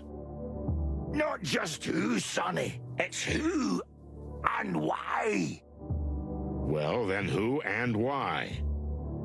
Oh, damn it, man. It hurts like hell. I know, buddy. I know. But... Now listen, and keep your non-existent ears pointed, chickens. Yes, Frank. Oh, fuck. Come on, Frank. What were you gonna say? We are meat. What? What's that, Frank? Cluck, he's delirious. No, you idiots, don't you understand? Meat is us. I understand, but... Nah, he's talking nonsense, Sonny. Shit! The light! I see the fucking light. It's here. Don't go there, Frank, please. It's really bright. Frank. Fucking hell. Frank! Fuck. Yeah. It's over. So the meat is insects. I know. Meat is us. What the hell does that even mean? I don't know, Marty, but we're gonna find out. And if we end up like this? Frank dug something up he shouldn't have, and he spat in somebody's face. Somebody who shouldn't be messed with. I know that formula. Yeah, me too. So? Let's take a good look around. Maybe we can figure out exactly what Frank was talking about. May the great wild ones rest his soul. Or the big bright light, or whatever they call it. Anywho, farewell, buddy. Come on, let's get to work. Yeah, I think... Where was it? The meat meat substitute. A new meat substitute has been on the market for a few years. Proven increasingly successful thanks to its low price. Extremely high quality. Identity of the company's founder and owner is a mystery. I get the feeling it's probably Mick. As is the question of how a meat substitute can have such a good, almost unmistakable meat taste. Because I think it's bug. Oof. Ah, feathers. What do we do with him now? Call the police? Not yet. Sonny, the rules, the big book. You're kidding me, right? Of course I'm kidding. I love breaking the rules. Joking aside, we need to know more before we make this case official. You know, our colleagues would just bag him, clean the place up, and be done with it. I mean, he was just a bug. They wouldn't even open a file on him. It's unlikely. So, what now? We know someone who can help. Oh, no, you don't mean him, do you? Yes, I do. Bubo. Hey. Well, the old ex-coroner owes us a few favors. Ugh, don't we owe him a few? Well, it's basically the same thing. Okay, so we're gonna cruise around with a clucking dead body? No. We're bringing Bubo here. Once he's examined him, we'll give Frank a proper burial, don't worry. But first, we have to finish what he started. And we gotta leave no trace that we were ever here. Like ghosts. Exactly. chicken ghosts, or ghost chickens. Are you finished? Oh yeah, I'm finished. New location, map updated. Clucking feathery hell. You took the word right out of my beak, partner. How long have we known the old bug? I don't know, 10 years, something like that. I was just a chick back then. A greenhorn little snot next to you. I couldn't have said it better myself. Fond memories. Yeah, we had some. Well, rest in peace, Frank. May the great light shine upon you. Although I don't know if you were religious or not, but... I think Frank only believed in one thing. The truth. Wow. That was... nice. I can be nice. Yeah, sure. Clucking feathery hell. No. Okay. So what do we got? Mess. This is not a good sign. No, it's not. Had he gone mad? I mean, was someone or something driving him crazy? He was completely consumed by what he was working on, and I'm afraid that's what led to his death. Shit. Chicken shit.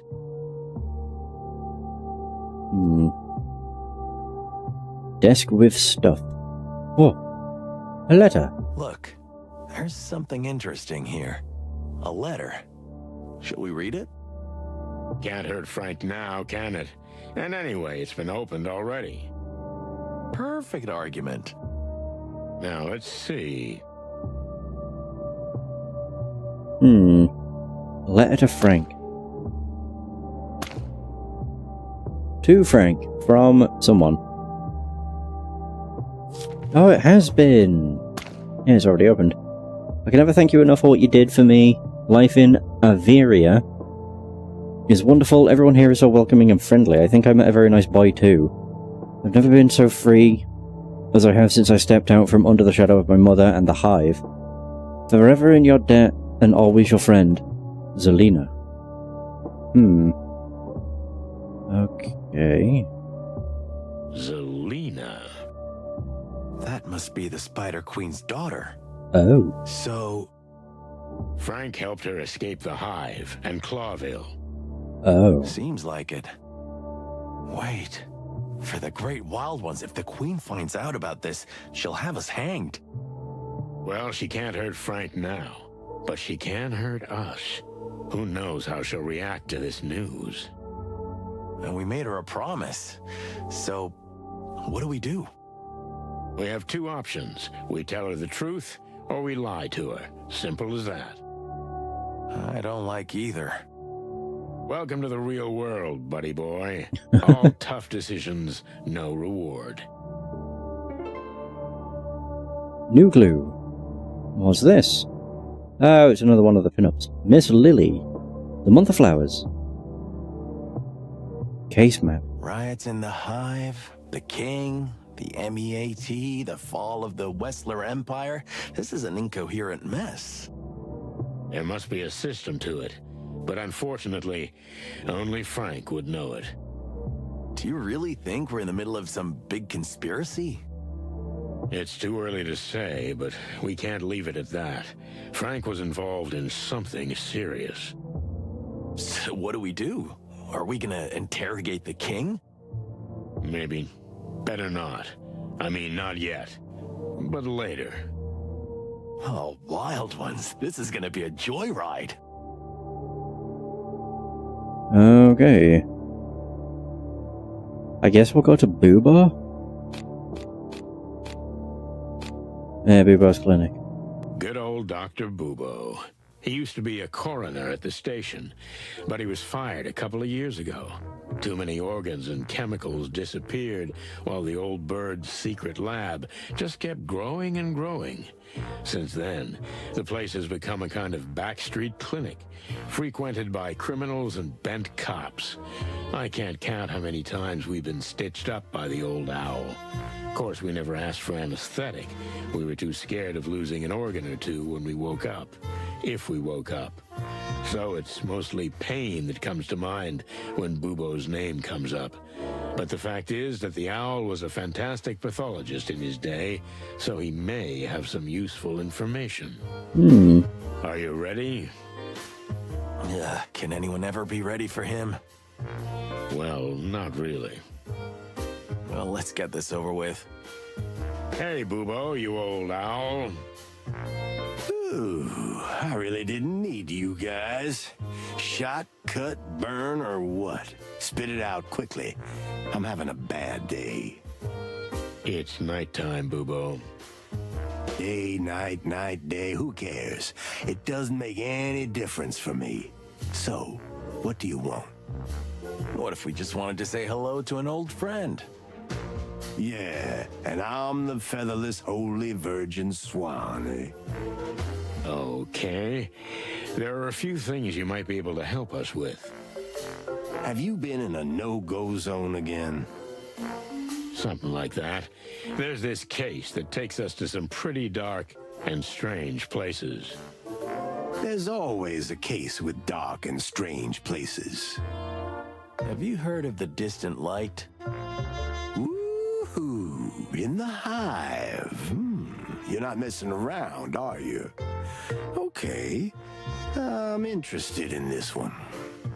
Just a little. Well, that didn't take much. So, can we ask you a few questions? Since you're already here. But don't take too deep a sniff. I spilled some chemical, and the truth is, I don't even know what it was. If we're lucky, we'll just get a little stoned. What a prospect. No coffee? You don't want to drink the coffee I drink, Marty, my boy. Trust me. Trust me. Okay. Remember the last time you lay here while I held your hand?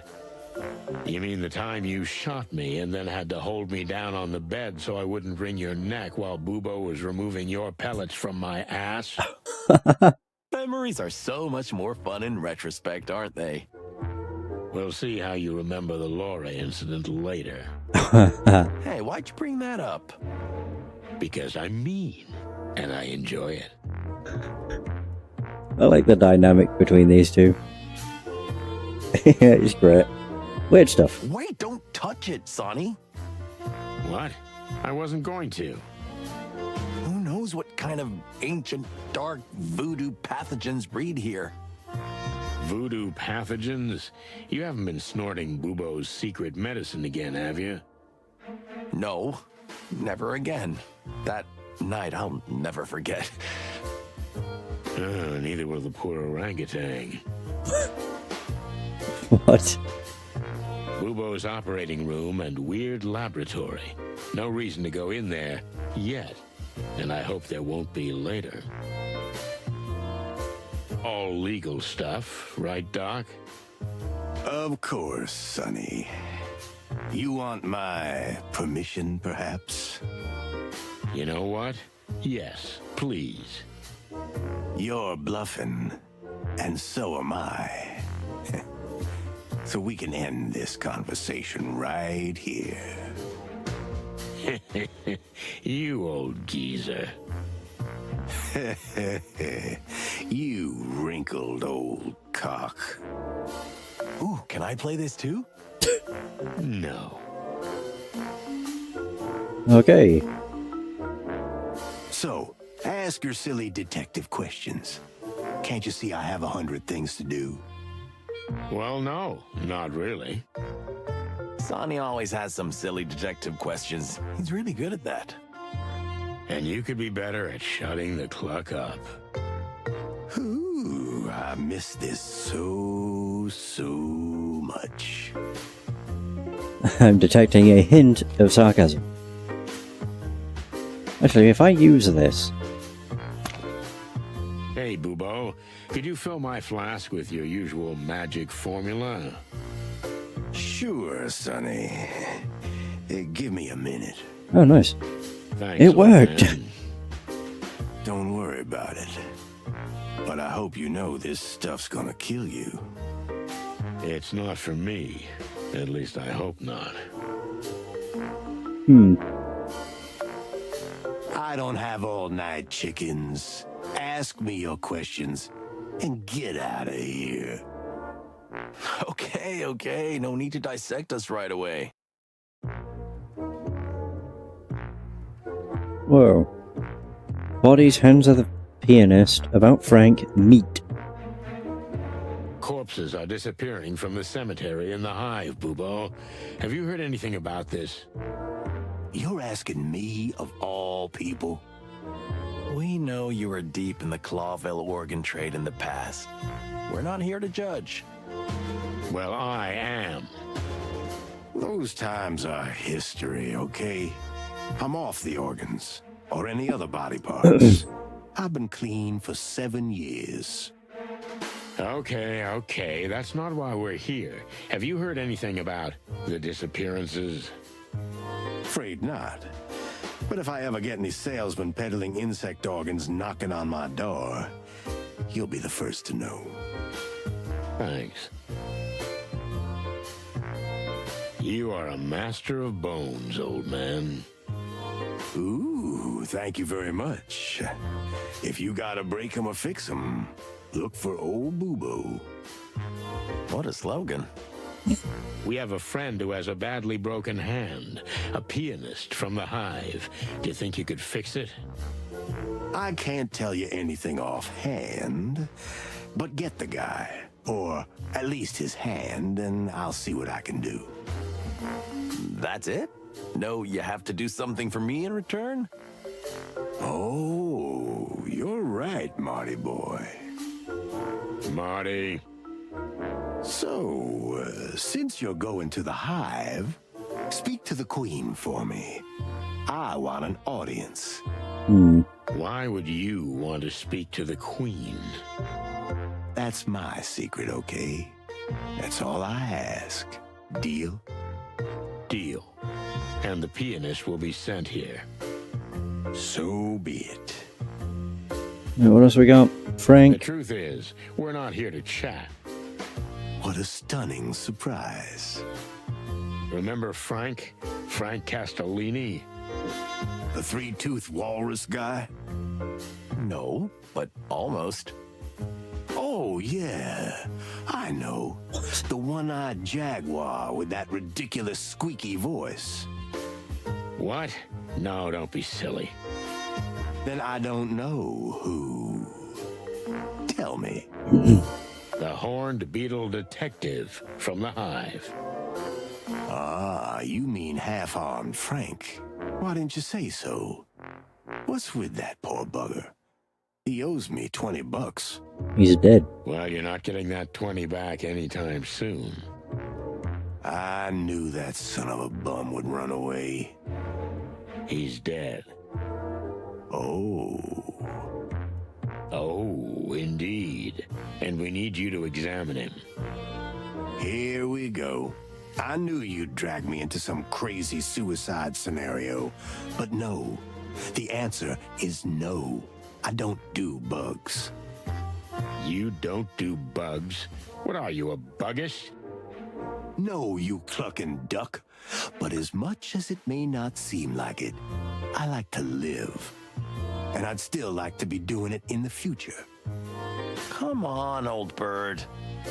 Anyone who's been involved in insect issues since the Segregation Act won't last long. It's just the way it is. And your two pretty eyes ain't gonna change that, Martin. So I have pretty eyes? Look, buddy boy, I don't need this shit. But Frank was our friend. He was your friend too, or something.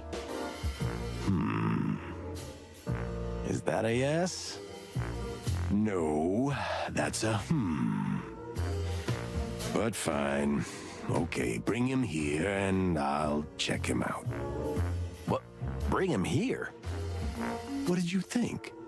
That I was gonna dissect someone in a dark little hole in the hive? Clock in hell. Okay. Okay? We'll get his body. Oh. Fine. And hurry. But also make sure he's out of here without a trace. We will, Bubo. And thanks. We owe you one. Don't say that yet, Sonny. Something tells me it's gonna be a long, long night. Well, I wasn't planning on going home anyway. Something's different. Wait, what? There's this new meat substitute. It's called MEAT. Do you know anything about it? A little too salty for my taste, but otherwise it's really good. That's not what I mean. Something more scientific. I don't know what it's made of, but it's not meat. And it still tastes deceptively like meat. Like chicken. Oh, God. Chicken? How do you know what chicken tastes like? Don't ask questions you don't want to know the answer to, Marty boy. Have you ever had it tested? I mean, under laboratory conditions. Why would I do that? But if you get some, I might as well do it. For a price, of course. That's what we're gonna do. Good for you. Good for you. Something is different here. Busy times, boys. I'm a little more scattered than I should be. No, it's like something's missing. You mean Ursula? That's it. You feathered bastard. Has the poor she-bear finally come to her senses and left you? Again? Oh. Ooh, you know the situation very well, don't you, sonny boy? And me. We're kind of like Bachelors Anonymous now. She's gone again, but this time for good. You just feel it when they leave in such a way that they never come back. Shit, I was just trying to be funny. I'm sorry, old bird. I don't need your pity. Since then, I'm a free bird. And I can work as much as I want. Good for us. Good for you. But, well, I don't know. Take care of yourself, okay? Cut the crap, Sonny, or I'll puke. Yep, there's the Bubo everyone knows and loves. Well, there's that. Nothing new there. We have something new I can do here. Oh, it'll be Bubo's clinic. Bubo's secret clinic. Which, of course, everyone knows exists. It's where the old bird treats the endless line of criminals and off-duty policemen. A dusty little hole full of the oddest things, but it suits Bubo perfectly. Right. Back to... There we go. The Hive. Let's go. There we go, and I can talk to you. Send you over to Bubo. Hey, Dougie boy. Nah? Who are you buddies? The two rooster cops you cried your heart out to? Oh, yeah, I remember something. What do you want? We spoke to a friend. His name is Dr. Reginald B. Bubo, and he was once a famous coroner. Maybe he can help you with your arm. Once famous? Why not now? Did he do something wrong? You were once a famous pianist, weren't you? Don't get hung up on the details. Yeah, okay, fair enough. Go ahead. So you can go to him. He might be able to help you.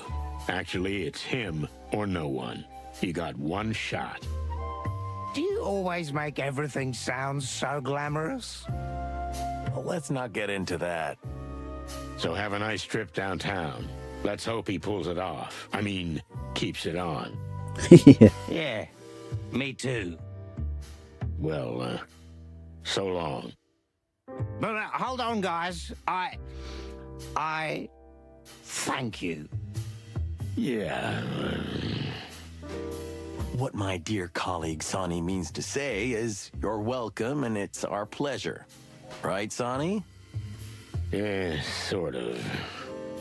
See? It wasn't that hard.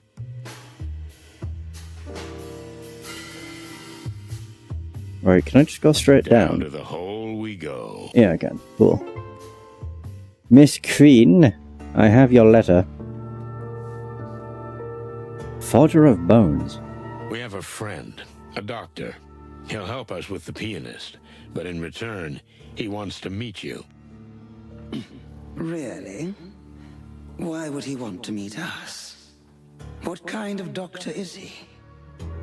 He used to be a decent one, a real talent, then a police coroner, then a convict. And now he's got a backstreet practice in the heart of Clawville. And he has a way with bones. That sounds most intriguing. The Great Web doesn't know about him yet, which frankly surprises us. But yes, we'll allow him to see us. You can tell him he's free to enter the Hive. He won't be harmed. Will do. Thank you, ma'am. Hoorah. So I guess I'll just give her this. There you go. To what do we owe the pleasure of yet another visit, gentlemen? We went to Frank's. And how's the good Mr. Private Eye doing? Dead. Well, he's been better. He's dead. Oh, sorry to hear that. Really? You don't seem very surprised. In any case, he had something that might interest you about your daughter. About our... We beg your pardon. Is this true? Tell us what you know. Immediately. Oh dear. Frank helped her escape. Sure. Frank helped her escape. Your daughter is in Averia. Is that so? In Averia? We found a letter from your daughter thanking Frank for helping her get out of her prison. And she describes how happy she is in Averia. How happy? Your Majesty, your daughter is free now, and she does seem happy. Why don't you just let her go? Like you did, Detective. What? You haven't seen your daughter in years because you don't want to, have you? That's quite different. Really? Anyway, thank you for telling us. What we do with this information is our business. But you have fulfilled our bargain, so we will do the same. Meaning? If you have any trouble with the Golden Fang clan, or any other criminal organization for that matter, you have the support of the Great Web. We give you our royal word. That's good enough for me. Though to be honest, I hope I never have to ask for your help. Let's hope you're right. Okay, goal complete. So is that finished? Oh yeah, Zenaita's greatest treasure. The painful truth.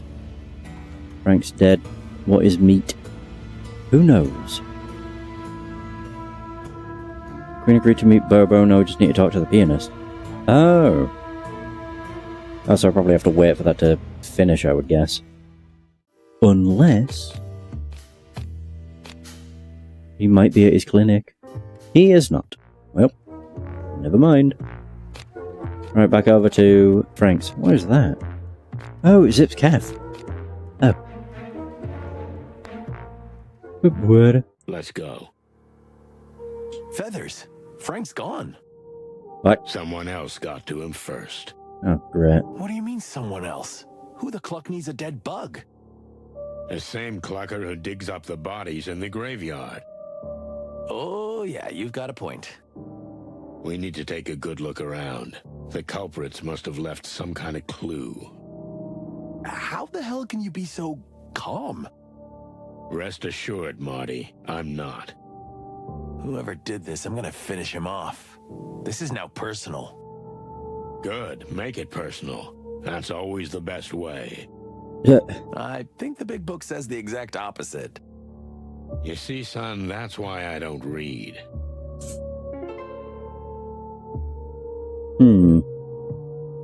I mean, we've not been gone that long. Dude. Damn, Frank. Look, there's something in there. What do you see? Item received. Golden Fang. Golden Fang. Symbol of the Golden Fang clan. Evidence and souvenir in one. Oh. There's a secret? Oh. Oh, can this be yours, Mick? Why would it be here? That's what I don't really understand. What about this? It's a tooth, Marty. Or a fang, to be more precise. Made of gold. It doesn't get much more on the nose than that, does it? No. Just confirms our suspicions. The Golden Fang clan collects dead bugs? And murder is probably also on their agenda. But why did they leave it here? Is it some kind of message? Or Frank knocked it out before he was killed. I don't get this, Boss Bird. Well, I have a hunch. But it's getting late. Let's figure this out in my office. You mean in that dark little hole you call home? If I remember correctly, you don't have any place better at the moment. You're right. I'll zip it. Good. Let's make like chickens and get the cluck out of here. I'm fairly sure that's going to be brought up for the whole game too. New character. Ah, that'll be Mick. Good old Mongrel Mick Castle. Mick Castle, aka Mongrel Mick, is the head of the Golden Fang clan and the second in command of the former Wessler criminal empire. After his boss, Ivan Wessler, and his brother, Albert Wessler, were put out of business by the chicken police, Mick founded the most powerful successor to the fractured crime gang. This became the Golden Fang clan, named after Mick's gold-plated tooth. Only 3 years after the collapse of the Wessler empire, Mick has grown to extraordinary power with astonishing speed, and now controls perhaps the most dangerous gang in the city, a ruthless psychopath who cares for nothing but himself. And we have another character that I've not come across yet. Weirdly. Alright, back home, I guess. Everywhere's locked. But back home. Ah, the smell of dust and broken dreams. But what's with all these boxes? I'm leaving soon, Marty, for good. Soon as we get this case out of the way. Ah, yes. You're around the wilderness trip, right? But really, you'll just leave everything and never come back? I mean, you're friends? Friends? Yeah, friends. Like me. Or Monica, or... There's nothing to tie me here, Marty. Since Molly left. Ah, Molly, Molly, Molly. What? Always Molly. How many years has it been? Do you even remember? Yeah, I remember. Every single miserable day.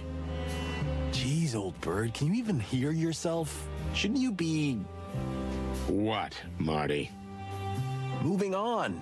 Get on with your life. If you don't have someone to stay for, go and get someone worth staying for. Oh, yeah, sure, because it's that simple. Yes, it's exactly that simple. It would be, if you wanted to. Marty, please, don't cluck about things you don't understand. You're right. I'm not in your shoes. That's fair. But to leave everything and just go off into the wilds? Sure, it sounds romantic, but do you even know where you're going? I have no clucking idea, and I don't care. But I do. Look, let's just finish this, okay? That's all I ask. Yeah, okay. New question, ask. Oh. Looking worried. Listen, Sonny, about what the Queen said.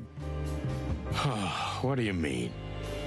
That it all started with us? This downfall? Mm. Because we caused the Wessler Empire to collapse?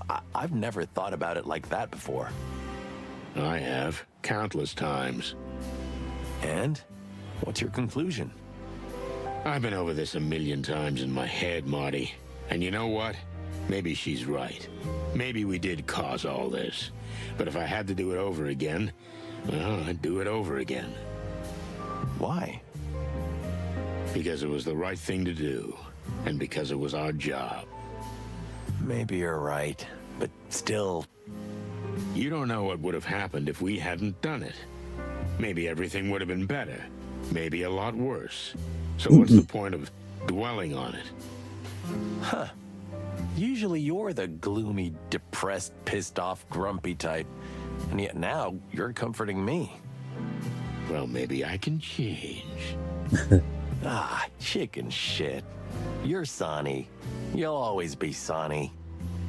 Don't go weird on me, Marty, okay? Understood. Puzzle pieces. So, let's get our act together and see what we've got.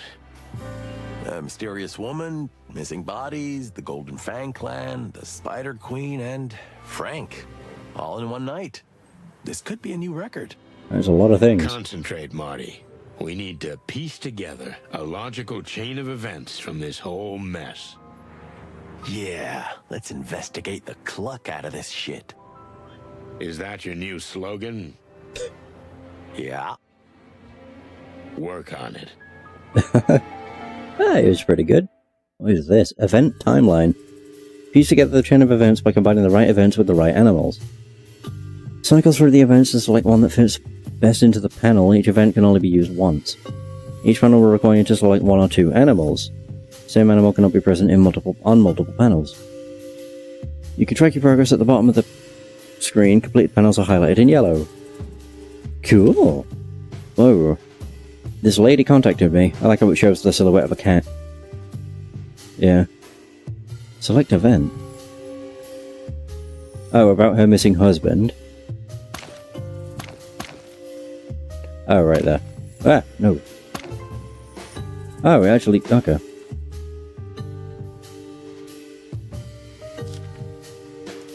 Something is wrong at the cemetery. It would be you. They dug up dead? He got in trouble with the wrong gang. That's you.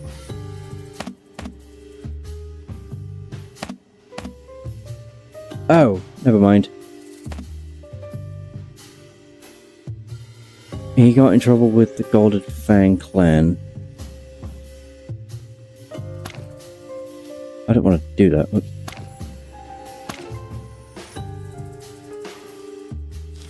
And in the end, he ended up dead.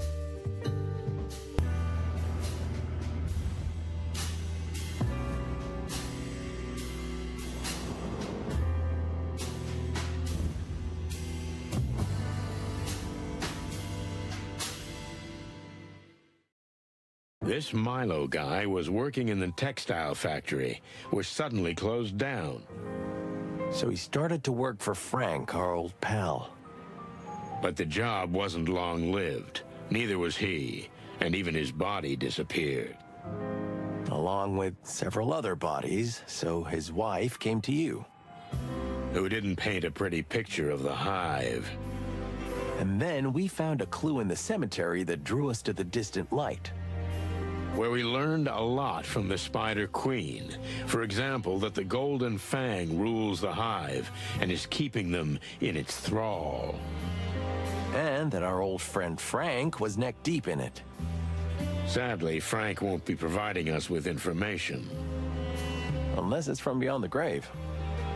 And then his body disappeared. Which we have to find. And we know where to look. But we're gonna need some heavy artillery for the job. And we can't pursue this case officially. So we have to keep it a secret. quite a prospect. Oh, dear. Chicken police are back in action. Shut up, Marty. Oh, there we go. Loo. Oh, phone numbers. Oh, Lewis's number, 555932. Let's see.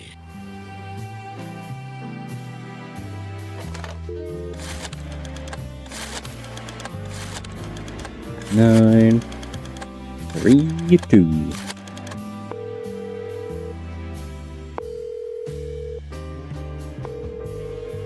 Hey, you old carrot chewer. Hello, Sonny, my dear friend. It's been a long time since I heard your voice. How can I help you tonight? Oh yeah, I forgot Lewis has a I'm stutter. sorry to call you at this hour, but could you get Marty a room just for tonight? Well, I was just leaving, but sure. We'll manage. Thanks, Lewis. Wait, where are you going at this hour? Isn't it almost morning? Oh, it's just a little business, Sonny. Don't worry about it. I'm opening the apartment for Marty. Thanks again, buddy boy.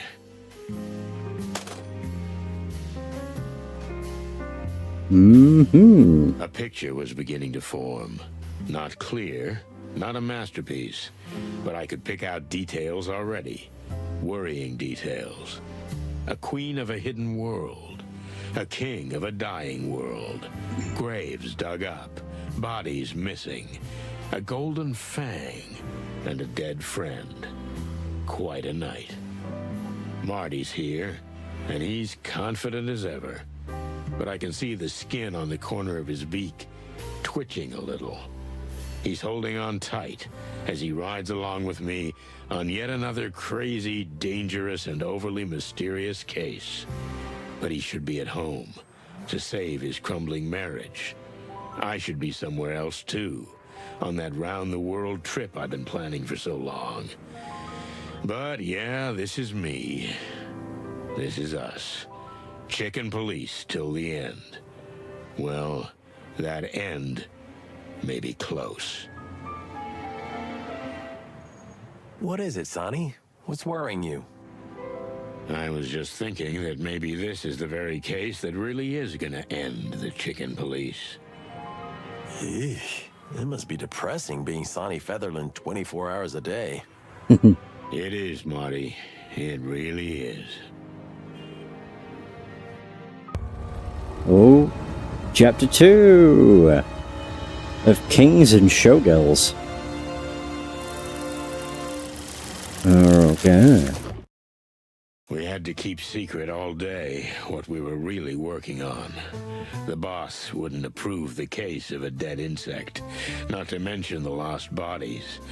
So, with a few packs of cigarettes and a couple of pots of coffee, we waited out the end of the shift to finally go into the Hive again. Because we never learn. The shift is over, Marty. Can we get to the real work? Thanks to the wild ones, this day almost killed me.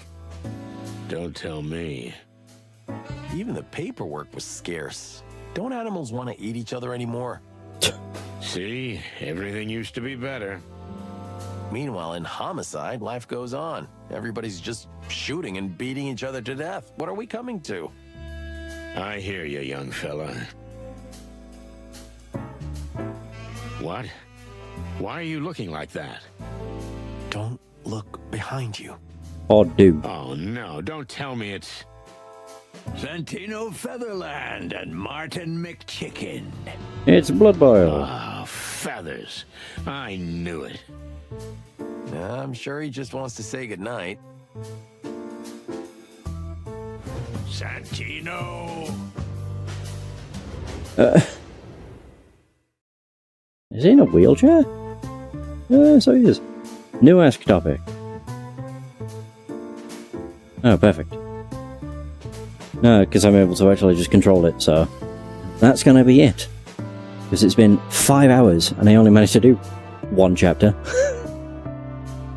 I don't actually know how many chapters there are, but goddamn, this could be a long game if there's several. but we'll soon see. It's just as good as Paint It Red, so I'm intrigued to see where the story goes. By the way, that is going to be the end of this session. Thanks so much for watching, I hope you've enjoyed, and until next time, take care. And for those who stopped by the stream, thanks for stopping by, it's much appreciated. Have a good day, and I'll see you next stream.